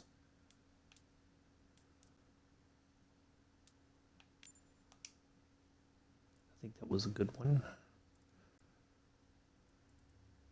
Hour and 17. Oh, no. That's our arrival is not going to work. Oh, that's not going to work either. Ugh. That just looks yucky. We're just trying to find an arrival that... Okay, I think we can live with this. Perfect. We're going to go to 37,000 feet. Wow. Okay. All right, let's go in here and get things set up. Hopefully it does not crash this time.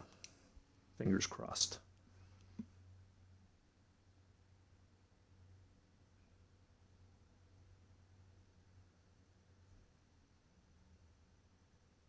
If it does, we're just going to have to...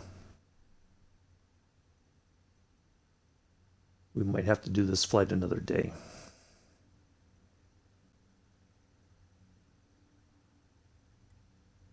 All right, there we go. All right, hopefully. Let's just minimize that for right now. Let's get everything started up.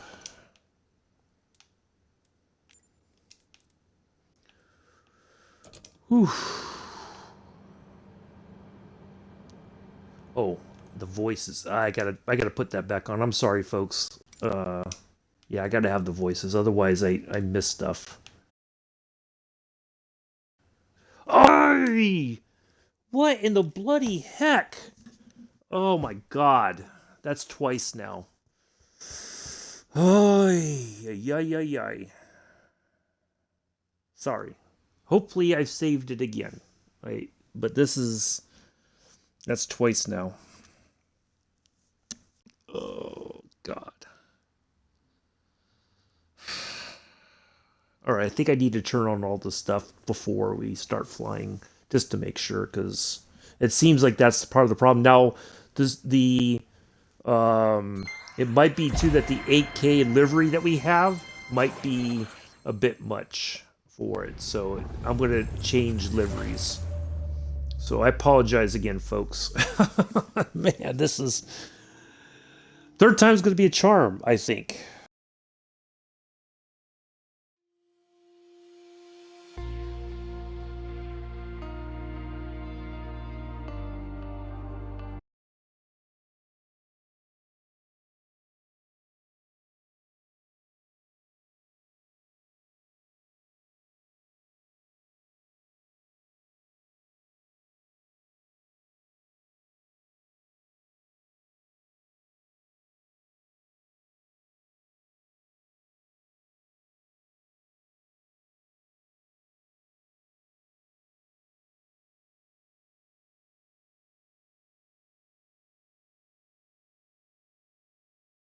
So yeah, we're going to try to negate and see if it's just the livery, because that's a new livery and it may be causing some conflict. So it'll still be a Frontier Airlines livery.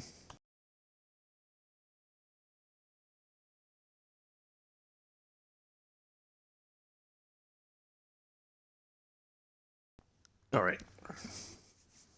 We'll put the voice on. We'll do all that before we get started. So, and maybe we're just going to need to leave the live weather on and just change the time and just, it is what it is. Yeah. So, something is making the sim unhappy. So,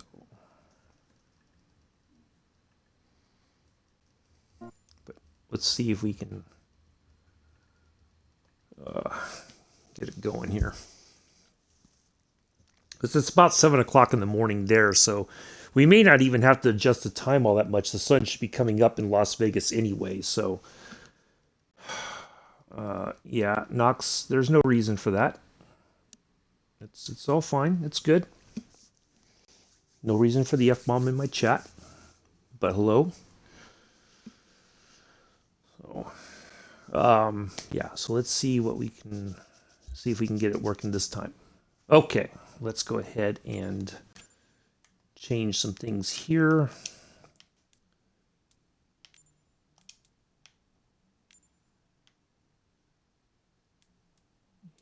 And apply. All right, let's do that. And then we're also going to go here and change, oh, not planes. We're going to change it to the regular Frontier. There we go. Perfect. We'll try that. And then let's see here. So we're just going to leave. Oh, here, we'll do this too before we get started. We'll go live. See if that changes it. Oops, close. All right. KLAX.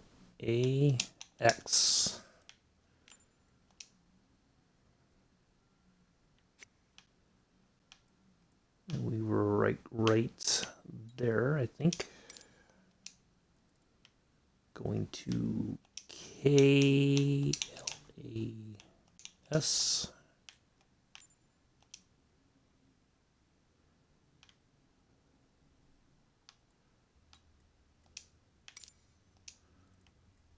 All right, try this again. 26 right. Departing. Oh, departing 07 left now. All right. That should make it a little bit easier. Wow. Okay, that's doable. Now we just got to find a good arrival. I can live with that. All right, let's do that. And we are going to... All right, we're just going to leave that alone. All right. Winner, winner, chicken dinner. Let's do this. If it crashes one more time, then we're just going to wrap it up for the day, folks. I apologize, but 3 times is enough to try. And if it doesn't work, it doesn't work for whatever reason. So let's see if it... hopefully we can get everything started up and we can push back and get in the air.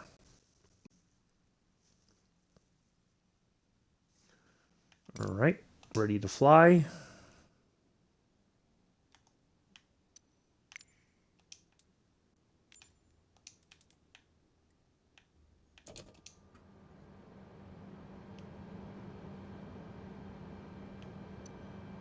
Come on, co-pilot, start talking. Oh, of course, you got the...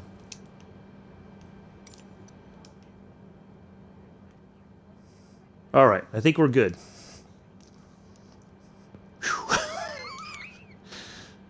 It's Friday. 9,000 feet.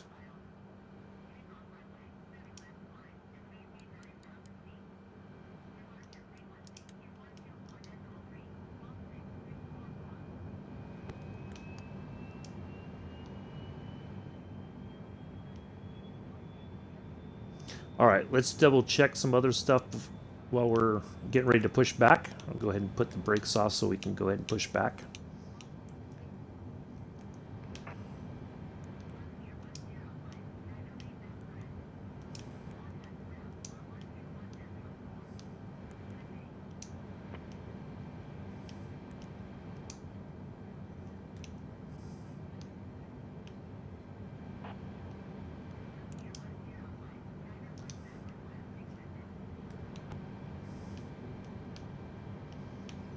So we want to just double check our flight plan that we don't have any surprises.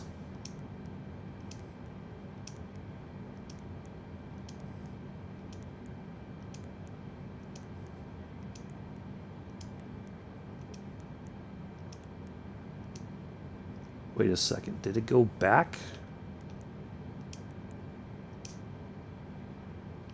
Hold on a second. Why would it go back?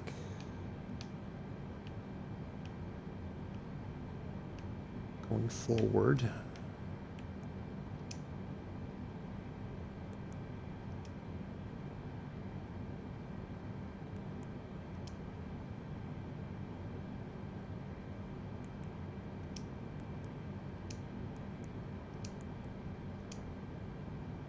All right, let's go backwards here a little bit. Something tells me there's something broken on this one.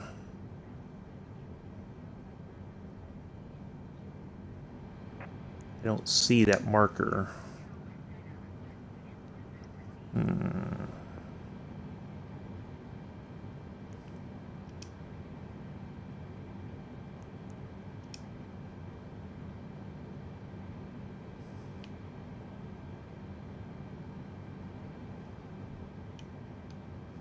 Hold on a second, folks. I can't zoom in any further.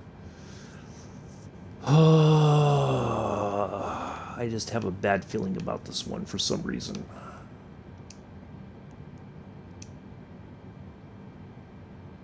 If we go, okay, there's flares.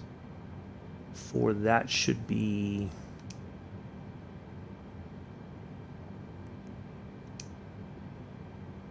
All right, I'm just gonna restart everything. Not the whole sim. I'm just gonna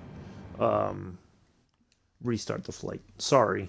I know this has been one of those mornings, but something didn't look right on that flight plan, and I'd just rather we try again and restart, and hopefully it clears up. Wow, that looks just gross. Okay, now it's kind of... Okay. Let's try this again.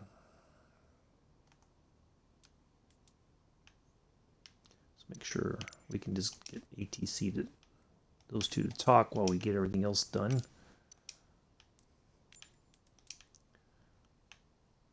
It's a good thing I checked because it just didn't seem like it was something wasn't right.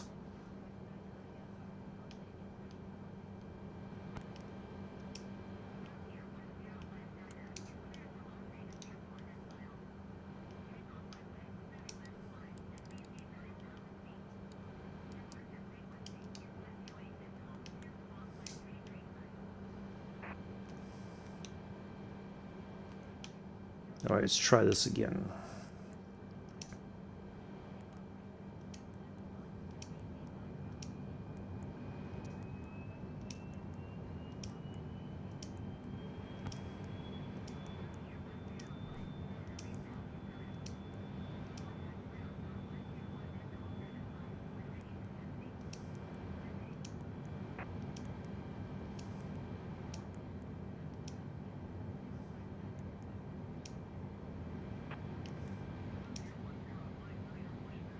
All right, I think it's set.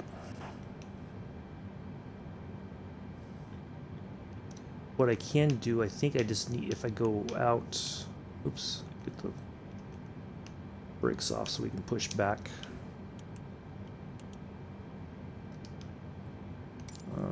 Get the engine started. Push back. Let's just see. Actually, I wish I could zoom in on the flight plan. It's just not.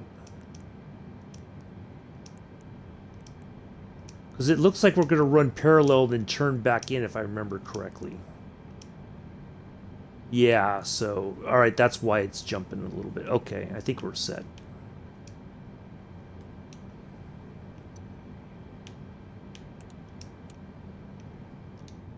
Alright, we'll keep an eye on that. We'll be ready for any kind of silliness.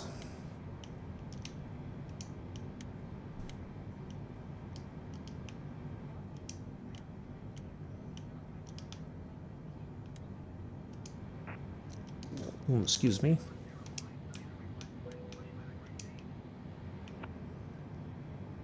All right.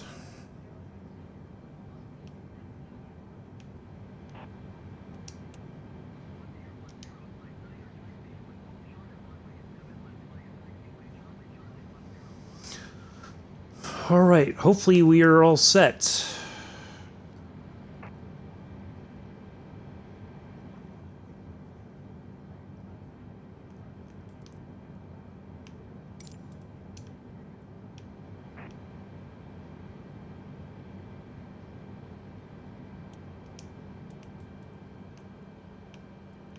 All right, we got one other thing to do here before we go. We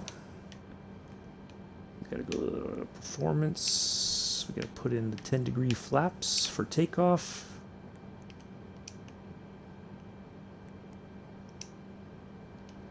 There we go. Perfect. Flight plan. Please and thank you. All right, and then just go ahead and put that on right now while we think of it. All right, we got to turn that away. All right, I'm going to go ahead and minimize this.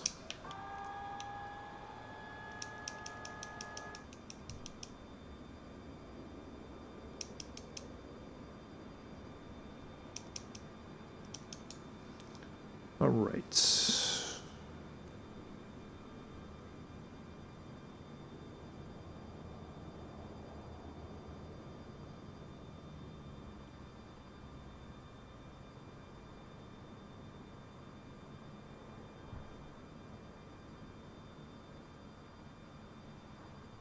No.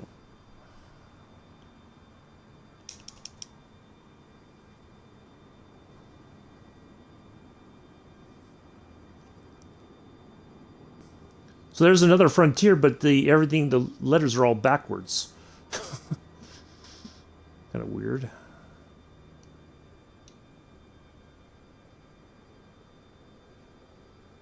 Same thing for Air Canada. Interesting. It's like we're in Bizarro world today.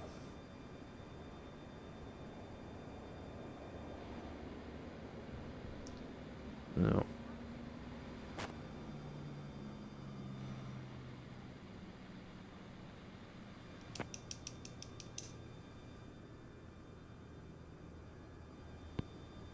Our flight's already been delayed enough. All right, fingers crossed we don't have any CTDs while we're in the air. But if we do, I apologize in advance. I'd really like to get this flight done for Elliot. Or Elton, I'm sorry, not Elliot, Elton. First Officer Elton is joining me for this second flight. First Officer Doris did an amazing job helping us get to San Antonio.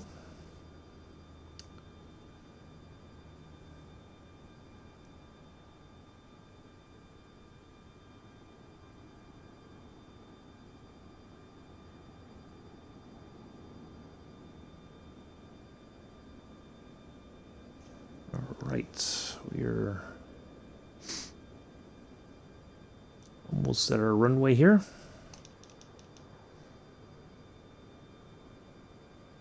Get our altimeter reading, we'll turn in and line up and we'll be out of here.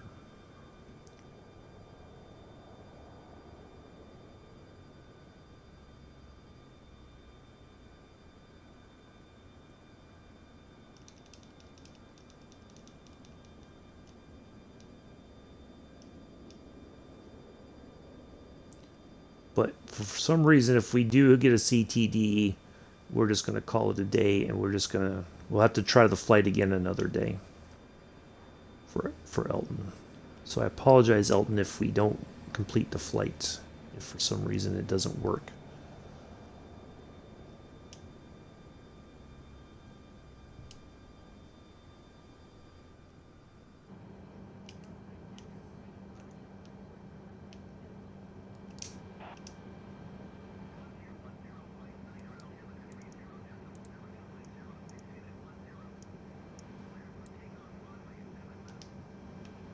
All right, there's that.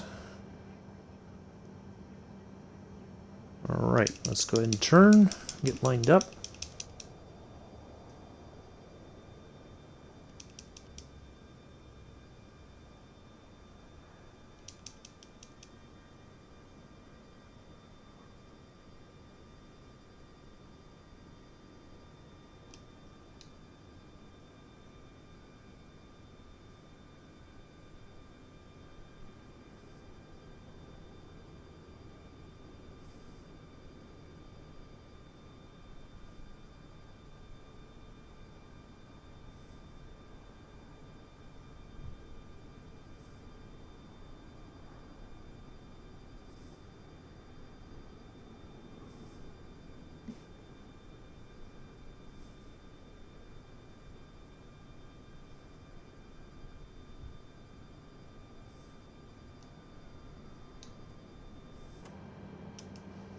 All right, we are all set to go.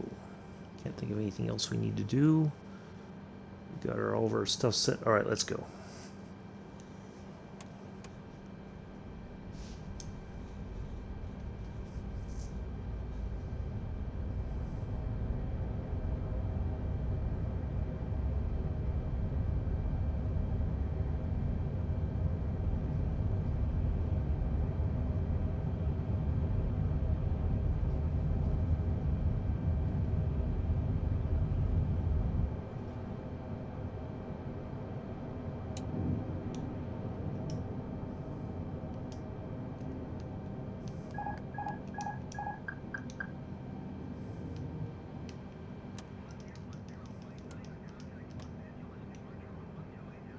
And away we go.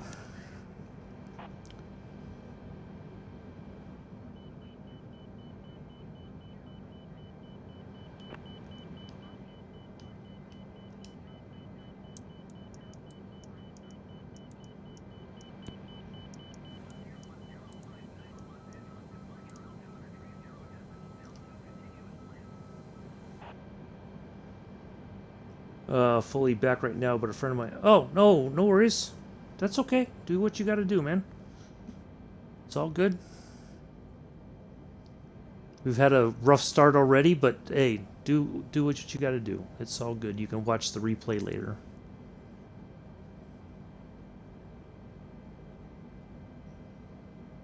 But have a good rest of your day, Einer. Oh, 10 likes. Thank you so much, everybody, for the 10 likes. Appreciate that.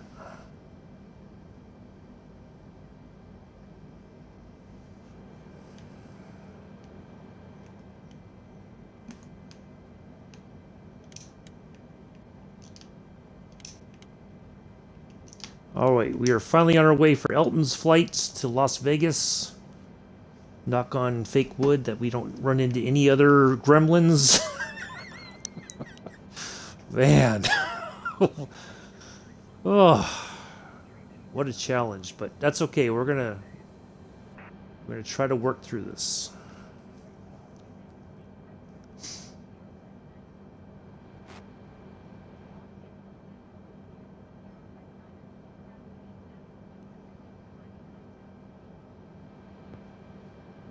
You're welcome, Miner. Take care. Very minor altimeter change.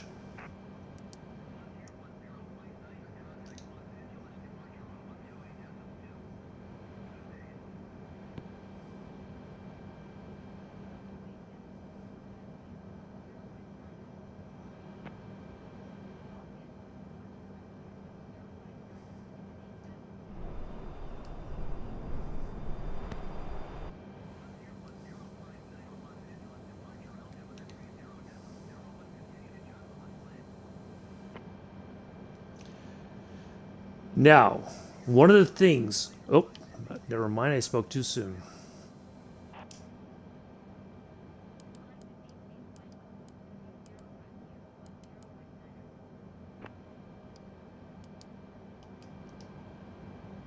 I was going to say, maybe we'll just stay at 9,000 feet for the entire flight, but apparently not.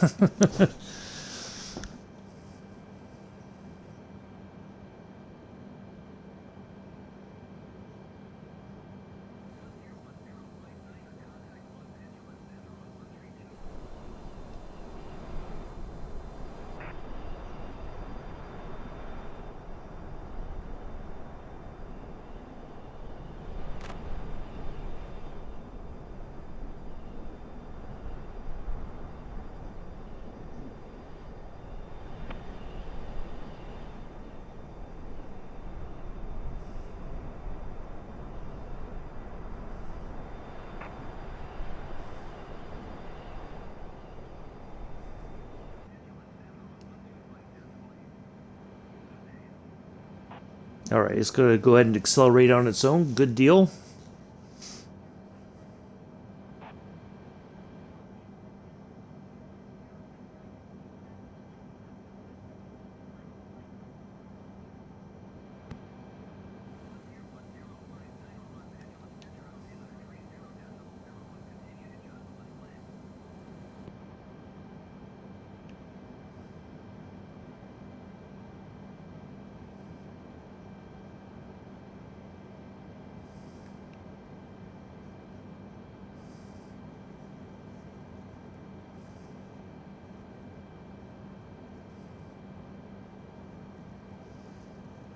All right.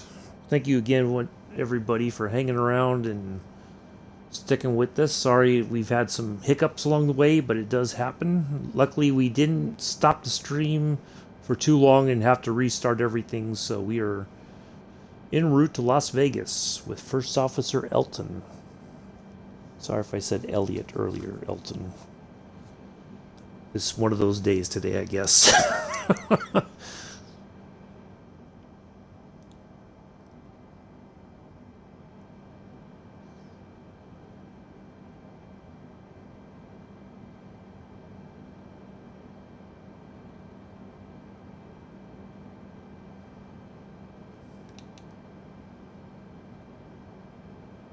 Thank you for your suggestion for this flight.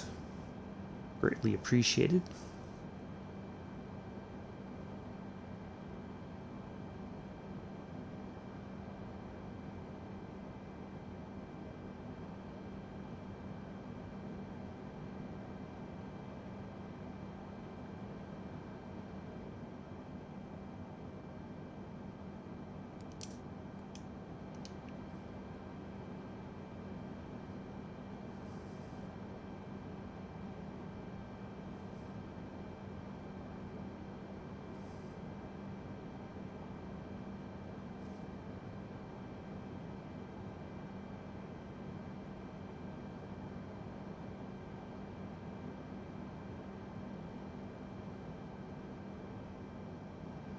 All right, let's just look at our flight plan again.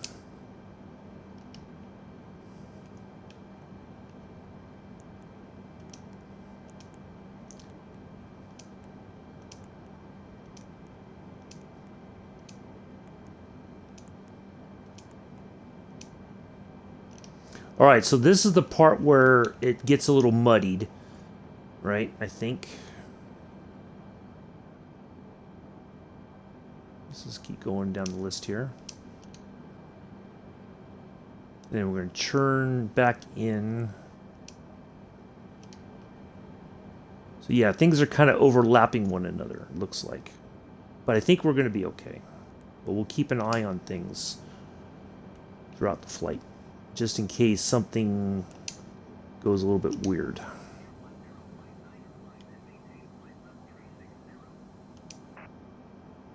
Oops.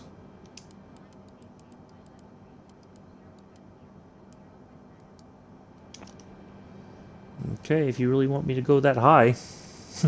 Hello, train pilot.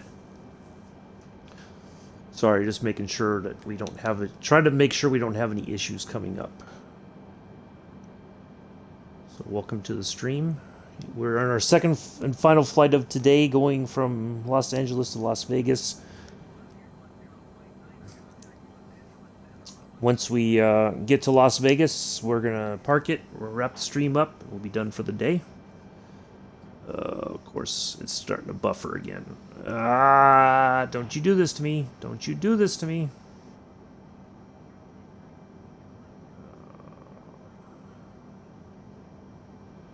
Come on, fix yourself. Come on, come on. Don't you do this to me now.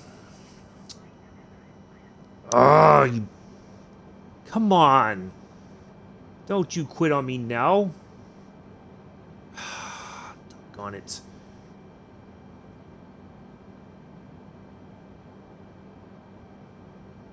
I apologize if it quits on YouTube, folks.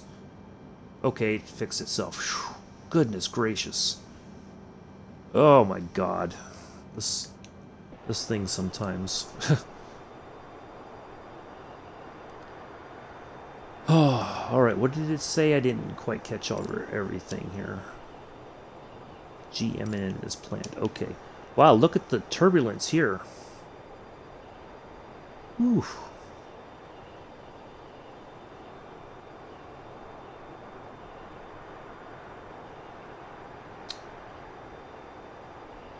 Yeah, it's been...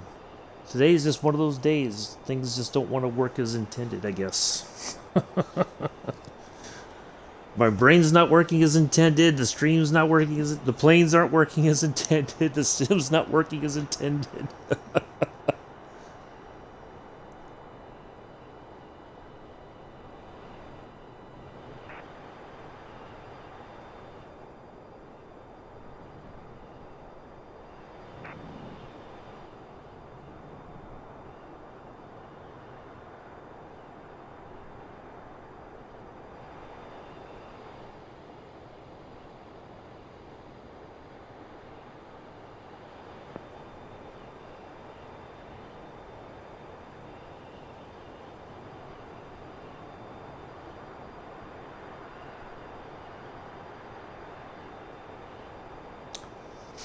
I think everybody's going to remain seated for this flight. Boy, this has been a turbulent flight.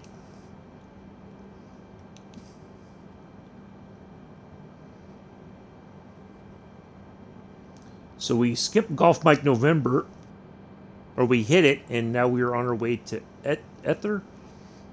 Yeah. And we should start seeing our reductions in altitude there. That's not our arrival point. That is, where did I pick? I see I should have normally I write all this stuff down so that I know.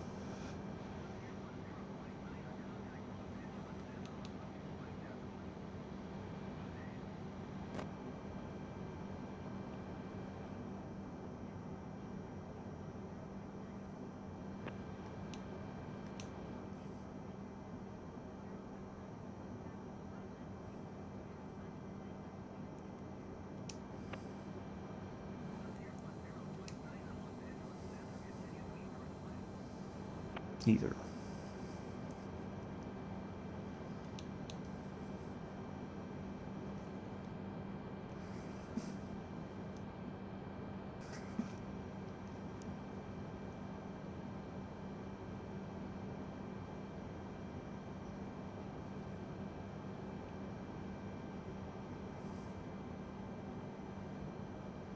Let's just have a look at our flight plan here.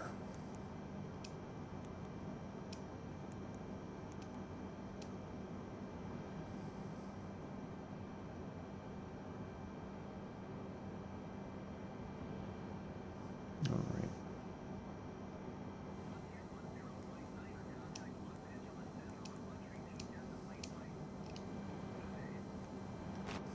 right. All right.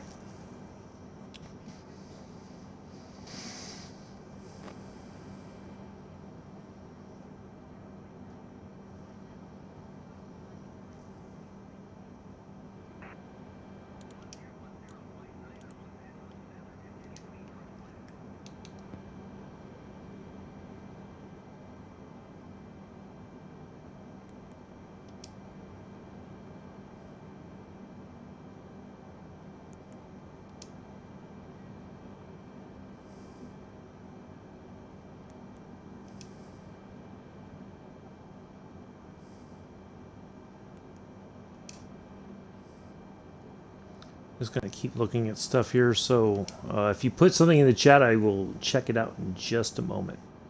Apologize. So just trying to double check to make sure we are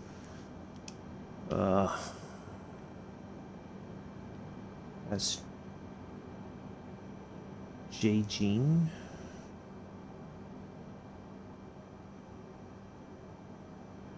Yeah. All right.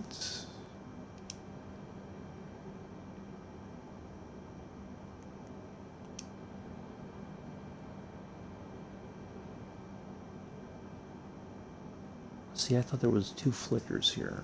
Is there one back there? Oh, okay, I just saw it lower, so I thought maybe we had two of those.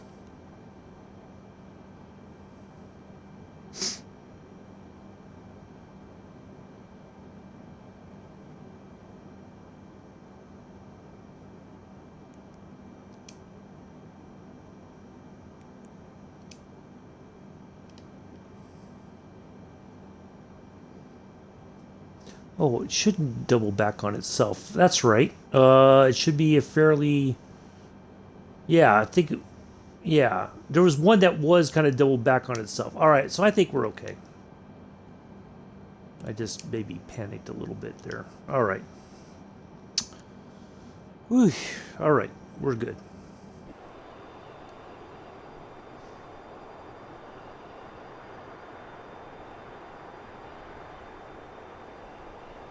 Yeah, pretty cool little livery here. The AK one is much crisper looking and everything.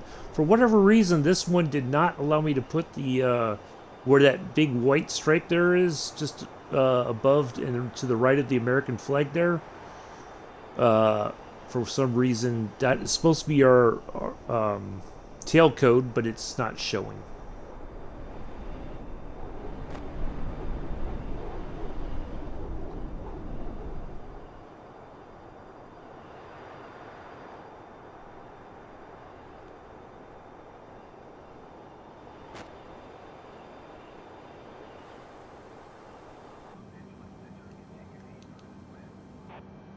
All right, so there's that marker. What I think, oh my goodness, it's doing it again. This is going to be the death of me today, I swear. Twitter, not Twitter, YouTube is acting up. So it's kind of doing its no data. It's going to end if something doesn't change real soon. If it's going on Twitch, go over to Twitch. If you scroll down, my Twitch handle is in there somewhere. So please go head over there if you can to watch the rest of the flight. Yeah, it's been acting. Oh, here it is. It's not in there. I just need to put it in there. So here, yep, it just ended. Doggone it.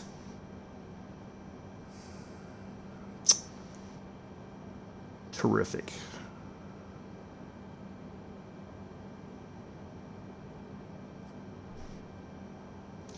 All right, so what I'm gonna have to do, I'm gonna have to delete the stream on YouTube. I'm gonna have to download this whole flight and upload it to YouTube.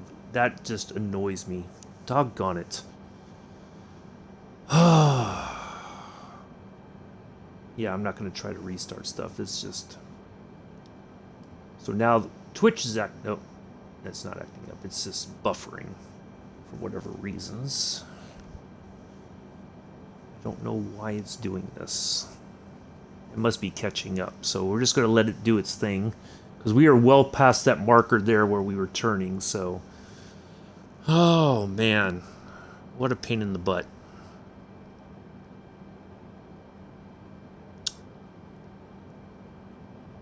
Yeah, well, I'll have to delete that off. Matter of fact, I'm going to do that now. And then I'm just going to... I apologize. You know, I get all those likes, and then this is what happens. Manage videos. I'm going to get that deleted right now. Because there's just no sense in it being there. I'm going to have to... Because if we get this whole thing done, then... You know... So... 267 views, you know? And then it just craps out. I apologize, folks. Sometimes the technology does not work the way you hope it will. So let's see, we went to Nasta, Elda. All right. So yeah, it might be buffering on Twitch a little bit. I need to start reducing some altitude here, I think. Let's just go to 30,000.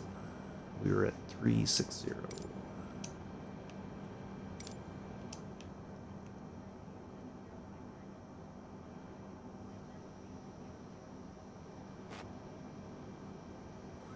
Yeah.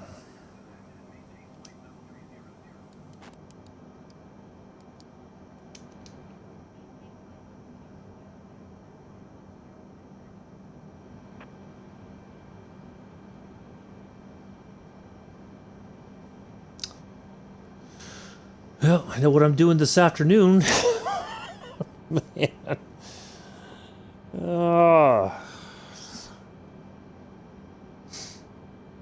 I think what the problem was when it was hicking up, it just eventually, I think Aircast was having an issue.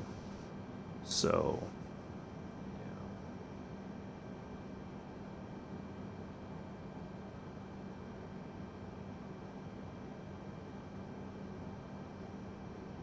we'll just keep on with Twitch, and I'm just gonna have to load it up again. So I do appreciate everybody sticking around. Sorry that we've had some technical difficulties today. Sometimes you just never know when they're gonna hit. So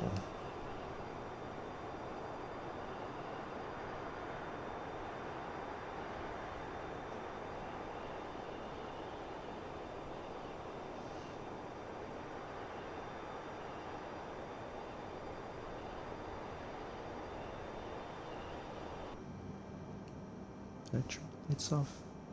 Yes, I did. Okay.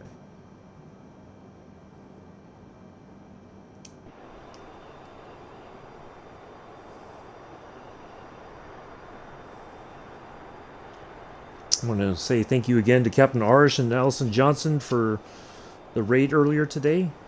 Thank you so much for that. Really made my day. It negates all the technological hiccups that we've had today, so yeah.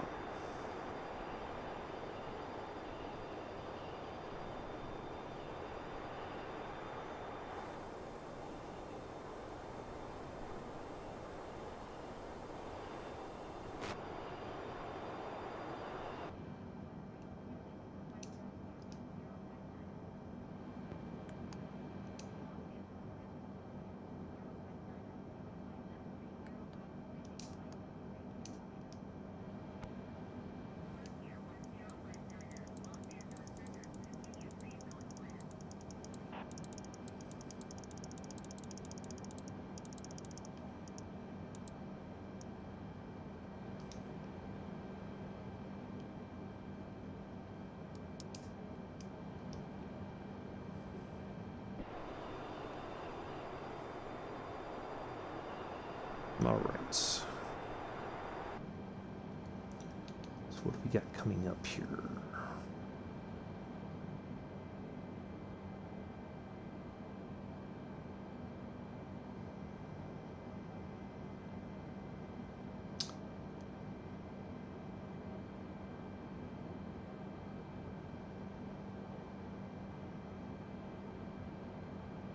All right, there's that.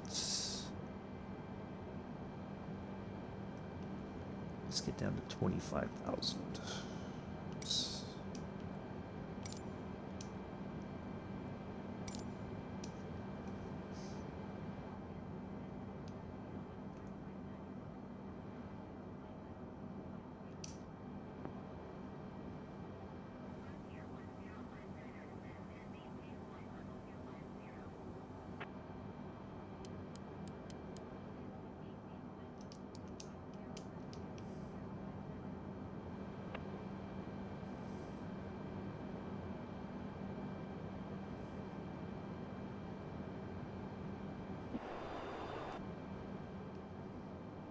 Go ahead. Move. Why is it not descending? There we go. I thought I hit the button for it to descend.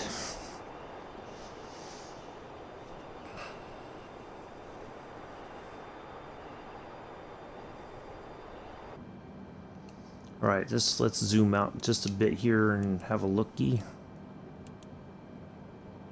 All right, so basically that's what we got to do. We were on our way here, so from our marker there at Elda, which is our longest part of the flight here, but we're starting to descend. We're just going to keep descending a little bit at a time, and then we'll be okay. So then we're going to turn in, and eventually, that's all we got left right there, all that stuff. So nothing's overlapping. Everything should be fine the way it is right now. So we'll stay here at about 25,000 for a little bit. We'll go to 20, or 20 and then 15 and all that kind of stuff. So yeah, we will be on the ground in Las Vegas shortly. Everybody have their casino chips ready. Oh boy. What a day. What a day.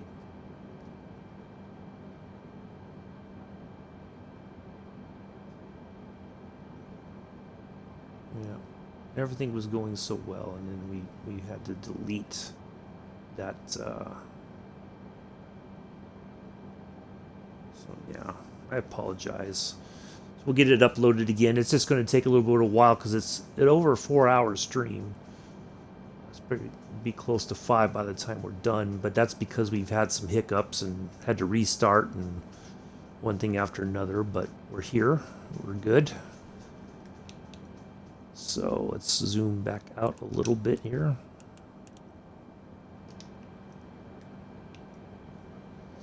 So we don't start descending too much too soon. I think we're fine here at 25,000 feet for right now. I'm just going to minimize that right there.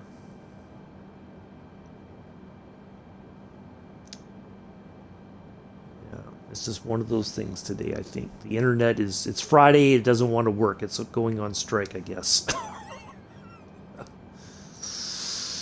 As long as Twitch doesn't give up, then I'm okay.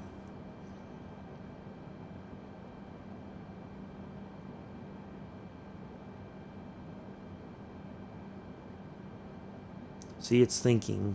Like, I see it buffering. I'm just trying to wait for it to catch up right where we're at. Make sure. Okay, yep, we zoomed out on that. Looked at what was coming up. So we are right where we need to be.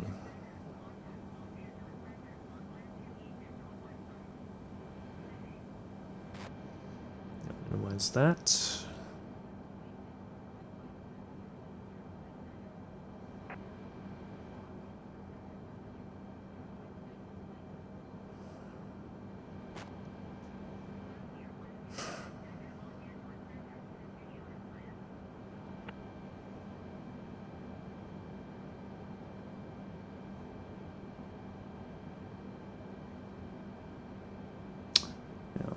This has been one of those days with technology. Gotta love it.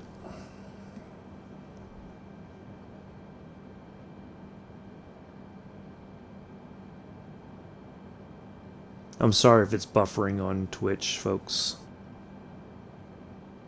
I'm watching it and it just seems like it's still catching up to where we're at in the flight.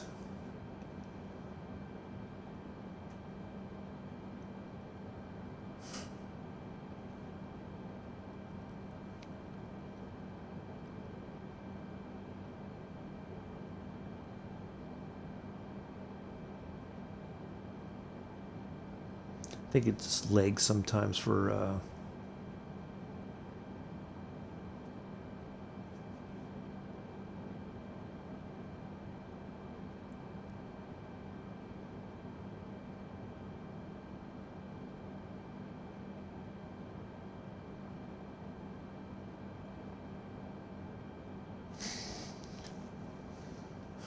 all right, let's see how much farther we got to go. 124 nautical miles. So we're just going to let it get a little bit closer, and then we'll start to reduce altitude further, and then we should be in good shape. Now the problem's going to be we got to make sure we clear the mountains basically that kind of separates California and all that from Las Vegas, Nevada. So we got to make sure we clear all that before we start to go too low. So we're going to make sure we're going to get about 60 nautical miles, and then we'll start dropping our altitude, because by then we should have a clear idea of what we've got ahead of us and make some decisions about our reductions in altitude.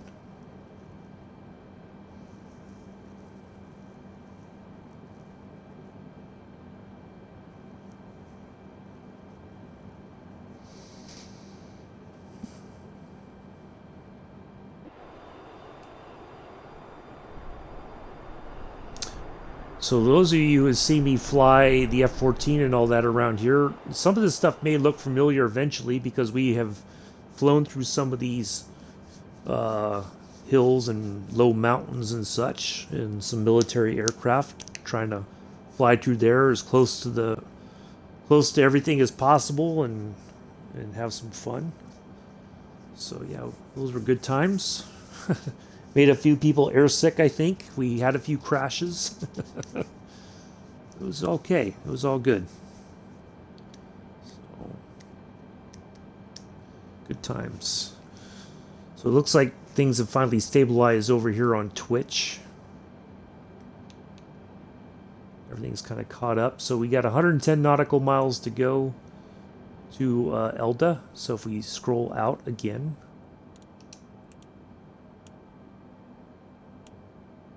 160 view. So there's our point. We're going to turn left, and it's basically going to be a slow left turn all the way into our approach. So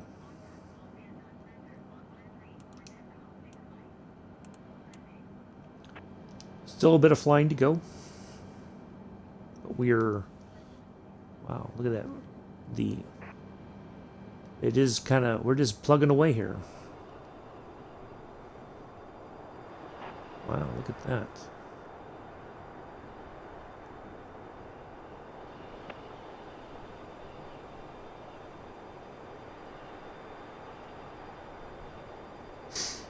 All right.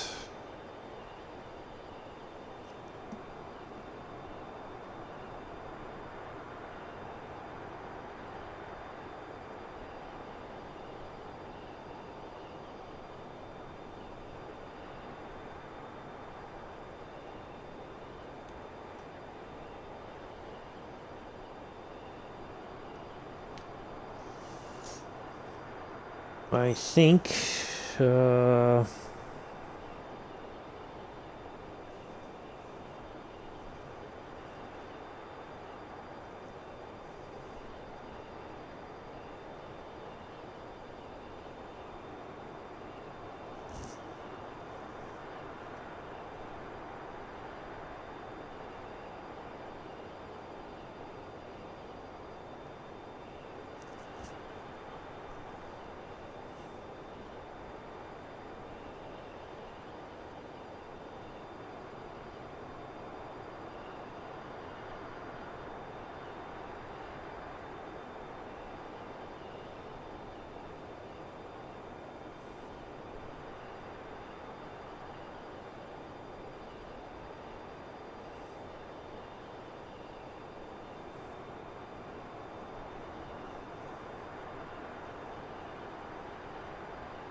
wow, apparently I just got this alert.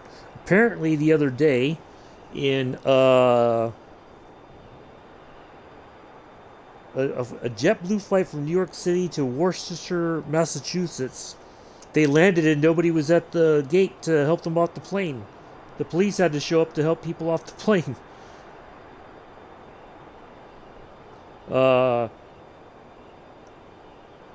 They had to get a hold of a JetBlue manager and had to have him drive from his house to the airport and let us off the plane. Wow.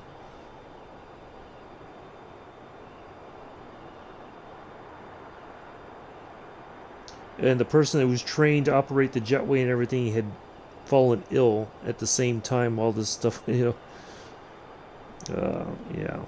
Wow, that's crazy. Imagine being stuck on the plane and there's nobody there to operate the jetway. Holy crap. Wow. I'm sure some vouchers were handed out by JetBlue for future flights. Let's get our brakes set up here.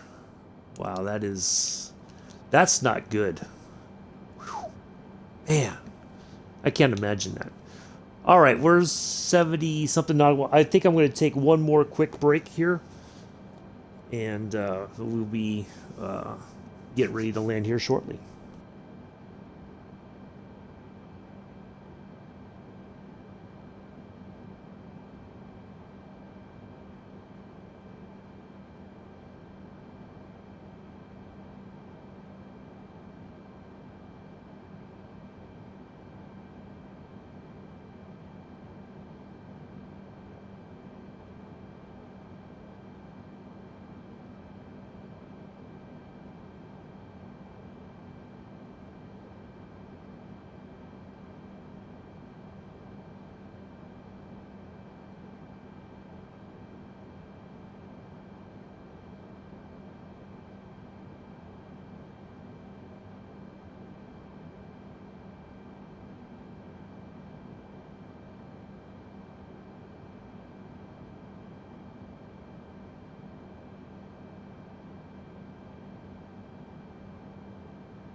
Alright, I'm back. Whew, boy, we have been going for quite some time this morning.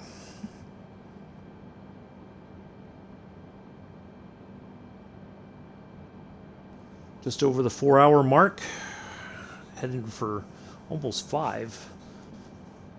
So I do appreciate everybody hanging out. Sorry for the slight delays earlier when the sim was crashing on us a couple times. Alright, let's go ahead and start reducing again. Sometimes you just never know when those things are going to happen. But hopefully...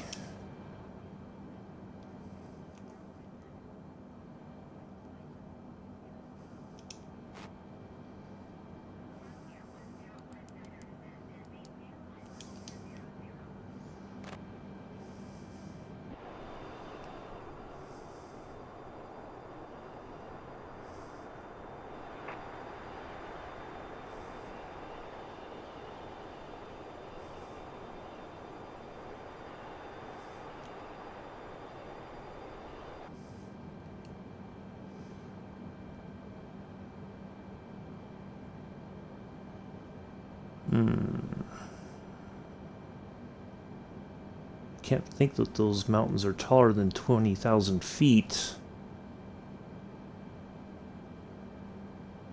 It disappears like we're going into them, but I think we're going to go right over them. We will keep an eye on things. If we have to go up quickly, then we'll do that. But I think we're going to be okay. Just keep an eye on things, but I can't think that it's that high. I've been through this area several times, and I don't ever remember them being higher than that. It's probably like maybe 15 or below 15,000 feet in height. I'd say it's probably like closer to 10,000 feet, but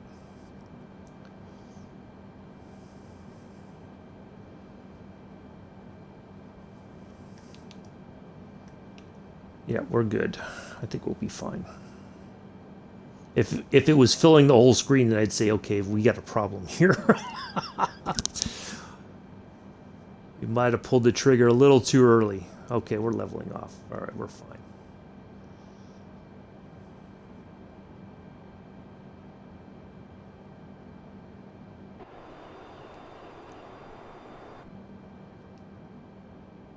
Go ahead and let's drop to 270.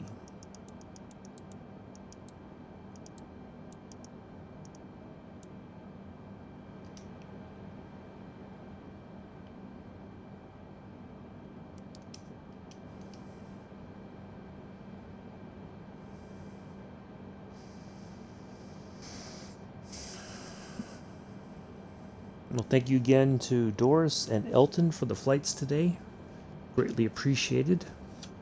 You'll have to watch this once I get it reloaded to YouTube, and I'm going to work on that as soon as we get everything wrapped up. I'm going to hop over to the big computer, get that all done, get it going. It's probably going to take a little bit of time for it to process, but we'll get that going as quickly as we can.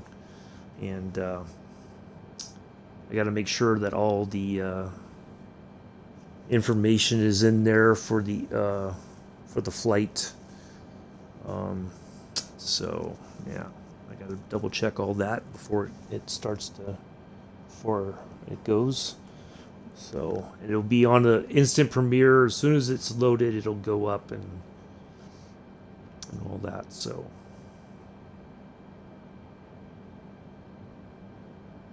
all right, let's see how much longer we got to go. 34 nautical miles.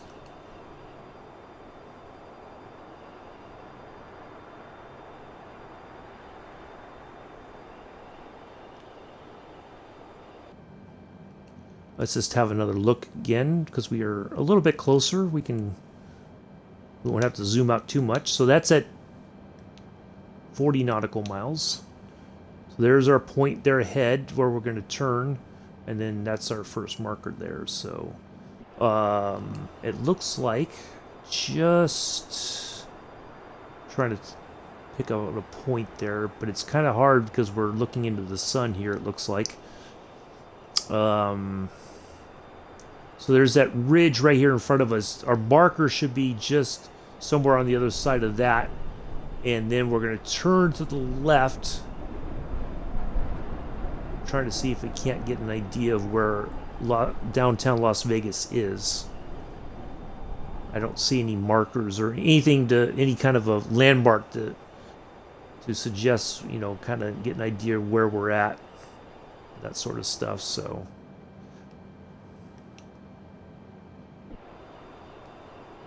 yeah, somewhere over this ridge right here, we're going to turn to the left, and then eventually we're going to start dropping altitude and all that. So drop some more, we'll drop some speed. A little bit bumpy here, some turbulence, that's for sure. So yeah, nobody has been cleared to leave their seat.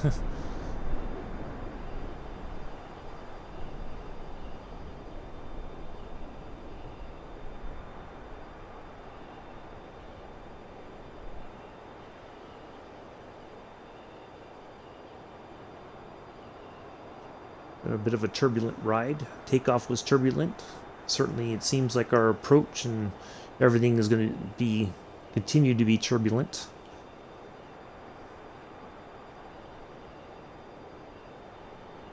But we should be on the ground soon. Lots of flying still to come.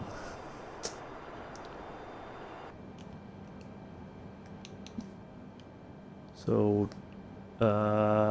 18 nautical miles, and then we're going to turn, so we could even go to 20. We can even go to 10 probably. It'll be at the very top. It's just going to be just out of range there, but we'll see it here in a moment.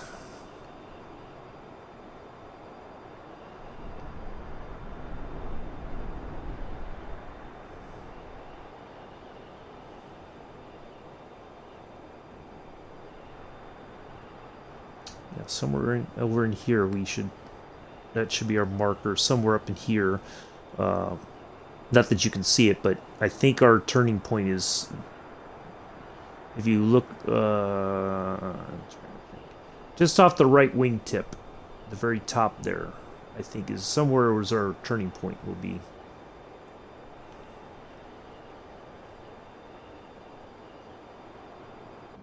We used to fly with all that stuff on. A couple of people thought it was a bit unrealistic, so we have made some changes to how we fly. So, not how we fly, but how the information is presented to us. Alright. So yeah, coming up here any moment now, we'll make that left turn. And then I think we're gonna... Albuquerque? Why would we be talking to Albuquerque, New Mexico? Wow. Okay, that's unexpected.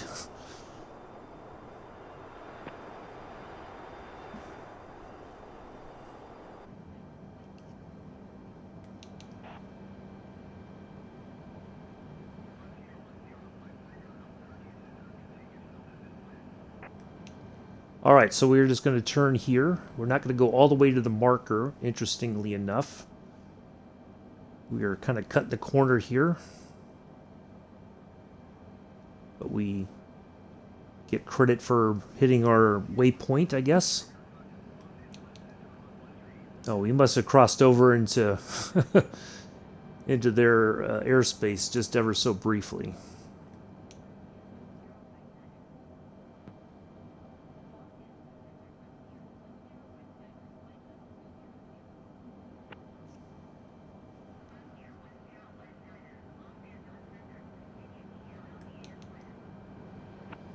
We already hit ELDDA.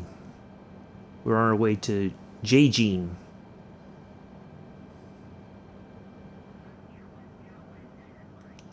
Oh, here we go. I knew it was too good to be true.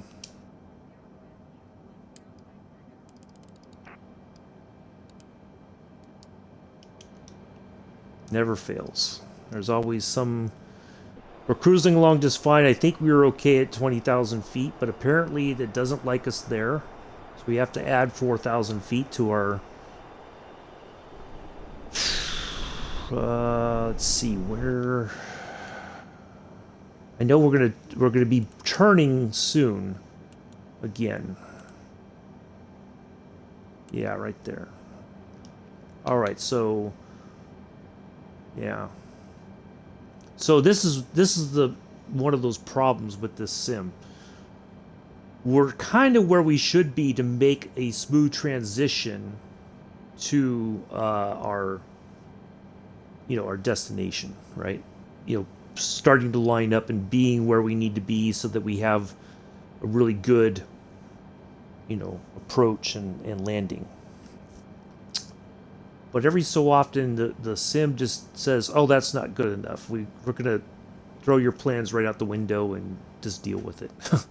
So that is what we are contending with now, apparently.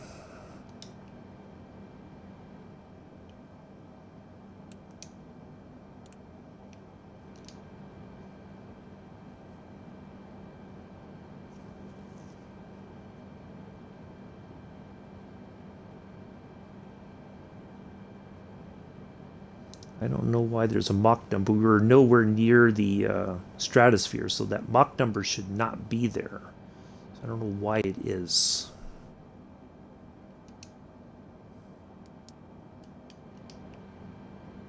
It should be a different number there. But apparently it says we're doing a Mach number. Go figure.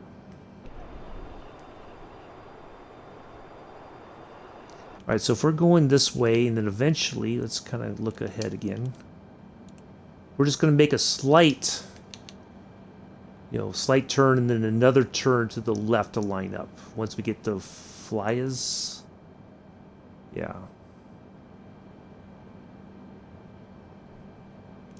Now let's see if we have. Oops. See, that's one of those problems. I almost did it. If you're zoomed in and you use your left stick, it's like you're flying. Okay, so we still can't ask for reductions in altitude.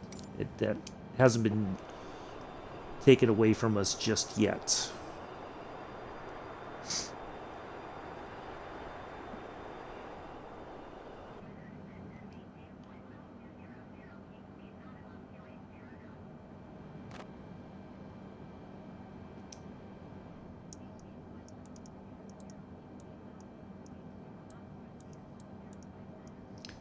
We'll just go to 250 right now. 20,000. So we were where we needed to be earlier, but apparently we needed to add 4,000 just for whatever reasons. We were well clear of anything there, but whatever. It'd be a quick trip to 20,000. Now I think we have lost the ability to ask for. Nope. Interesting. Okay. Because normally when they tell us to go to a different altitude, eventually we can't ask for reductions. So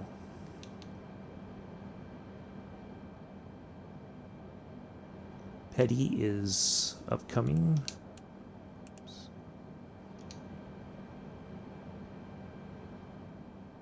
There's that marker there. Or waypoint, I should say. Not markers, waypoints. Alright, we'll just go ahead and zoom back out all the way. Or zoom back in, I should say. Not out, but in to 10 nautical miles. So, because sometimes when I've had it zoomed out for the bigger view, I start seeing it, and I'm like, oh, I got to start reducing, and then that's when we get to places a little bit quicker than we need to be.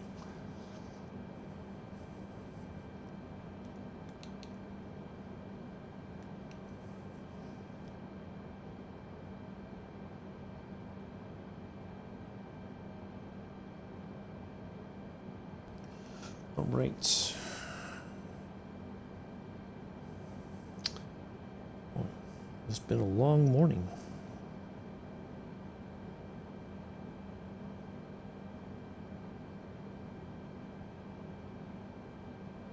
And it's gone rather quickly.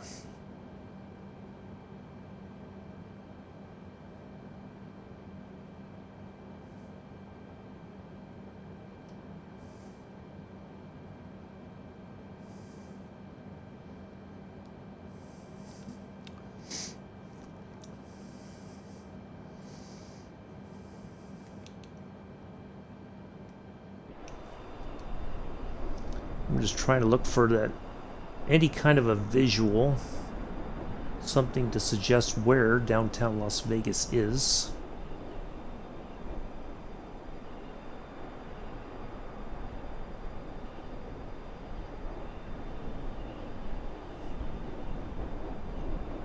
So we're coming in on, I think, what, 226 right. So we're flying almost to the west for our landing. So we still gotta turn a little bit more to the left, not by much, but we should start to see something that resembles Las Vegas here pretty soon, I would think. It's out there somewhere. Maybe it's a mirage. So, anyway.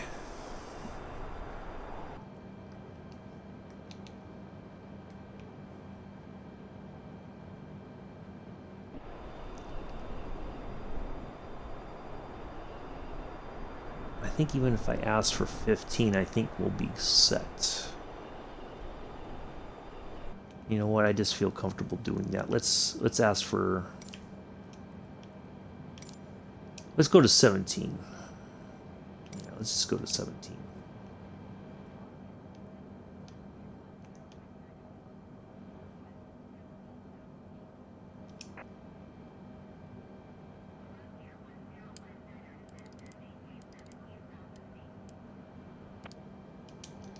All right, and then I'm gonna just have a look at the weather there in Las Vegas.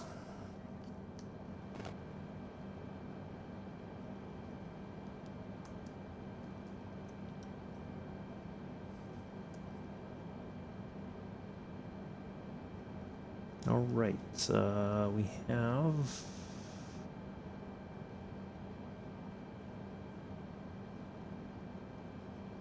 Oops. Oops.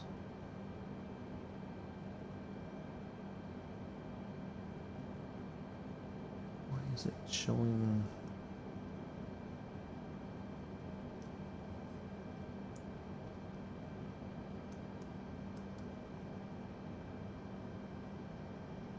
Well, that's why. All right, altimeter of 3001. Wow. Okay. So we will dial that in once we get down in altitude a little bit.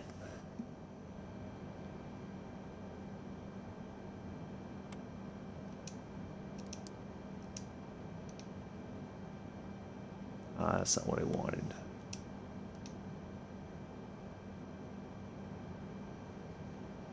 All right, yeah, 3001. So we should be right where we need to be. But we'll find out once we get down to 17,000 feet.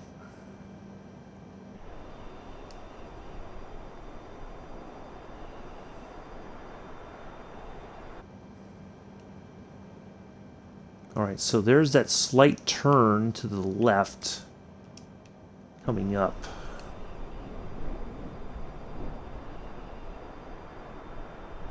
And there'll be another gradual turn to the left again.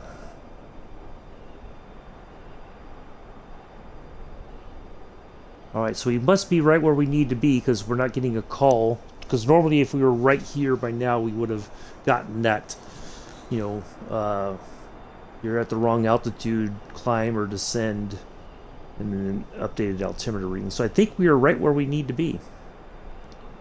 We'll find out soon.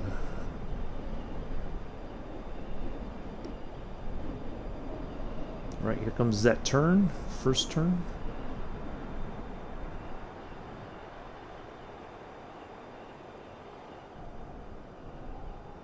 Wow, okay.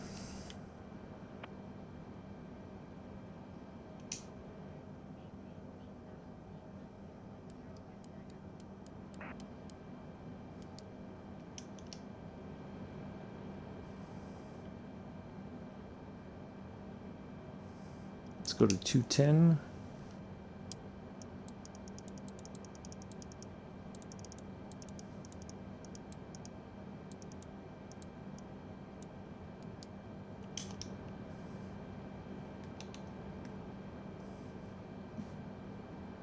Actually, we can go ahead and drop some flaps now. So we start slowing down a little bit. Overspeed.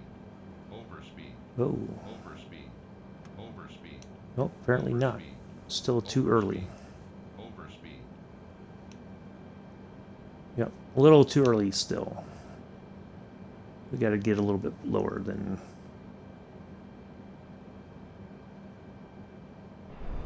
Or did I...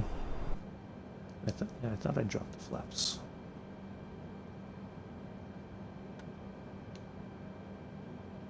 There we go.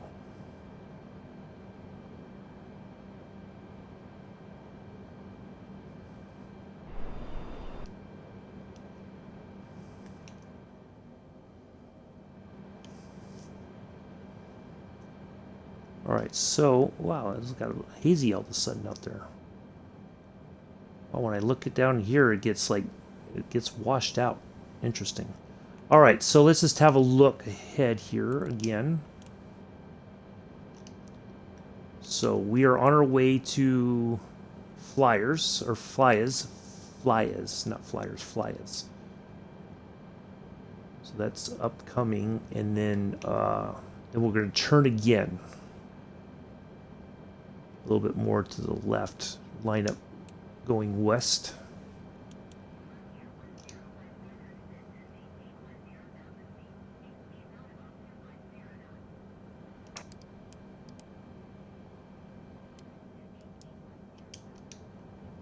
Why would you tell me go to 8?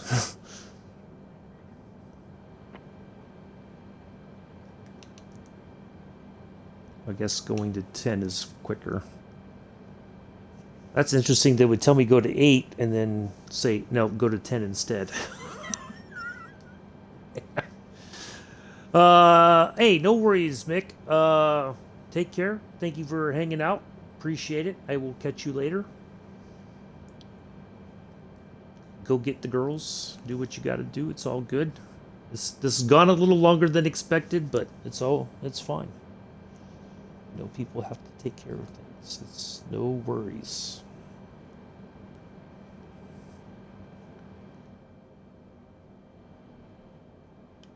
So it should be... Let's zoom back out just a bit again. I just want to kind of see if we can figure out which way is it that we're going to turn. I know which way we're going to turn, but where's our runway? And I think it's somewhere over in here.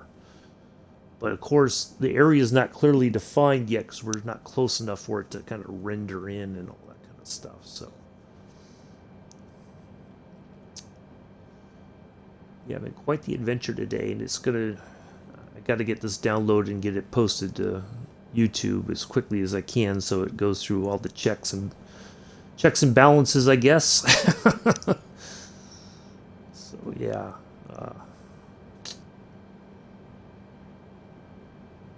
Again, thank you everybody for hanging out, and if you've made it this far into the replay or the premiere on YouTube, I greatly appreciate it. Thank you again to Doris and Elton for their suggestions for the flight.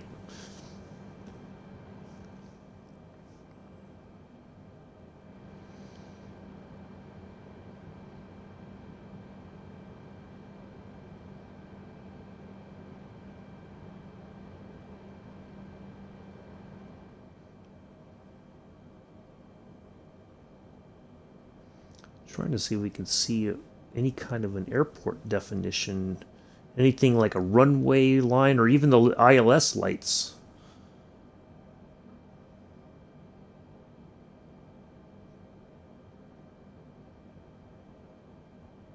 I think it's over right there.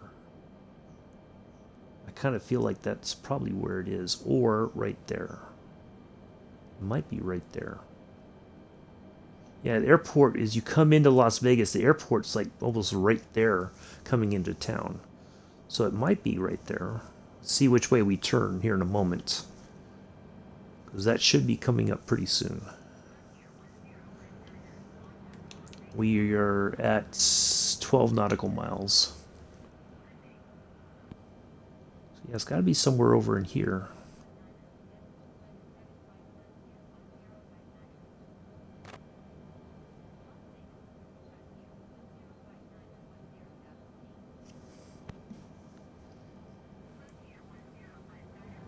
3006. Aha!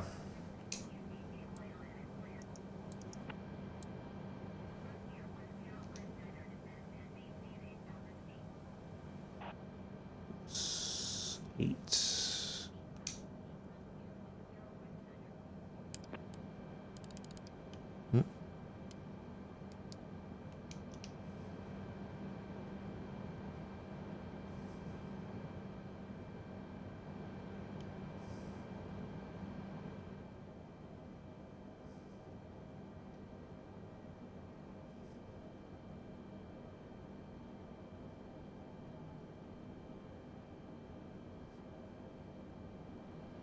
Yeah, it's got to be over here somewhere. I know we're turning, but I'm just trying to figure out how far we're going to turn. What if it's... That could be even right over here, maybe. Alright, here comes the turn pretty soon. No, I'm kind of zoomed out still, so... Alright, we still got a bit to go here. We're almost there. Let's go ahead and get our lights on.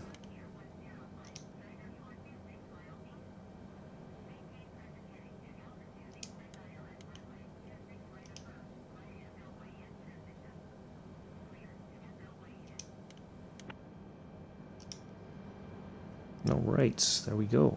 Go ahead and get to 180.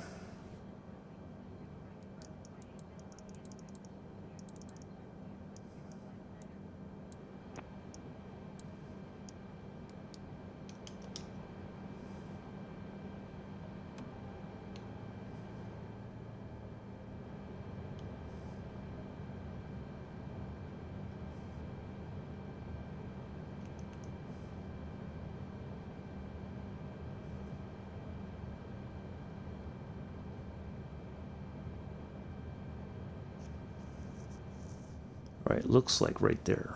So I was misjudging. I thought it was back here, but it's over here.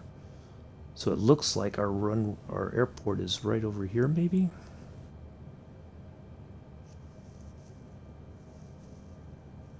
Or even right over here.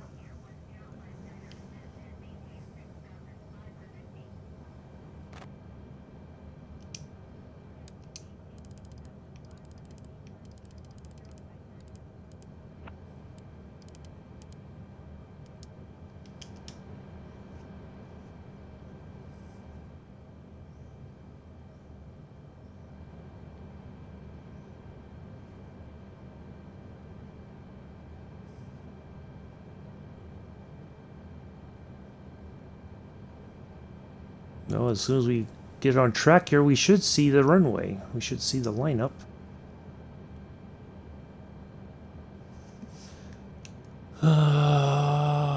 Let's see.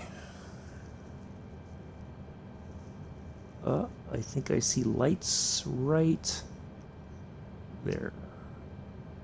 Somewhere over in there.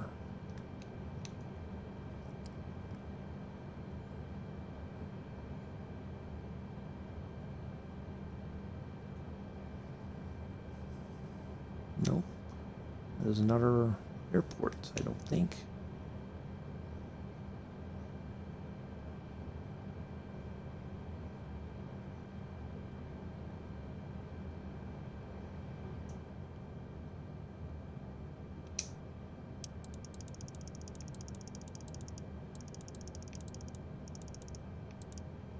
Get the speed down a little bit more.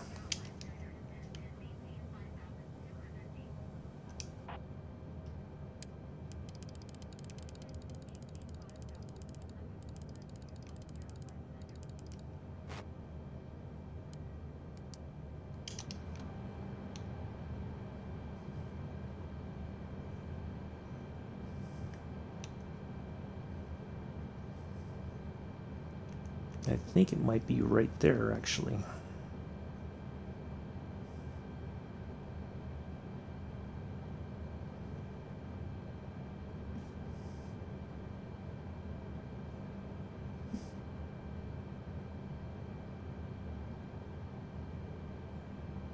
There we go. There's all downtown Las Vegas just popped into view. There it goes. Look at that. Just rendering in all of a sudden.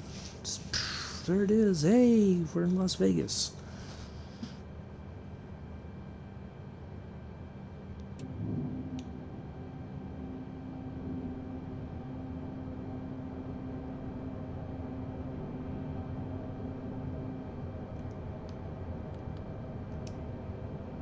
So what I'm going to do is, now we've seen a system like this before in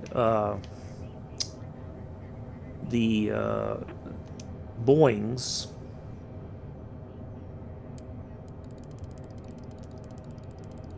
God, I hate when it does that.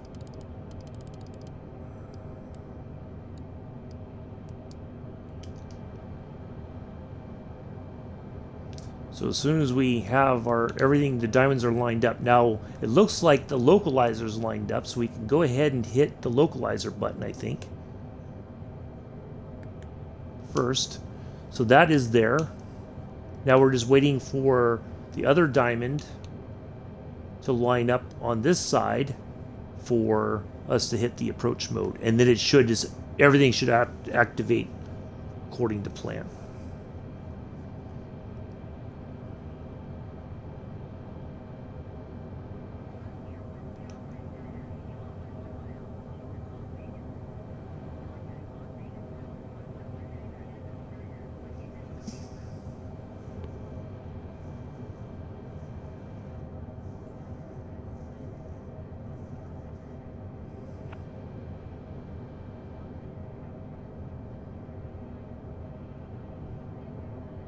Alright, so approach mode.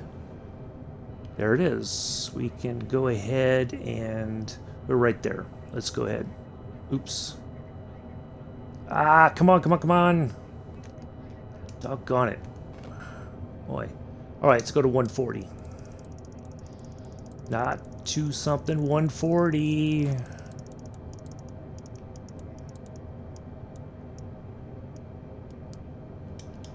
There we go. That worked out perfectly like it should. All right, we are full flaps, gears down. Lights are on. We are well lit like we like to be. Oops. Almost unplugged my headset. There we go. 2,500.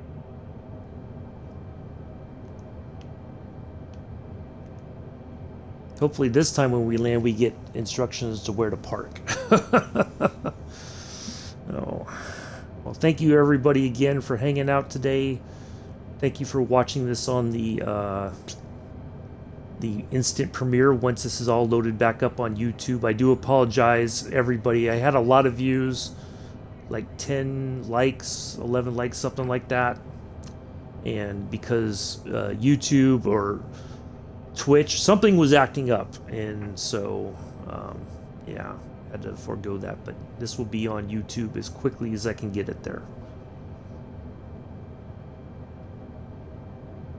So I have to remember that now. I can't just hit the approach mode and expect everything to work. I have to hit ILS, look for that diamond in the middle, right there, and then and then once the diamond on this side, so localizer here, approach right there, and then everything should be fine. I just got to remember that going forward. Sometimes it feels like things don't work like they're supposed to, and maybe they really do work. So we learn something all the time in this sim. But there's Las Vegas. There's the what's it called? The Pyramid Hotel. 1,000. Luxor Hotel, I believe.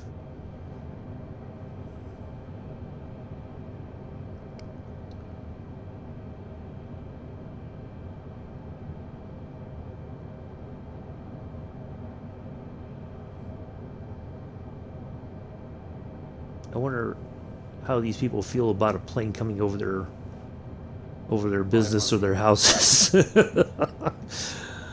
Do you just duck under the desk or something, or under the kitchen table? 300.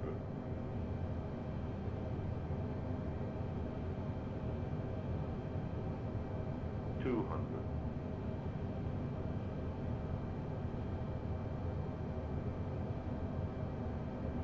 100. Oh, look, it all just shut off right there. Look, did you see that? The screens went blank.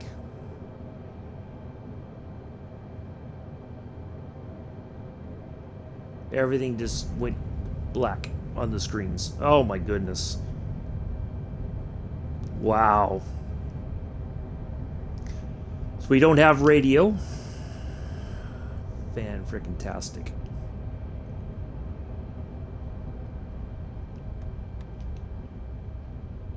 Wow. Well, at least we made it.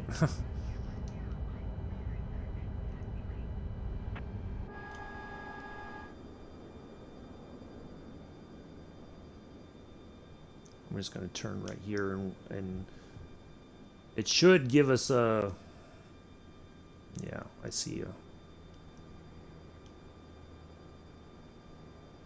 Wow.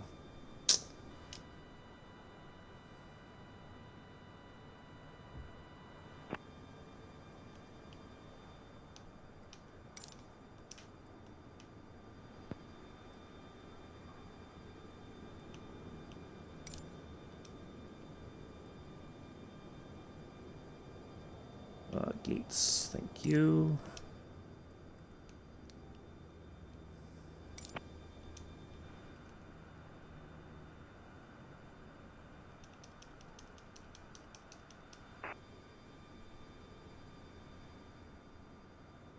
Oh, look at that. Real short taxi.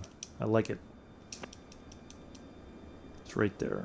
Excellent. So we don't have to go all over the airport to find our parking spot. Well, thank you once again, everybody, for hanging out today. It's just been one heck of a couple flights we've had. Today, just all of a sudden, our whole flight deck goes dark. For whatever reasons. It just... Now, the quick workaround for that, I think, is going to be to just add the... what do you call it? Put on the rolling cache again. And that should solve that problem. So, yeah, just all kinds of weird stuff today. This has been great flights, great, you know, departures and destinations. But just all kinds of problems today with the sim. Crashes and screens going dark for no particular reason. There's nothing I can think of that is causing this other than the sim is just acting up like it normally does. So, we'll be back at it tomorrow. Oh, by the way, on behalf of myself and First Officer Elton, welcome to Las Vegas, Nevada. Local time is 8:30 in the morning. We understand and appreciate the fact that you have many options when it comes to your Microsoft live stream viewing pleasures, and we are glad that you flew with us today. Thank you once again, Doris and Elton, for the suggestions. We will be back at it tomorrow, 6:30 Eastern, 10:30 UK time. Supermarine Spitfire, Travis Air Force Base going to Beale. Do join us for that. Should be a good flight. Should be fun. So, yeah, we will get that done. And then we're in the trains Sunday. Brighton Main Line. I'm not sure which service yet. Probably going to be a quick one. Then we're going to do a flying tour of Amsterdam. So that will round out the week. So thank you, everybody. It's been quite the adventure today. Oh my goodness. Yeah. So I think I'm going to give this sim we're going to do a hard reboot on the Xbox. And oh, look at that. We didn't even have to ask for the gate. Check that out. Watch this. This is the best part. I love when this happens. We didn't even have to ask for the jetway. They're like, hey, I think these folks want to get off the plane now. Let's get them off the plane. Look at that. Doors open. Yeah, I like that. That's how we like to end the flight. Look at that. Connects. There we go. And then we get the... We would normally get the caution, but since everything is off, we don't get it. So... hey, you know what? While we're here, let's just do this as well. Watch this. Ground services. We can ask for... We got the jetway already. Let's go to baggage. Watch this now.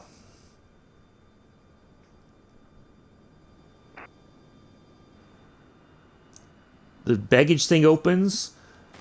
They drive up the conveyor belt. Check this out. And then it's going to lift up to go right to the... We'll stop here in a moment, folks. But I love seeing this sort of stuff. This is just one of those things in the sim that we usually end stuff. We don't never really get to see all this cool stuff.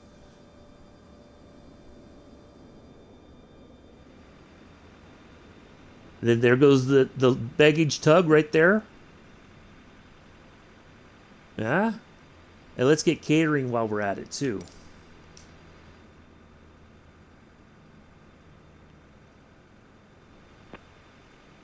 And watch this.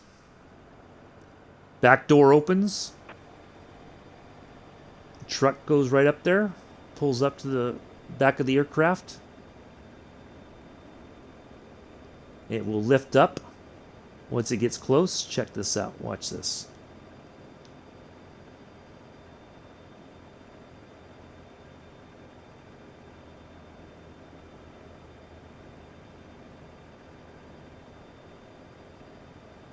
It should lift up. There it goes.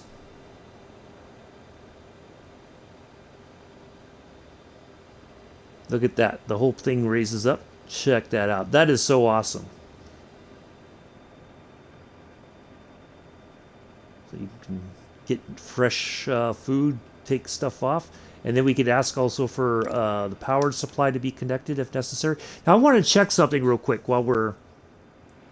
The power unit should be right there by the... So it should back up. So it looks like the baggage is done. We'll go ahead and end baggage service.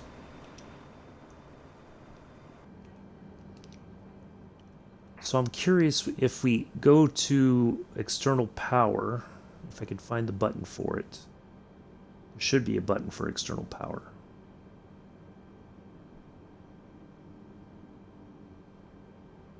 I thought.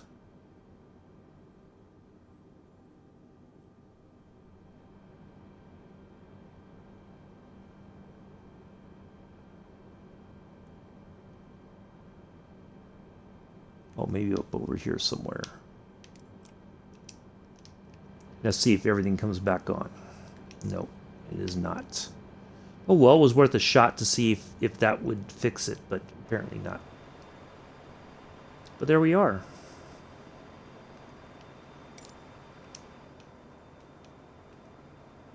Pretty cool.